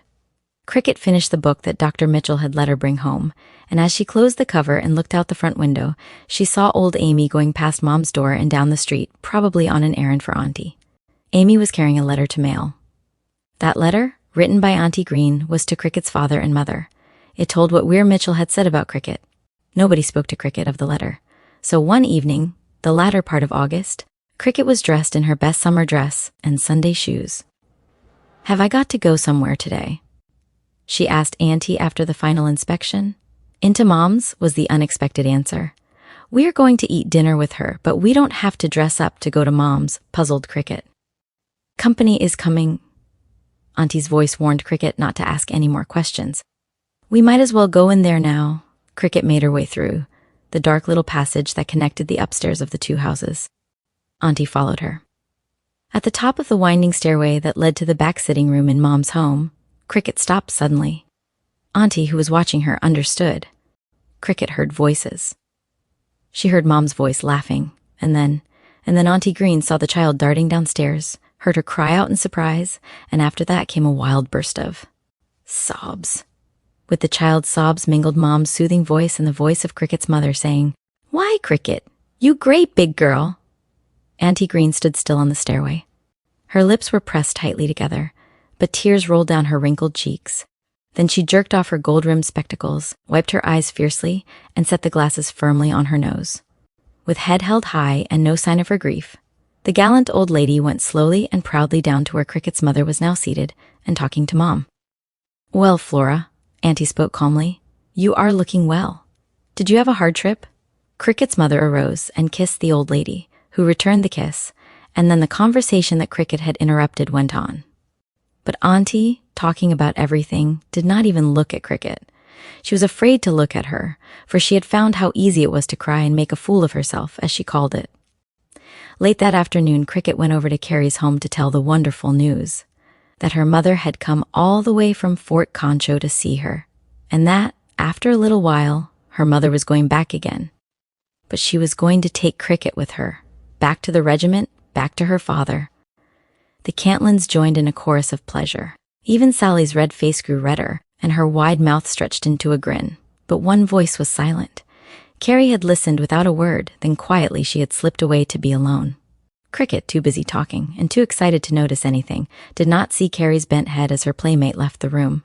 It was Mr. Cantlin who first thought of Carrie. He looked about and saw that his little daughter had disappeared, and he understood at once. Cricket whirled about, talking as fast as she possibly could, her face alight with happiness and her eyes sparkling. "Carrie," she began. Then realizing that Carrie was not there, she hurried into the hallway, calling out, "Carrie, where are you?" "Carrie," no answer came. Cricket ran up the stairway, and there in the playroom among their toys she found her little friend. Carrie had flung herself down beside their table, where Benjamin Franklin, as guest of honor, had presided over many feasts. Sometimes the guests had been dolls. At other times, Mrs. Catlin, Sally, and Ida had shared the good things that Sally had prepared and brought upstairs to the playroom, but Benjamin Franklin always presided. At that table, Carrie had cut, basted, and fitted dresses for all their dolls, while Cricket had sat reading her new story to the one person who said her stories were lovely. And now, at that table, Carrie sat, her shoulders shaking with sobs, her face buried in her arms. "Don't cry, Carrie," pleaded Cricket. "I will come back again to you." "No, you won't," wailed Carrie, lifting her tear-stained face, with its frame of tangled curls. You will go away and never come back, and forget me. Cross my heart and hope to die," promised Cricket earnestly. "Even if I don't come back till I'm a grown-up lady, I will come back and see you again." And Carrie, in a measure, was comforted by the promise. Chapter 30. Cricket's traveling companions. The berths in the Pullman had all been made up, and curtains concealed them from sight when Mrs. Austen and Cricket followed the colored porter to the section of which they had the lower part. The porter arranged the baggage as Mrs. Austen directed, and then, draping back the curtains, he displayed the inviting bed, as he remarked with a grin that seemed to reach from ear to ear. "There, little missy, you's gwine ter sleep mighty fine in dat bed tonight, I reckon." Cricket was almost too sleepy to hear him, and she certainly was too tired even to want to talk. So she undressed as fast as she could after she had slipped into the berth. Her mother held the curtains together from outside, until at last Cricket was lying down properly for the night. The train was rumbling on its way. "Go to sleep now," said Mrs. Austen. "I am going back to the dressing room. Don't get out of the berth." "I won't," was the sleepy reply, for already Cricket's eyes were closing. But as she lay half awake, she was listening to what the wheels were saying. "I'm going back home, going back home, going back home." That was the last thing she knew until her mother's voice awakened her. "Time to get up and dress. If we are late when we reach the breakfast station, we will be sorry. So hurry and dress." Hastily, Cricket scrambled into her shoes and stockings and stepped from between the curtains, following her mother. Across the aisle, she saw a white-haired gentleman who smiled at her. As she started toward the dressing room, the pretty blue gown that Mom had made for her to wear on the trip at night flapped about her ankles, and her long black curls tumbled in a tangled mass over her shoulders. Though the car rocked from side to side so that it was hard to stand steadily in the small dressing room, Cricket finally emerged with clean shining face, spotless hands, and curls properly arranged. A dark blue flannel traveling dress, put on for the very first time that morning, had a pocket on the breast where a snowy handkerchief peeped out. Following her mother's instructions, she walked sedately back to their berth, but it had not yet been made up, and as she looked around, she saw that the curtains still were hanging at all the other sections. "Suppose you come and sit with us," said a pleasant voice, and she turned to look up at the old gentleman. His section had already been made up for the day, and on the seat opposite to him sat a pretty young lady. Cricket accepted the invitation without a moment's hesitation, and instantly engaged in conversation with them both. So, when her mother finally returned and found their own berth still untouched by the busy porter, she too accepted a place with the polite old gentleman. Your little daughter has already become a friend." He arose and bowed. "I hope you will share our section." Mrs. Austen sat down beside the young lady, while the old gentleman proceeded to draw out a card, which he handed to Mrs. Austen. "Colonel de Shiel," exclaimed Cricket's mother. "We are Army people, too. My husband is stationed at Fort Concho, Texas, with his regiment, the 10th Cavalry." The old gentleman looked at her a moment, then said slowly, "I am a West Point graduate, Mrs. Austen, but I was born in the South." "So, when the decision had to be made, I was one of the officers of the regular army who resigned to serve with the South." He paused a moment, then added slowly, "Of all the battles in which I took part during the 4 years of the Civil War, none was as hard to fight as that one. It was a fight that many men had to make. No one else could understand what it cost." "I do understand it," answered Cricket's mother earnestly. "But today there is neither North nor South. It is just the United States." The colonel looked at her with misty eyes and replied, as though speaking to himself, "Yes, thank God. We all stand together now." Then, turning to the young lady, he continued, "This is my little girl, Mary Ringgold. She has just finished school at St. Mary's in Burlington, New Jersey, and we are on our way home. We live in San Antonio, so you see we shall be traveling companions all the way to Texas." He smiled down at Cricket. "We will be pretty good friends by that time, won't we?" There was not the least doubt that he was right, for Cricket took possession of him, and he of her, from that very moment, while Mary Ringgold, the stepdaughter, told Mrs. Austen about the home Colonel de Shiel had built for her and her mother, and the loving care he had lavished on them both. "My own father died when I was just a tiny baby," said Mary, "so I never knew any other father but this one. But no other girl ever had a better father or one whom she loved more than I do my stepfather. Mother, at one time, wanted me to have the same name as his, but he said it would not be exactly right, in his mind. He felt that my own father was entitled to that much of my life. Down home, nobody ever thinks of the difference in our names. It's just when we are among strangers. So the little party of traveling companions adjusted themselves for the long trip ahead of them to Texas. During the first day, they became acquainted with another lady who also was on her way to Texas. While Mary Ringgold was slender, young, and with light brown hair that seemed gold when the sunlight touched it, and her eyes were large and a lovely violet blue, Mrs. Young, the other lady, was older, dark-eyed, and had dark hair. She spoke in the low, soft voice of the Southern gentlewoman. She had been honored by the state of Texas as its expert authority on cacti, the strange, prickly plants that were found nowhere in the United States except New Mexico, Texas, Arizona, and Southern California near the border of Old Mexico. In her valise, she had photographs which she showed, and though all of the party were familiar with the cactus plant of the Southwest, it was a matter of surprise to hear what she had learned by hunting the different varieties. "I have found 21 different kinds of cacti," she said, as she showed the photographs, "and I hope to find many more." Mrs. Young's father was one of the head officials of the Texas Central Railroad, she explained, and she was on her way back to her home. Though there were other passengers in the Pullman, the group formed by Cricket, her mother, Colonel de Shiel, Mary Ringgold, as well as Mrs. Young, kept in a little family party. Indeed, it was not many hours after they had become acquainted that Cricket called them all my family, and not one of them objected to it. Time slipped away so pleasantly that the trip to Denison seemed to have taken only hours, instead of days and nights. There it was necessary for the party to leave their train and wait over for a southbound train. Mrs. Austen had received a letter and also a telegram from Lieutenant Austen before she and Cricket had started from Philadelphia, saying that he would be at Austin, Texas, to meet them when they arrived. He had impressed on his wife the necessity of reaching Austin at a certain date. She fully understood that no officer could be absent from the garrison where he was stationed without obtaining what was called a leave of absence, and such permission was limited to a certain number of days. If he overstayed that time, it meant he would have to face a court-martial, which is a regular military court for offenses or neglect to obey orders on the part of any officer or enlisted soldier. Another important consideration at that time was that small bands of Indians had left their regular reservations in Indian Territory and were making raids on lonely ranches in Texas.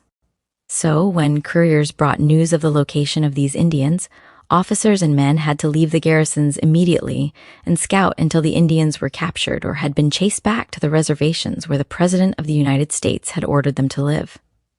Texas, in those days, was mostly an unsettled section, and garrisons were far from towns or railroad points, which made it necessary to send wagons or other transportation to meet officers or their families, or even to haul supplies for the garrisons. Consequently, an armed escort had to accompany any ambulance that was exposed to Indian attacks, all of which Mrs. Austen understood. So she realized the importance of arriving at the exact time mentioned by her husband in his telegram and letter. An ambulance was really a large, comfortable carriage for use on trips by officers or their families. It was not built for sick people. That kind was called the Red Cross ambulance and had long seats like narrow beds from the front to the rear. The Red Cross ambulance was used for moving soldiers or officers who were on sick report. Cricket knew that her father was to have charge of military prisoners from Fort Concho to Austin, and there these prisoners would be placed on the train and sent to a military prison in the east. When the travelers reached Denison, Cricket had already found out that it would take just 1 day, 1 night, and then 12 more hours before she would see her father again. Already she was counting those hours. The handbags of the entire party had been carried over to the nearest hotel, the St. Elmo, where they planned to have dinner while waiting for the other train, which was to carry them to their destinations. There were rooms on either side of the hotel hallway. As Mrs. Austen and the others were passing along, Cricket suddenly exclaimed, "I wonder why the people all go to bed so early in this hotel." Cricket's mother glanced hastily from side to side and saw what had caused her small daughter's comment. There were many cots in each of the rooms, and every cot was occupied. She hurried to catch up with the others of their party, and as they sat down at a table in the dining room, she remarked, "There must have been a terrible railroad accident somewhere near here. The rooms are filled with people who have been injured. I wonder where it happened." "I will find out after dinner," replied the colonel, and then they began studying the bill of fare, for everyone was hungry. Cricket more hungry than she had been for many weeks. The bracing Texas air was like a tonic, but the best tonic of all was that she knew she would soon see her father and be back again in the garrison among friends of the old 10th Cavalry. Already she showed the benefit of Dr. Mitchell's advice to Auntie Green. His only prescription for the little sick girl had been, "Send her back to the regiment again. She is homesick for her father and the West." Those words had opened the door of her cage. Now she was almost home. The order for dinner had been given to a waiter, and as they sat chatting, Colonel Dashiell noticed a printed placard affixed to a wooden pillar in the dining room. Immediately he arose, saying, "I'll see what that is, maybe something about the accident." They watched him as he stood reading it, then he returned, smiling as he spoke with real pleasure. "The governor and my old friend, Judge Alexander, are going to speak here tonight, and are right here in this hotel. I will send my card up to them while we are at dinner. I want you all to meet them. Though, of course, Mary knows them, they won't recognize her now that she is grown up, I am sure." The colonel's card, on which he wrote a penciled message, was carried away by a servant, and all of the party shared the colonel's hope that the gentlemen were not out of the hotel, because there remained such a short interval before train time. Almost immediately the governor and the judge entered the dining room together. They were true gentlemen of the Old South, and Judge Alexander was unusually handsome. They hurried toward their friend, but before the colonel could say a word or introduce the ladies, Judge Alexander exclaimed earnestly, "Colonel, get these ladies out of here at once. We have not only yellow fever here in the hotel, but also cases of cholera. The rooms are filled with the sick. Every place available is being used for yellow fever patients here in town." The governor then spoke. "The quarantine law went into effect here just 15 minutes before your train arrived. If there is any way possible for you all to get away from here, it must be done at once. Come!" Instantly the table was deserted, and the travelers, accompanied by the governor and the judge, hurried toward the railroad station, wondering whether they would be able to escape from the dangerous conditions that surrounded them. Chapter 31. An uneaten dinner at Denison, Texas. The conference at the station between the governor of Texas and his friend, Judge Alexander, with the railroad officials, brought only the polite reply, "We are sorry, but the quarantine regulations are very positive.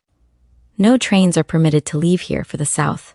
This meant that the entire party would have to remain in Denison right in the midst of the terrible epidemic of yellow fever until such time as the quarantine might be lifted and travel resumed.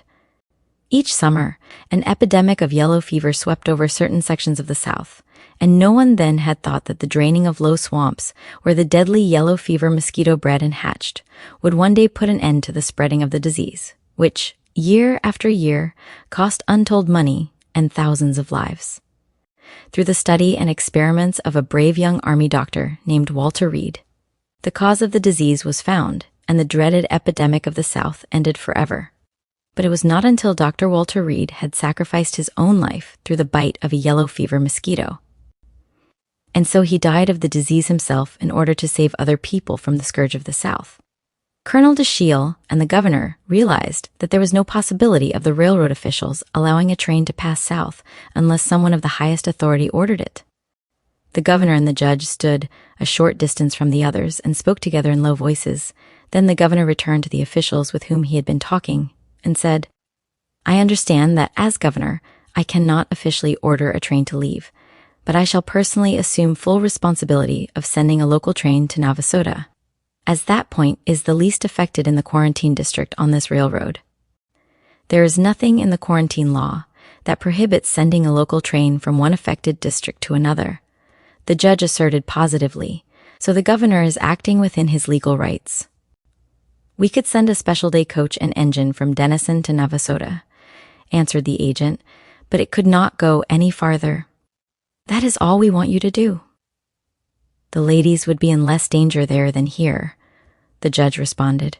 "Get it started as quickly as possible," were the final words of the governor, and the two men went over to explain matters to Mrs. Austin and the others with her, who waited anxiously to learn the result of the conference.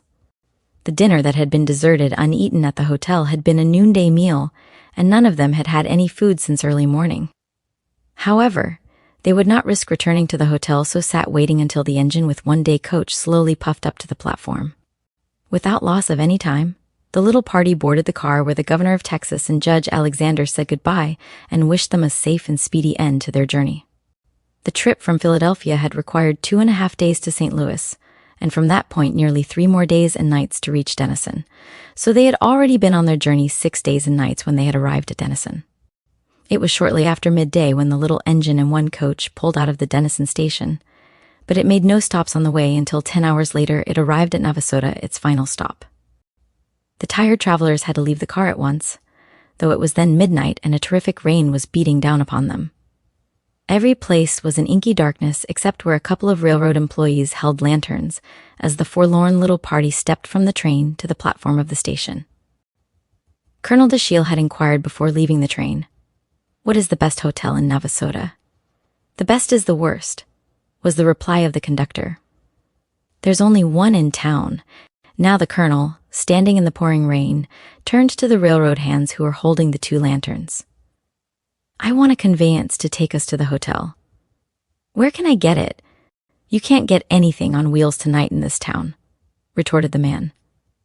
"There's a big dance in the next town tonight, and most everyone has gone over to it.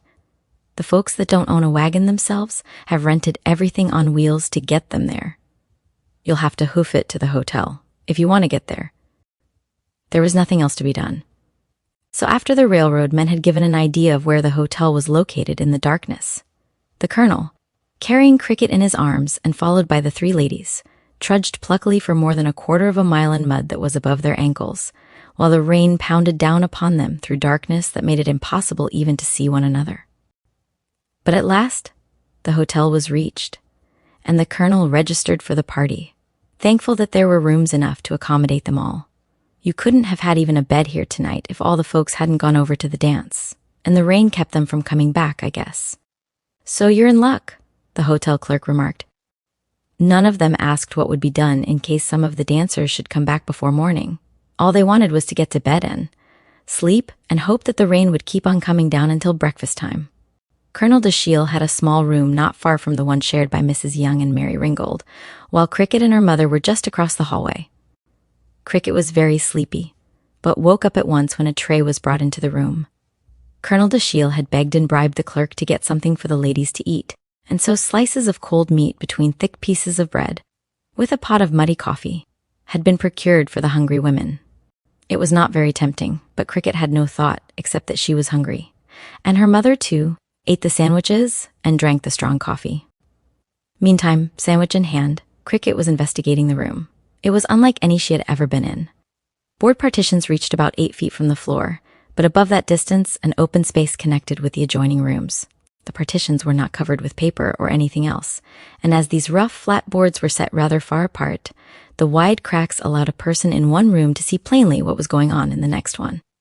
When Mrs. Austin heard a man coughing in the room next to their own, She promptly hastened to open the valise and put out things for the night. Then, blowing out the one candle that lighted their room, she undressed Cricket in the dark, but she only removed her own wet shoes and stockings and bedraggled skirts before donning dry ones. Over these clothes, she slipped her warm wrapper and, fully dressed, at last lay down on the lumpy bed that had a mattress of straw. She was sure that she could not sleep, but she did. Suddenly, she awoke in fright. The man in the next room was groaning frightfully. He called for help. She sat up, trembling. Gosh, I thought the herd was stampeding and running over me. Chapter 32. Mrs. Young sends a telegram. The old saying, the more haste the less speed, was true at Navasota, for though the travelers had managed to get that far on their way and were looking forward to reaching the end of their long trip within less than 24 hours, they met with another obstacle. On account of the rigid regulations, which prevented any trains from coming out of the section that was quarantined, Mrs. Austen and the others were compelled to remain for a whole week at Navasota. There were not many cases of yellow fever as yet in the country around Navasota, but the danger of the epidemic spreading was what everybody feared. So passengers were not welcome anywhere if they had come past an infected district, even though the train merely dashed on its way without making a stop. All efforts on the part of Colonel de Shiel did not change the situation, but they were, at least, better off than if they had been detained in Denison, where the yellow fever had turned the whole town into a great big hospital for patients. There was nothing to do at Navasota, except walk up and down the one little street of the frontier Texas town. The crude hotel in which the friends had found rooms was clean, and the meals, though plain, were well cooked. The country about Navasota was a flat, barren, sandy prairie, without any sign of habitation. A board sidewalk reached along the main street, on which stood a few crude business places, such as the combination store and post office, a barber shop, the one hotel of the town, and several saloons. Cricket, however, managed to pass time without being bored, for she had made friends with an interesting pup that belonged to the hotel manager. In addition to that, Colonel de Shiel took her with him to the store, and there a doll was found and bought. Mrs. Young, always eager to discover a new cactus, took Cricket for limited walks across the sandy prairie. On another occasion, Colonel de Shiel hired a team and open carriage, and the man who owned the only stable in town drove them for miles across the sandy flat, while Mrs. Young watched sharply for a new cactus but failed to find it. Miss Mary Ringgold bought material and made dresses for the new doll. So, the time was spent pleasantly enough, though everyone was anxious to continue the journey. Mrs. Austen, especially, was worried at the delay, for she had been unable to get into communication with her husband. She knew that he could only be absent from the garrison of Fort Concho for a limited time, and when that time had expired, he could no longer remain to meet her at Austin. In that case, there might not be another ambulance from Fort Concho for several weeks, maybe even longer than that. So she would have to stay at a hotel in Austin until someone came from the garrison. There was another thing that was worrying her, but nobody knew about it except herself. Cricket's father was just a first lieutenant and did not receive much pay, so there was little chance to save extra money over the household expenses. Though Auntie Green had given Cricket's mother a little sum of money just for extras, sufficient means had been sent by Lieutenant Austen to pay all traveling expenses from Philadelphia to Austin, Texas, where he was to meet them. The long wait at Navasota was using up Mrs. Austen's money, and she knew that if her husband could not wait for her, as had been planned, she would have to remain at Austin until someone came down from Fort Concho for her and Cricket. But she would have no money for hotel bills. Mrs. Young noticed that Cricket's mother was growing more and more anxious each day, and though she did not know about the limited money, she understood that, if Mrs. Austen did not arrive before a certain date, Lieutenant Austen would be forced to return to Fort Concho without her, and there would be no other way for his family to reach the garrison. "Come take a walk with me," Mrs. Young said as she rapped at the flimsy door of Mrs. Austen's room. "I am going over to the station to see if there is any news about trains, and I want to send a telegram to my father." Cricket was being entertained by Miss Mary Ringgold, while Mrs. Austen and Mrs. Young walked slowly across the deep, soft sand which soon filled their low shoes. As they neared the depot, Mrs. Young looked about, and seeing no one could hear her, said, "I am going to send a telegram to my father, and ask him if the Texas Central Railroad Company is going to send a car through Navasota with the United States mail, and if one is coming through, I am going to ask him to obtain permission for all of us to go in the mail car as far as Hempstead, as that is out of the quarantine district." Mrs. Young lost no time in writing her message to her father, and while she was doing so, Mrs. Austen waited near the desk, where two telegraph operators were busy at regular duties of their office. She started in surprise as she heard one of the men say to the other, Have you answered that telegram trying to trace that army officer's wife and child?" "Yes," answered the other man, without looking up from his work. "I sent a dispatch saying information had been received here that Mrs. Austen and another passenger, a doctor, had left the train and caught the stage at Dallas to go across the country because of the quarantine." "Why?" gasped Cricket's mother. "That is not true. I am Mrs. Austen." The two men stared in surprise and at once came forward. "That will be good news," said the older man. "I will wire at once that you are here. Telegrams have been sent as far as Philadelphia trying to trace you. It was thought you might have been taken sick with yellow fever on the way." Mrs. Young, holding the telegram she had written, interrupted by saying, "Wait! Don't wire until we have a reply from my father to this message." Then she turned to the two men and continued very earnestly, "You can see my father's name and position from this address. I want that message rushed through confidentially. I will wait here for an answer." The message told that she and a few friends with her had been held a week at Navasota owing to quarantine. Then she had written the following words: "Is the Texas Central sending United States mail through Navasota? Answer immediately." The two women watched the telegraph operator tick off that message, and in a little while the man looked up from his clicking instrument. He nodded and smiled as he said, "Here you are. It is confidential official business. Must be kept absolutely private." The message told her that the United States mail would go through Navasota on the Texas Central Railroad. It added, "Will inform you by wire when mail car will pass Navasota, arranging for you and your friends to come through to Hipstead. Absolute secrecy necessary. Will wire later." After a message had been sent to the telegraph company at Austin, saying that the officer's wife and child were safe and with friends at Navasota, but detained by quarantine law, the two ladies went back to the little hotel to let Colonel Dashiell and Mary know the good news and wait for another message. Mrs. Young's father, being an official of the Texas Central, could move local trains within the quarantine district, and Hempstead, being just outside the quarantine lines, had full train service from places not affected by the quarantine. But the fear of the disease was so great that people who lived outside the quarantine area had stated that, if any train from that section tried to break the quarantine and pass their own towns, they would tear up the railroad tracks and wreck the train. The telegraph operators told this to Mrs. Young and Mrs. Austen, and added warning that the plans must be kept absolutely secret. 2 long, anxious days went by without any more news from Mrs. Young's father, and then the telegraph operator brought a message which he handed to Mrs. Young, waiting until she had read it. "Mail car will come through at 10 o'clock tonight. 1 Pullman attached. Be ready. Better come to the station as soon as it gets dark," advised the telegraph operator in a low voice. "Don't all come together, or someone may watch you and give warning. The station will be dark because no trains are going through here now. Answer him from me." "I understand," replied Mrs. Young. "When I see my father, I will not forget what you have done for us all." Chapter 33. The United States mail will come through. As all trunks had been left at the station, when the travelers had reached Navasota in the middle of the stormy night, and each day they had hoped to continue their journey, now they were very glad that they had nothing but hand luggage in the hotel. This was quickly packed, and as arranged between them, Colonel Dashiell was to settle the bills for them all.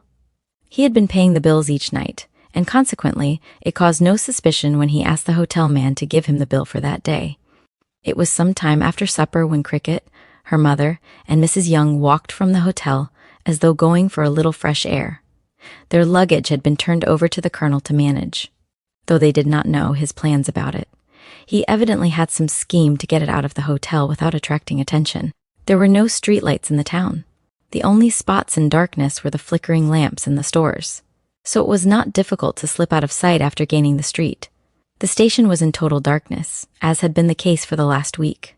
Even the United States mail cars had been refused permission to pass from the infected areas, and the post office authorities in Washington, the national capital, had served notice that the United States mail could not be stopped by any state order unless authorized by the United States government.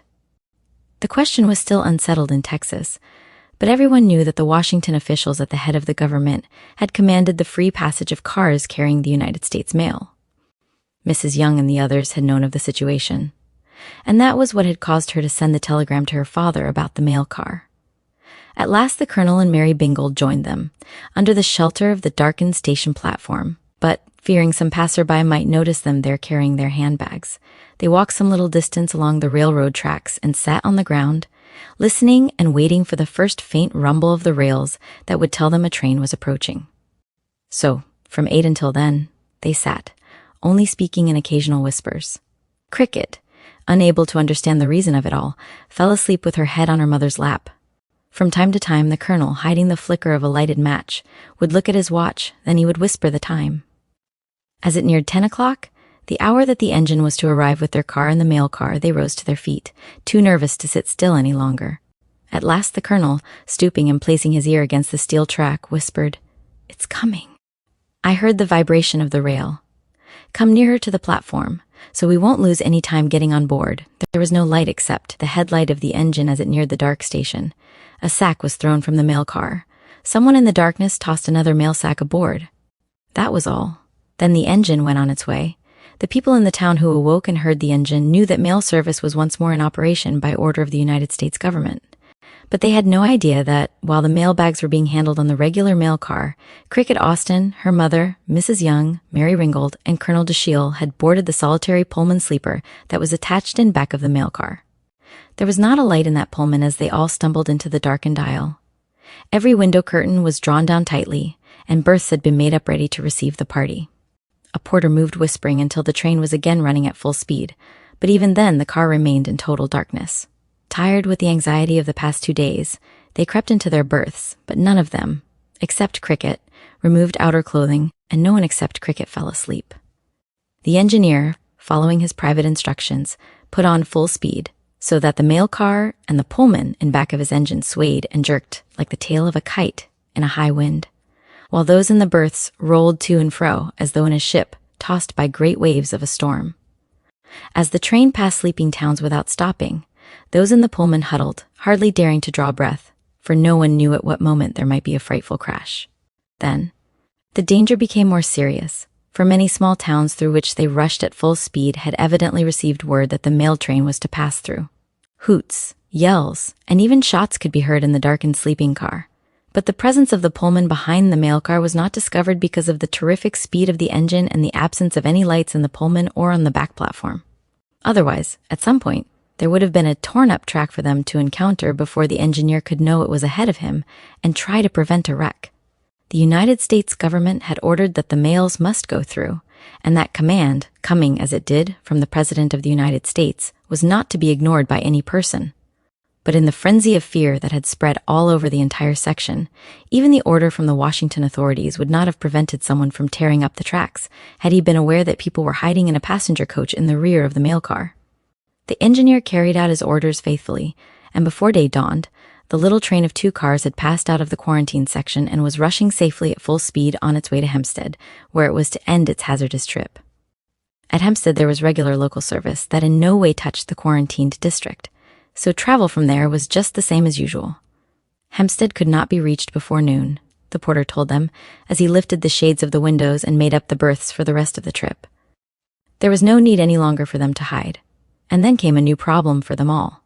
It was long after breakfast time, and there was nothing to eat. Colonel Dashiell had not dared to ask that a lunch be put up at Navasota, for fear it would arouse suspicions, and though there was a full supply of ice water on the Pullman, it did not satisfy hunger. No stops could be made until Hempstead had been reached. That was the order the engineer had received. At last, in the middle of the day, the train stopped at Hempstead, and the weary little party stood on the station platform and looked around. Not a store or restaurant was in sight. They were to wait at Hempstead for the passing train that would carry Mrs. Young on her way, while the rest of the party were to board another train to reach the town of Austin. There Colonel Dashiell and Mary Ringgold would part from Mrs. Austin and Cricket.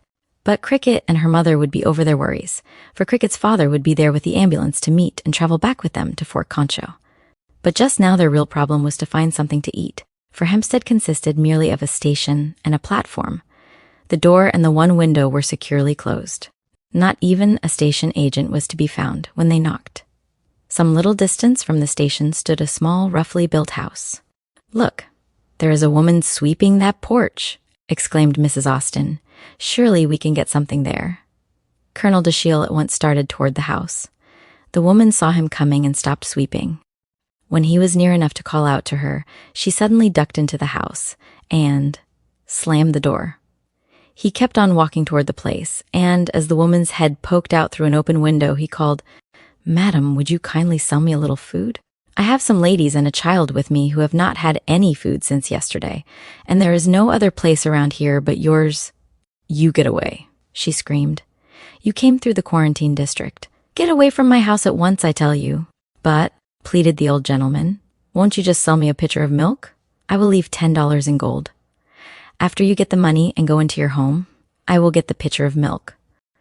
The woman disappeared, and the colonel felt confident that she had gone for the milk. So he waited patiently, though she was a long time returning to the window. Then, to his amazement, instead of a pitcher of milk, she was holding a gun. This she pointed toward him, as she called out in a voice that showed she meant exactly what she was saying. "You get, and get quick, or I'm going to pepper your hide with buckshot. I don't want your yellow fever money. Get, I tell you." And so, empty-handed, he returned to the hungry party and explained what had occurred. Can't really blame these people when we remember that the entire city of Shreveport in Louisiana is practically wiped out by the disease. This is the worst epidemic the South has ever known, and people are crazy with fear. Well, the train will be along after a while, and maybe it will stop where there is food to be bought. I'm sorry I can't do anything more to help out just now. "We are lucky to be here," replied Mrs. Austen. "It won't be so very long now before we will be out of our troubles. I am so thankful that Cricket and I were not alone on this terrible trip." At last, a local train arrived. Full of gratitude to Mrs. Young, who had helped them all escape from the dangers of the quarantine at Denison, they waved goodbye as her train went on its way, leaving them on the platform of the deserted station.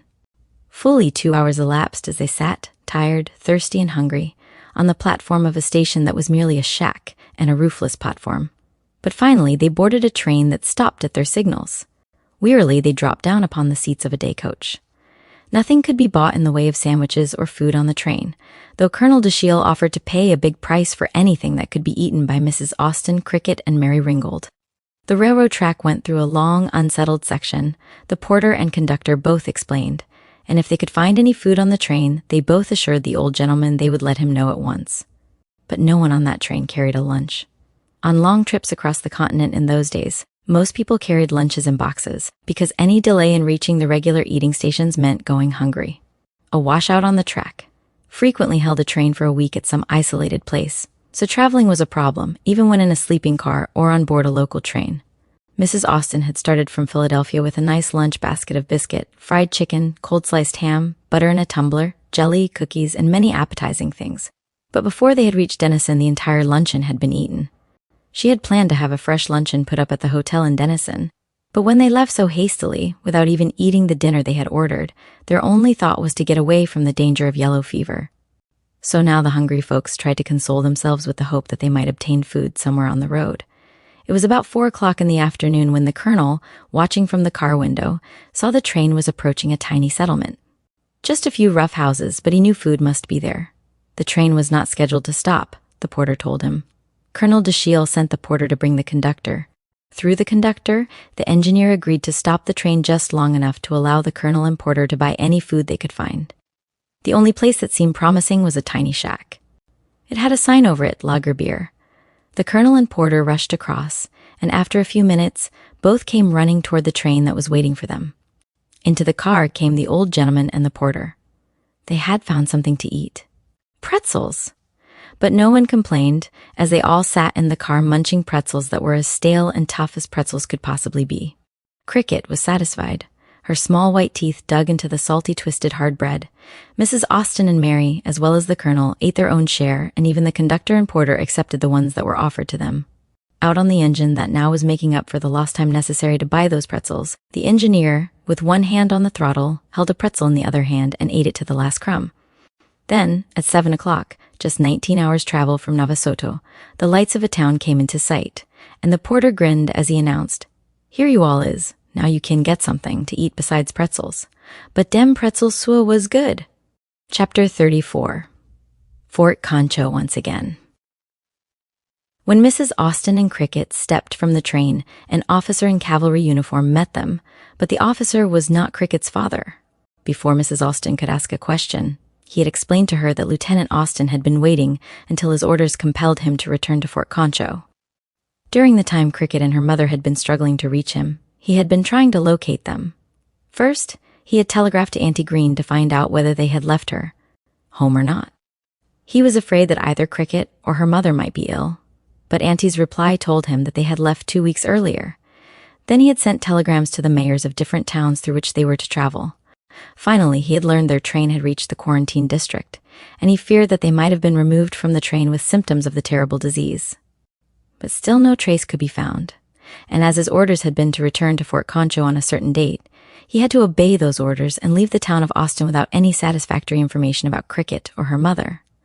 However, he had left a letter at the hotel for Mrs. Austin in case of her arrival, telling her to remain there until someone came from the garrison.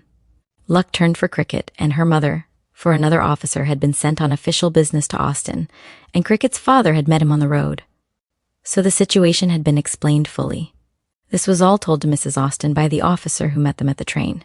So the next morning at daybreak, Cricket and her mother were seated in the big, comfortable army ambulance and on their way back to Fort Concho.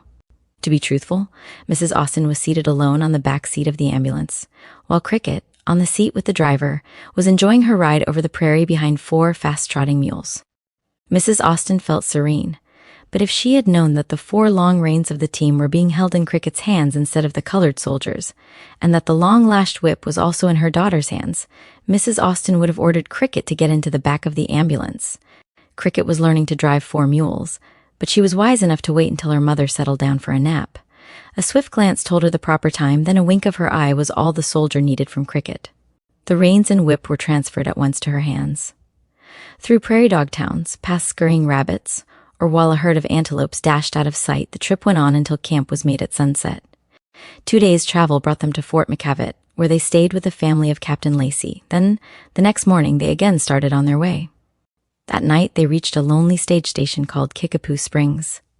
A rough stable and corral for horses, and a crude shack where the few passengers on the open buckboard stages could pass the night were the only buildings. The tent of the Austins was much more comfortable than the room in this stage station, so once more their camp bed was set up. The next night they camped where there was absolutely nothing in sight except the prairie, and on the 5th night after they had left Austin, Texas, they arrived at Fort Concho.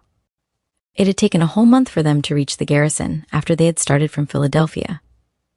Though they were welcomed heartily by everybody, including old Prince, who yelped and barked and ran and leaped when he recognized Cricket, one person was not there to welcome them, and that person was Cricket's father. Victorio, the Apache chief, had sneaked off his proper place on the reservation, and all the cavalry troops available at the nearest garrisons were scouting after him and his band of renegade Indians who were burning ranches, stealing horses, as well as killing and scalping the white settlers. Mrs. Austin, though disappointed, began at once to fix up their quarters for the winter months.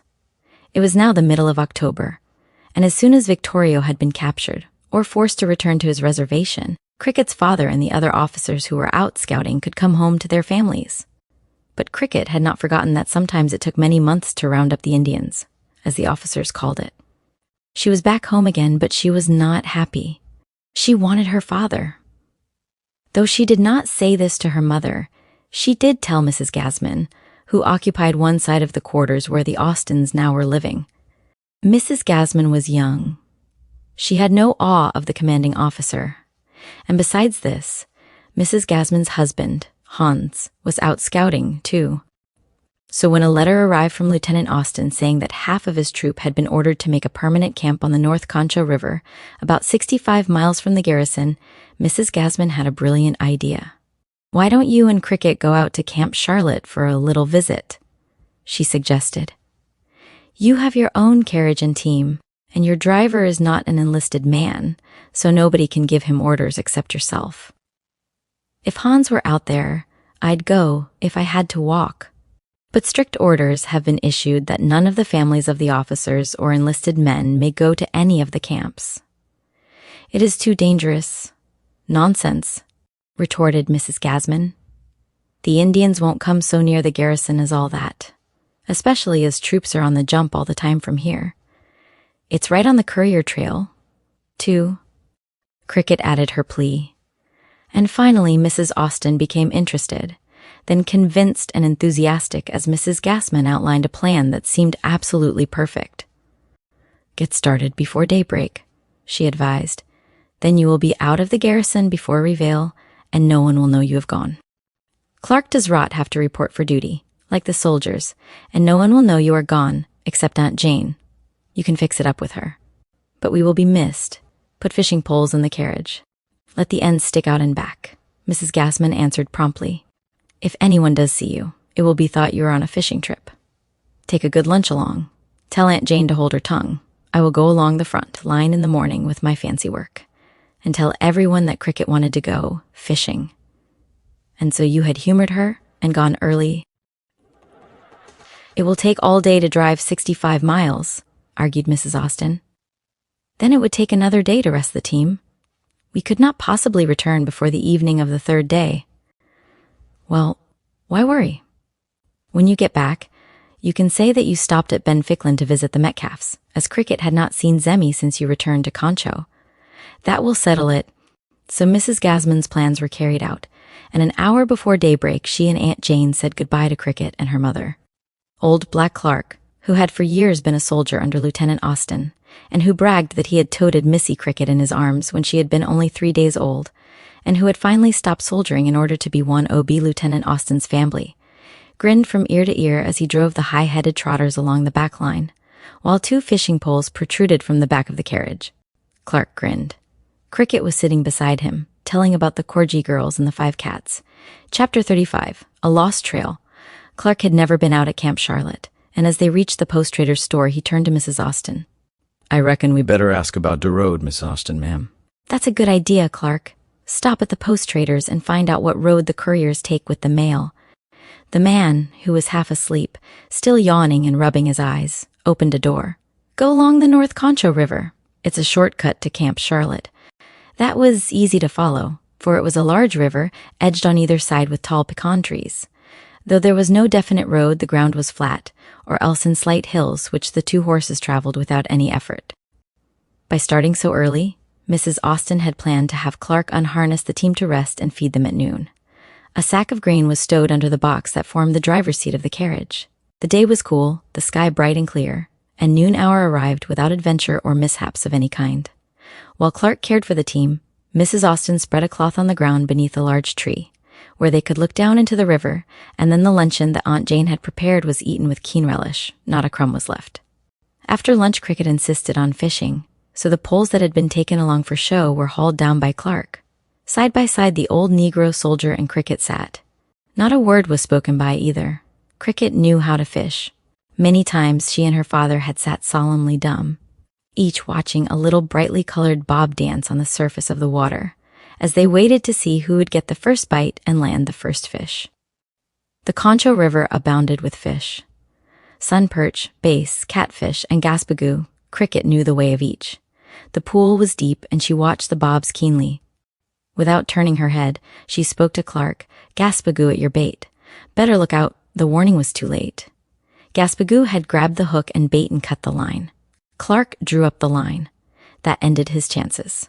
They had no extra hooks, because it had not been planned to fish that day. Cricket sat quiet. "Cat's after me," she remarked in a matter-of-fact voice. The bob trembled slightly. Instead of disappearing straight down into the water, it started swiftly along the stream on the surface. Cricket was tense. Her eyes squinted and her slender body bent forward. Grasping the pole firmly in both hands, she leaned forward so that the line could give. Then, with a sharp jerk backward but not upward, she snagged the fish. Clark was on his feet watching the fight, but Cricket conquered at last. Out of the water she lifted a large catfish. As she swung it to land, the fish freed itself from the hook and flopped down the sloping bank toward the water. "Don't let it get back," she cried as she and Clark tried to catch the slippery, twisting thing. "Look out," Clark warned. "It'll sting you." Cricket had not forgotten catfish ways, so she kept her hands off. It was flopping at the river's edge. Flinging herself down on her stomach, she remained flat. "I got it," she announced, but she did not get up. The fish was underneath her. Carefully, Clark reached and caught it firmly by the tail. Then Cricket sat up with a sigh of relief. "It's a whale," she announced gravely. "Daddy won't believe me unless he sees it for himself. We'll take it along for dinner tonight. So, the picnic party started again. Camp Charlotte should be reached now by 5 o'clock. It would be almost dark then, for the days were growing short. Mrs. Austen paid no attention to the road, having full confidence in Clark's ability to land them at the camp, and Cricket, deep in conversation with the old colored man, had no sense of responsibility. The sun was low. Already rabbits were skipping about hunting their evening meal, quail called from the brush that grew along the river, and in the trees wild doves answered one another. It was the hour before sunset when the picnic party saw a camp, but it was the night camp of Mexican freighters. No white man was with them. "Shall I ask them about the trail?" questioned Clark, a bit anxiously. "No, don't let them know we are alone. We are on the right road, I am sure." Clark followed instructions to drive more quickly until out of sight of the Mexicans, who had stared rather sharply at the carriage and those in it. 10 burly, rough-looking Mexicans made the group in the camp. Mrs. Austen pretended not to be alarmed and remarked in a loud voice to Clark, "Look and see how far back the troop is." Clark glanced back. The Mexicans also looked back. Mrs. Austen was proud of herself. She felt sure the Mexicans believed a troop of cavalry was following the carriage. But as a matter of truth, not one Mexican understood a word of English, and furthermore, they were merely poor men who had no desire to hurt anyone. They were hauling freight over long, sandy miles of road, in storms, in heat, in cold, just to earn money for their own wives and children. But beards, uncut hair, rough, worn-out clothes and boots can make a good man look like a cutthroat, especially when, covered with a powder of gray dust, he and others like himself are found on a lonely road near sunset.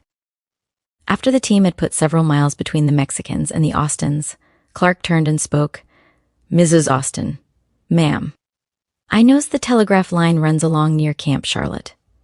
One of the couriers told me that, and I've been watching for a pole.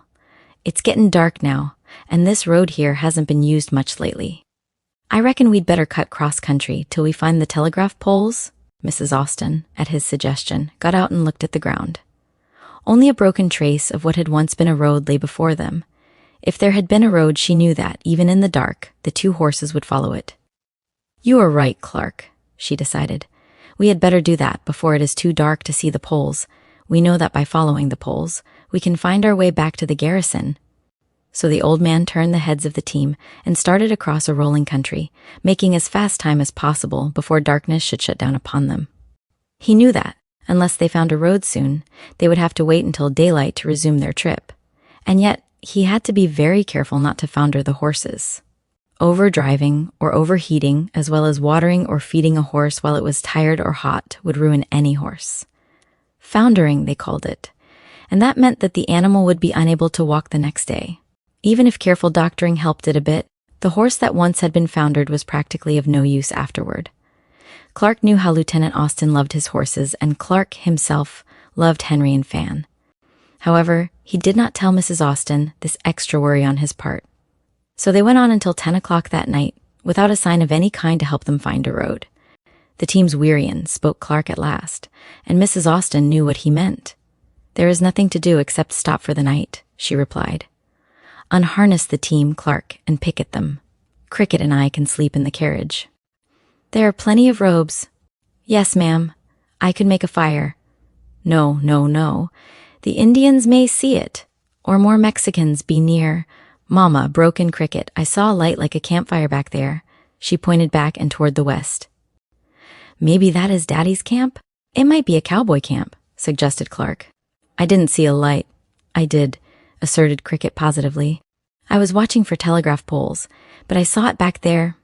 If it's a cowboy camp," Clark was saying slowly, "they'd look out for you and Missy Cricket all right. And there'd be coffee and things to eat." Cricket was hungry. She had said so many times that evening. All the lunch had been eaten at noon. The 2 canteens that had been filled at the river after lunch were dry, so she was thirsty as well as hungry. The long drive had tired her, but she would not say so, tired, hungry, and thirsty, not knowing which way to turn in the darkness. Mrs. Austen asked the old Negro soldier, "Clark, what had we better do? I reckon we'd better drive back and see if we can find that light Missy Cricket says she's seen." So they started back, while Cricket, wide awake, squinted through the darkness, hoping to see a light that would mean a camp. The team halted suddenly and squatted back on their haunches, snorting. "What is the matter, Clark? Hold the reins." He handed the lines to Cricket. The old soldier talked quietly to the horses, who knew his voice, and then, as he reached their heads, he gave a sharp cry. Instantly, he caught the bits of the team and began backing the carriage in that way. Mrs. Austen held her breath.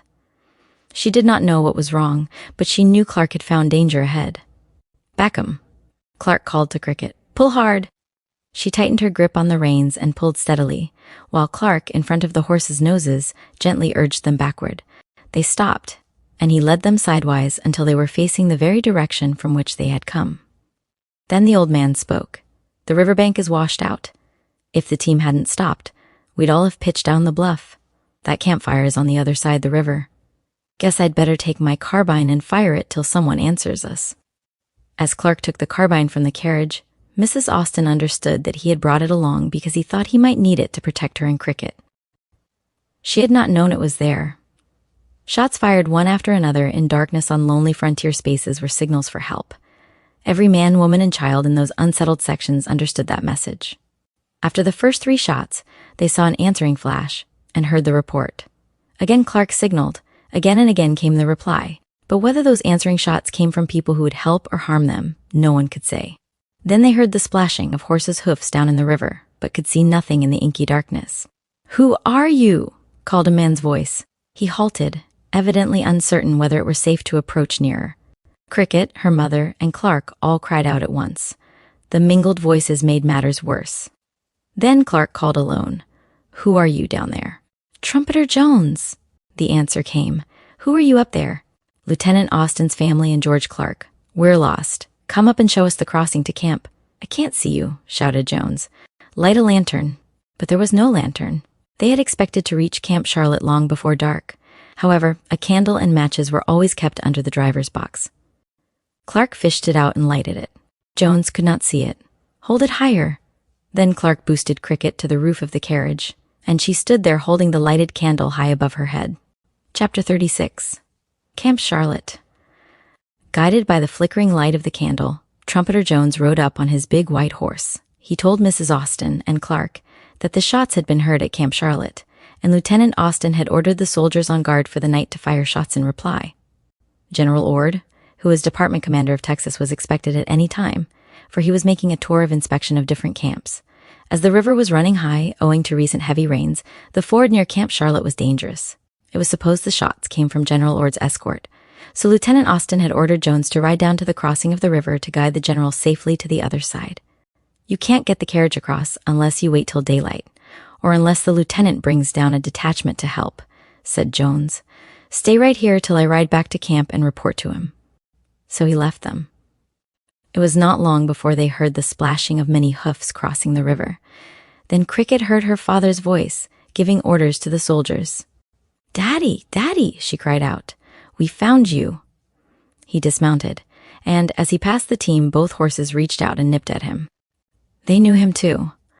Astonished at seeing Mrs. Austen and Cricket sitting out there in the carriage, he could only say, "Thank goodness, you stopped in time. That crossing is completely washed away. If you had gone just a little farther, you would have plunged down over 100 feet into the river." "The horses found that out and stopped," said Cricket's mother. "Well, Henry and Fan are going to have several extra lumps of sugar for that," he answered. "Now," he turned to Clark, "you will have to drive very carefully. Follow Jones's horse. Keep right in back of it. There is only a narrow ledge for the team, and on both sides of it are deep sinkholes and strong currents. Understand?" "Yes, Sir Lieutenant," Clark replied quietly. He knew that the officer was trusting the lives of Cricket and her mother in his hands. Through the darkness, the big white horse of Trumpeter Jones could be faintly seen just ahead of the team, while Lieutenant Austen himself kept riding back and forth a few paces at a time, to show Jones where it would be safe for the carriage to follow that white horse.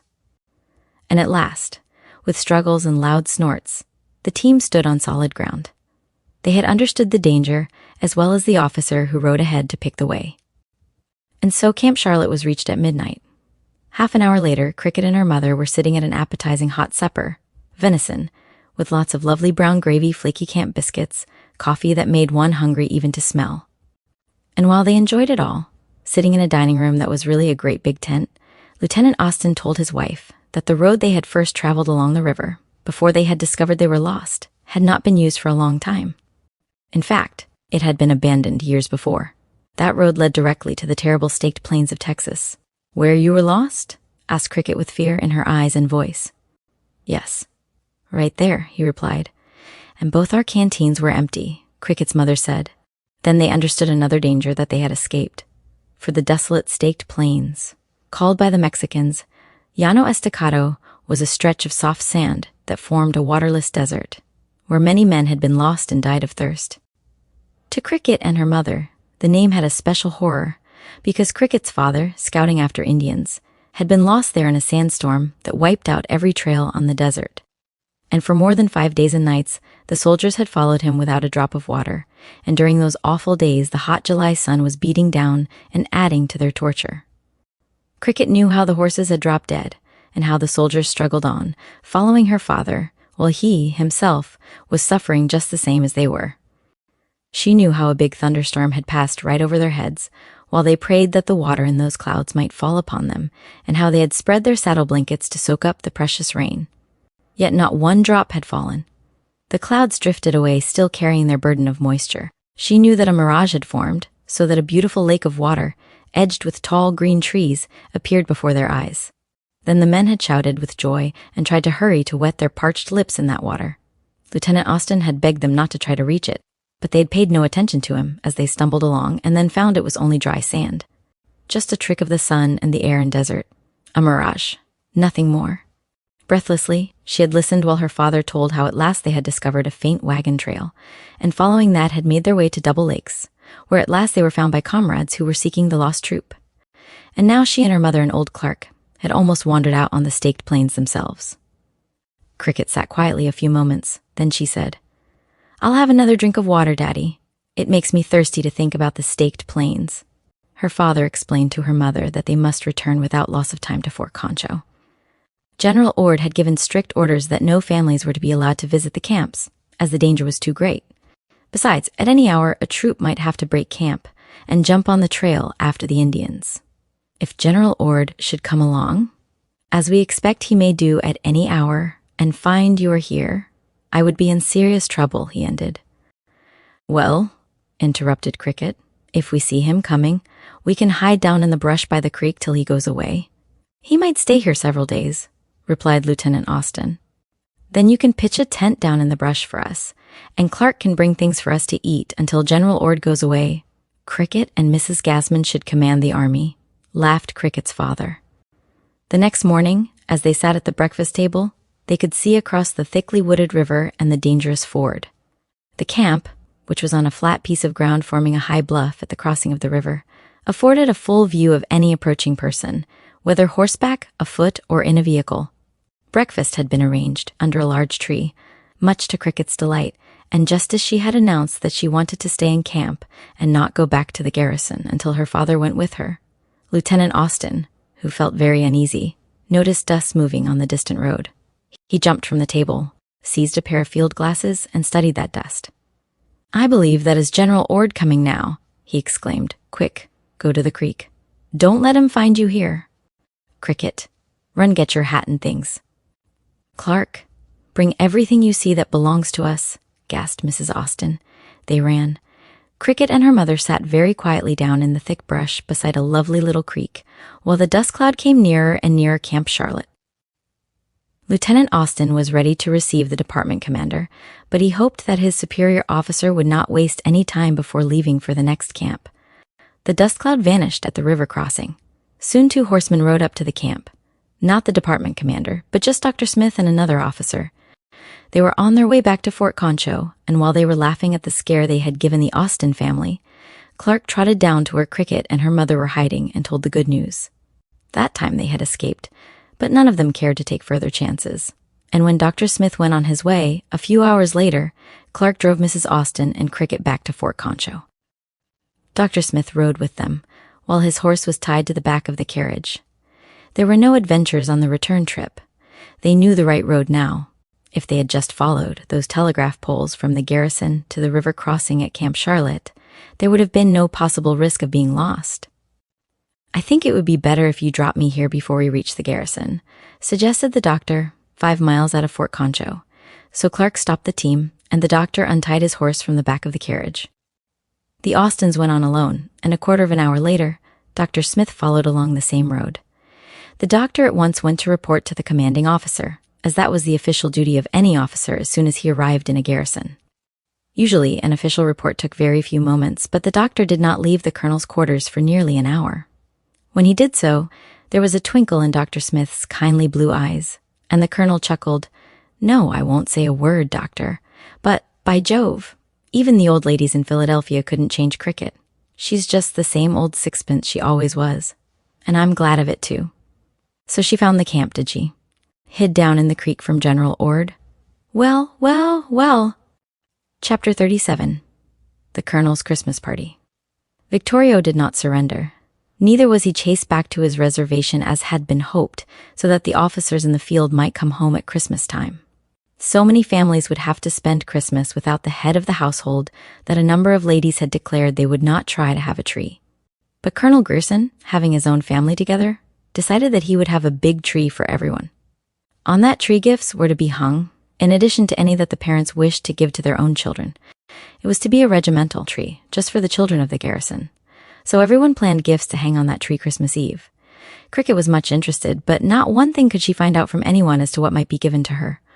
One afternoon, she came in suddenly from a ride on her pony and discovered Mrs. Gassman and Cricket's mother sitting together in the front room. Mrs. Gassman looked up. Cricket's eyes were fixed on a huge doll that Mrs. Gassman held in her lap. She was making a beautiful dress of white Swiss and lots of ruffles all edged with crinkled pink silk ribbon. Ribbon trimmed the neck and the sleeves, and a gorgeous pink sash was tied around the doll's waist. Cricket came nearer. The doll had a pretty petticoat edged with lace. It had panties, too, lace trimmed. The head was china. Black painted hair gleamed bright and smooth. The doll's eyes were black. So were the arched eyebrows. Oh, it was a wonderful doll. "Are you dressing that doll for my Christmas?" asked Cricket, feeling quite certain she was not wrong. "No," answered Mrs. Gassman. "I am dressing it for Bessie Constable." "Don't you think it is a beautiful doll?" Cricket looked at it closely. Then she announced, "Oh, not very. I don't like its eyebrows, but maybe Bessie Constable will like it." "What is the matter with the eyebrows?" asked Cricket's mother. "It has 3 eyebrows. Not just one, like real people," was the prompt reply. Mrs. Gassman laughed. "The top eyebrow is like everyone's. And that little pink line under it is the wrinkle when you open your eyes, and that dark line underneath is where the eyelashes grow. Now, do you like it any better?" "No," Cricket answered decidedly. "I don't like its eyebrows at all." And yet, as the time grew nearer for the Christmas celebration, Cricket kept thinking of that doll that Bessie Constable was going to have. But after that one day she had never seen the doll again, and she would not ask Mrs. Gassman what had become of it. Maybe Mrs. Constable had it now. So time went past, and all of the ladies and children, as well as the very few officers in Fort Concho, gathered at 8 o'clock Christmas Eve in the big sitting room of the colonel's home. Everyone was laughing, everyone was carrying bundles, and there were whispered talks that the children could not hear. Then the folding doors were thrown open, and there stood the most wonderful Christmas tree that any grown-up person, and certainly any child, had ever seen.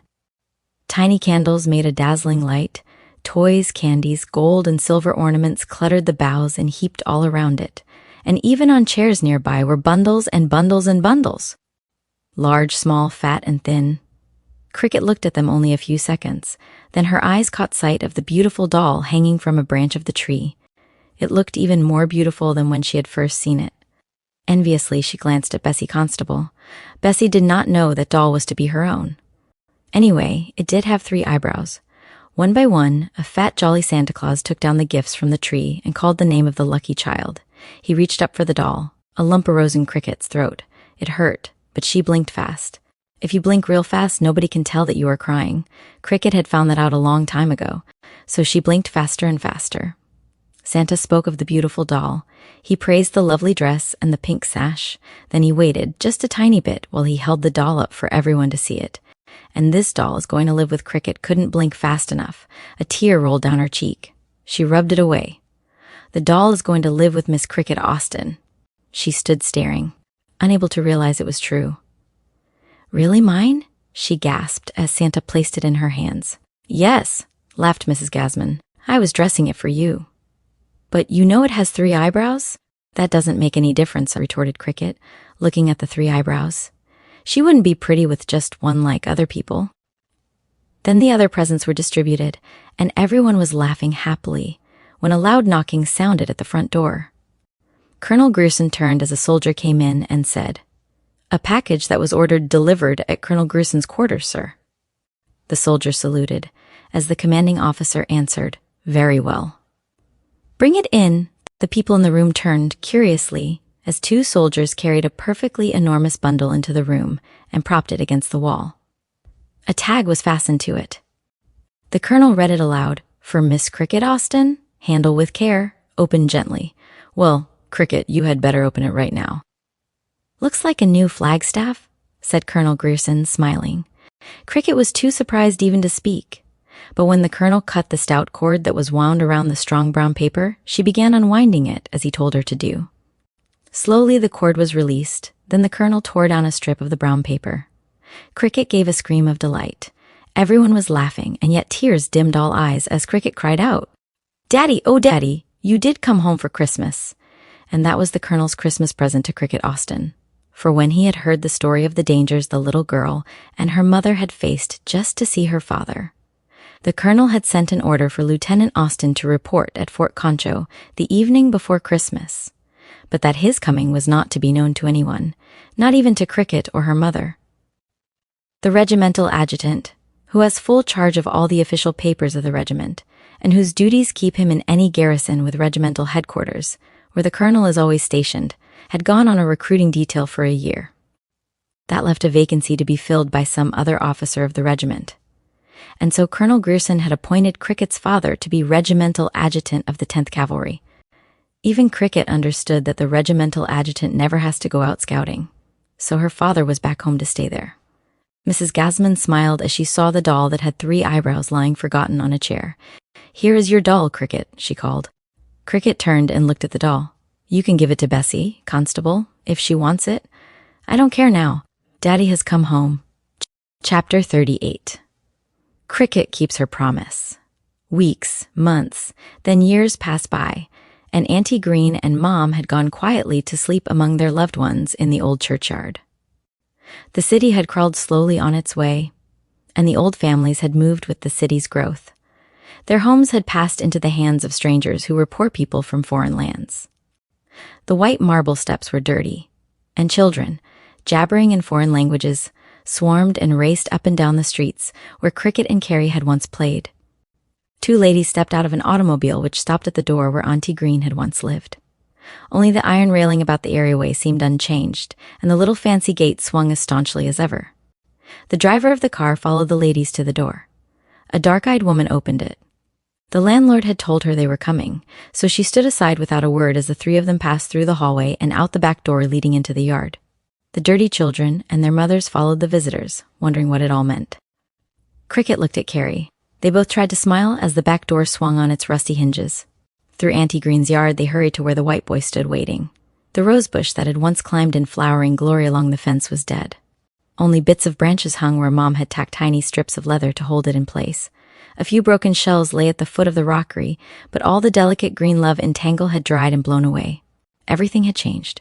Everything but the white boy who stood holding the empty basket above his bent head. Long years he had waited, while winter storms and summer sunshine had beaten upon him and turned his dazzling whiteness into a dull yellow hue. Patiently he had waited for the little girl who had promised to come back to him. Cricket saw him, though her eyes were blinded by tears as she said, so that no one except Carrie and the white boy could hear, "I have come back again, white boy. I did not forget." "We knew you would come," smiled Carrie, as her hand reached out and caught Cricket's, and so they stood together, smiling at memories that awoke. "I want to take all the shells, even though they are broken." Cricket turned to the man who was with them, and the gray rocks, while she and Carrie gathered the scattered shells and the few gray stones that were almost hidden by green moss. The man lifted the white boy from the rockery. "Please be very careful," urged Cricket. "Don't break him." I couldn't stand that now, and so the white boy left the old garden. Chapter 39. The Garden Where Dreams Came True. Far away from the place where the white boy had waited for Cricket to come back to him was a wonderful garden in Southern California. Never did a single snowflake touch the roses, the fragrant orange blossoms, or the masses of pure white lilies that grew into a thick hedge. The grass never died, but lay like a thick green velvet carpet, fit for a fairy queen to tread with her dainty feet. Music from throats of mockingbirds filled the soft air. Butterflies of brilliant beauty fluttered from flower to flower, while gorgeous hummingbirds poised with whirring wings as they thrust their slender beaks down to drink the honey from the very hearts of the flowers. In the midst of all this beauty and peace was a rockery. It was covered with love and tangle that crept between gray rocks spattered with silver. Graceful pink-lined shells lay here and there at the feet of a figure that held a basket above its bent head. The white boy was waiting for Cricket to come to him. Across the smooth lawn was a little house.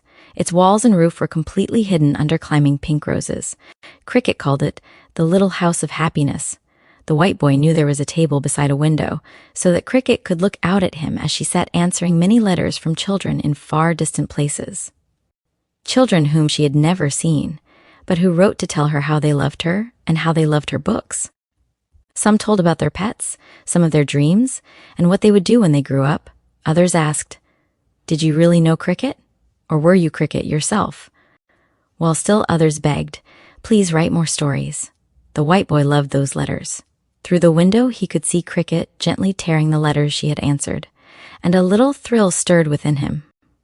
She was coming out to him, carrying the torn letters in her hands.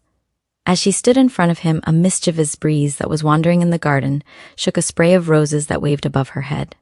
She stooped and gathered the petals that fell about her feet. "White boy," she said, smiling, "I have brought you more letters from the children, but see, here are letters to us from the fairies that live in the rosebuds of our garden where dreams come true." Gently she tucked the fragrant rose leaves and the letters from the children into the pink hearts of the shells. And the white boy, bending, listened. The end.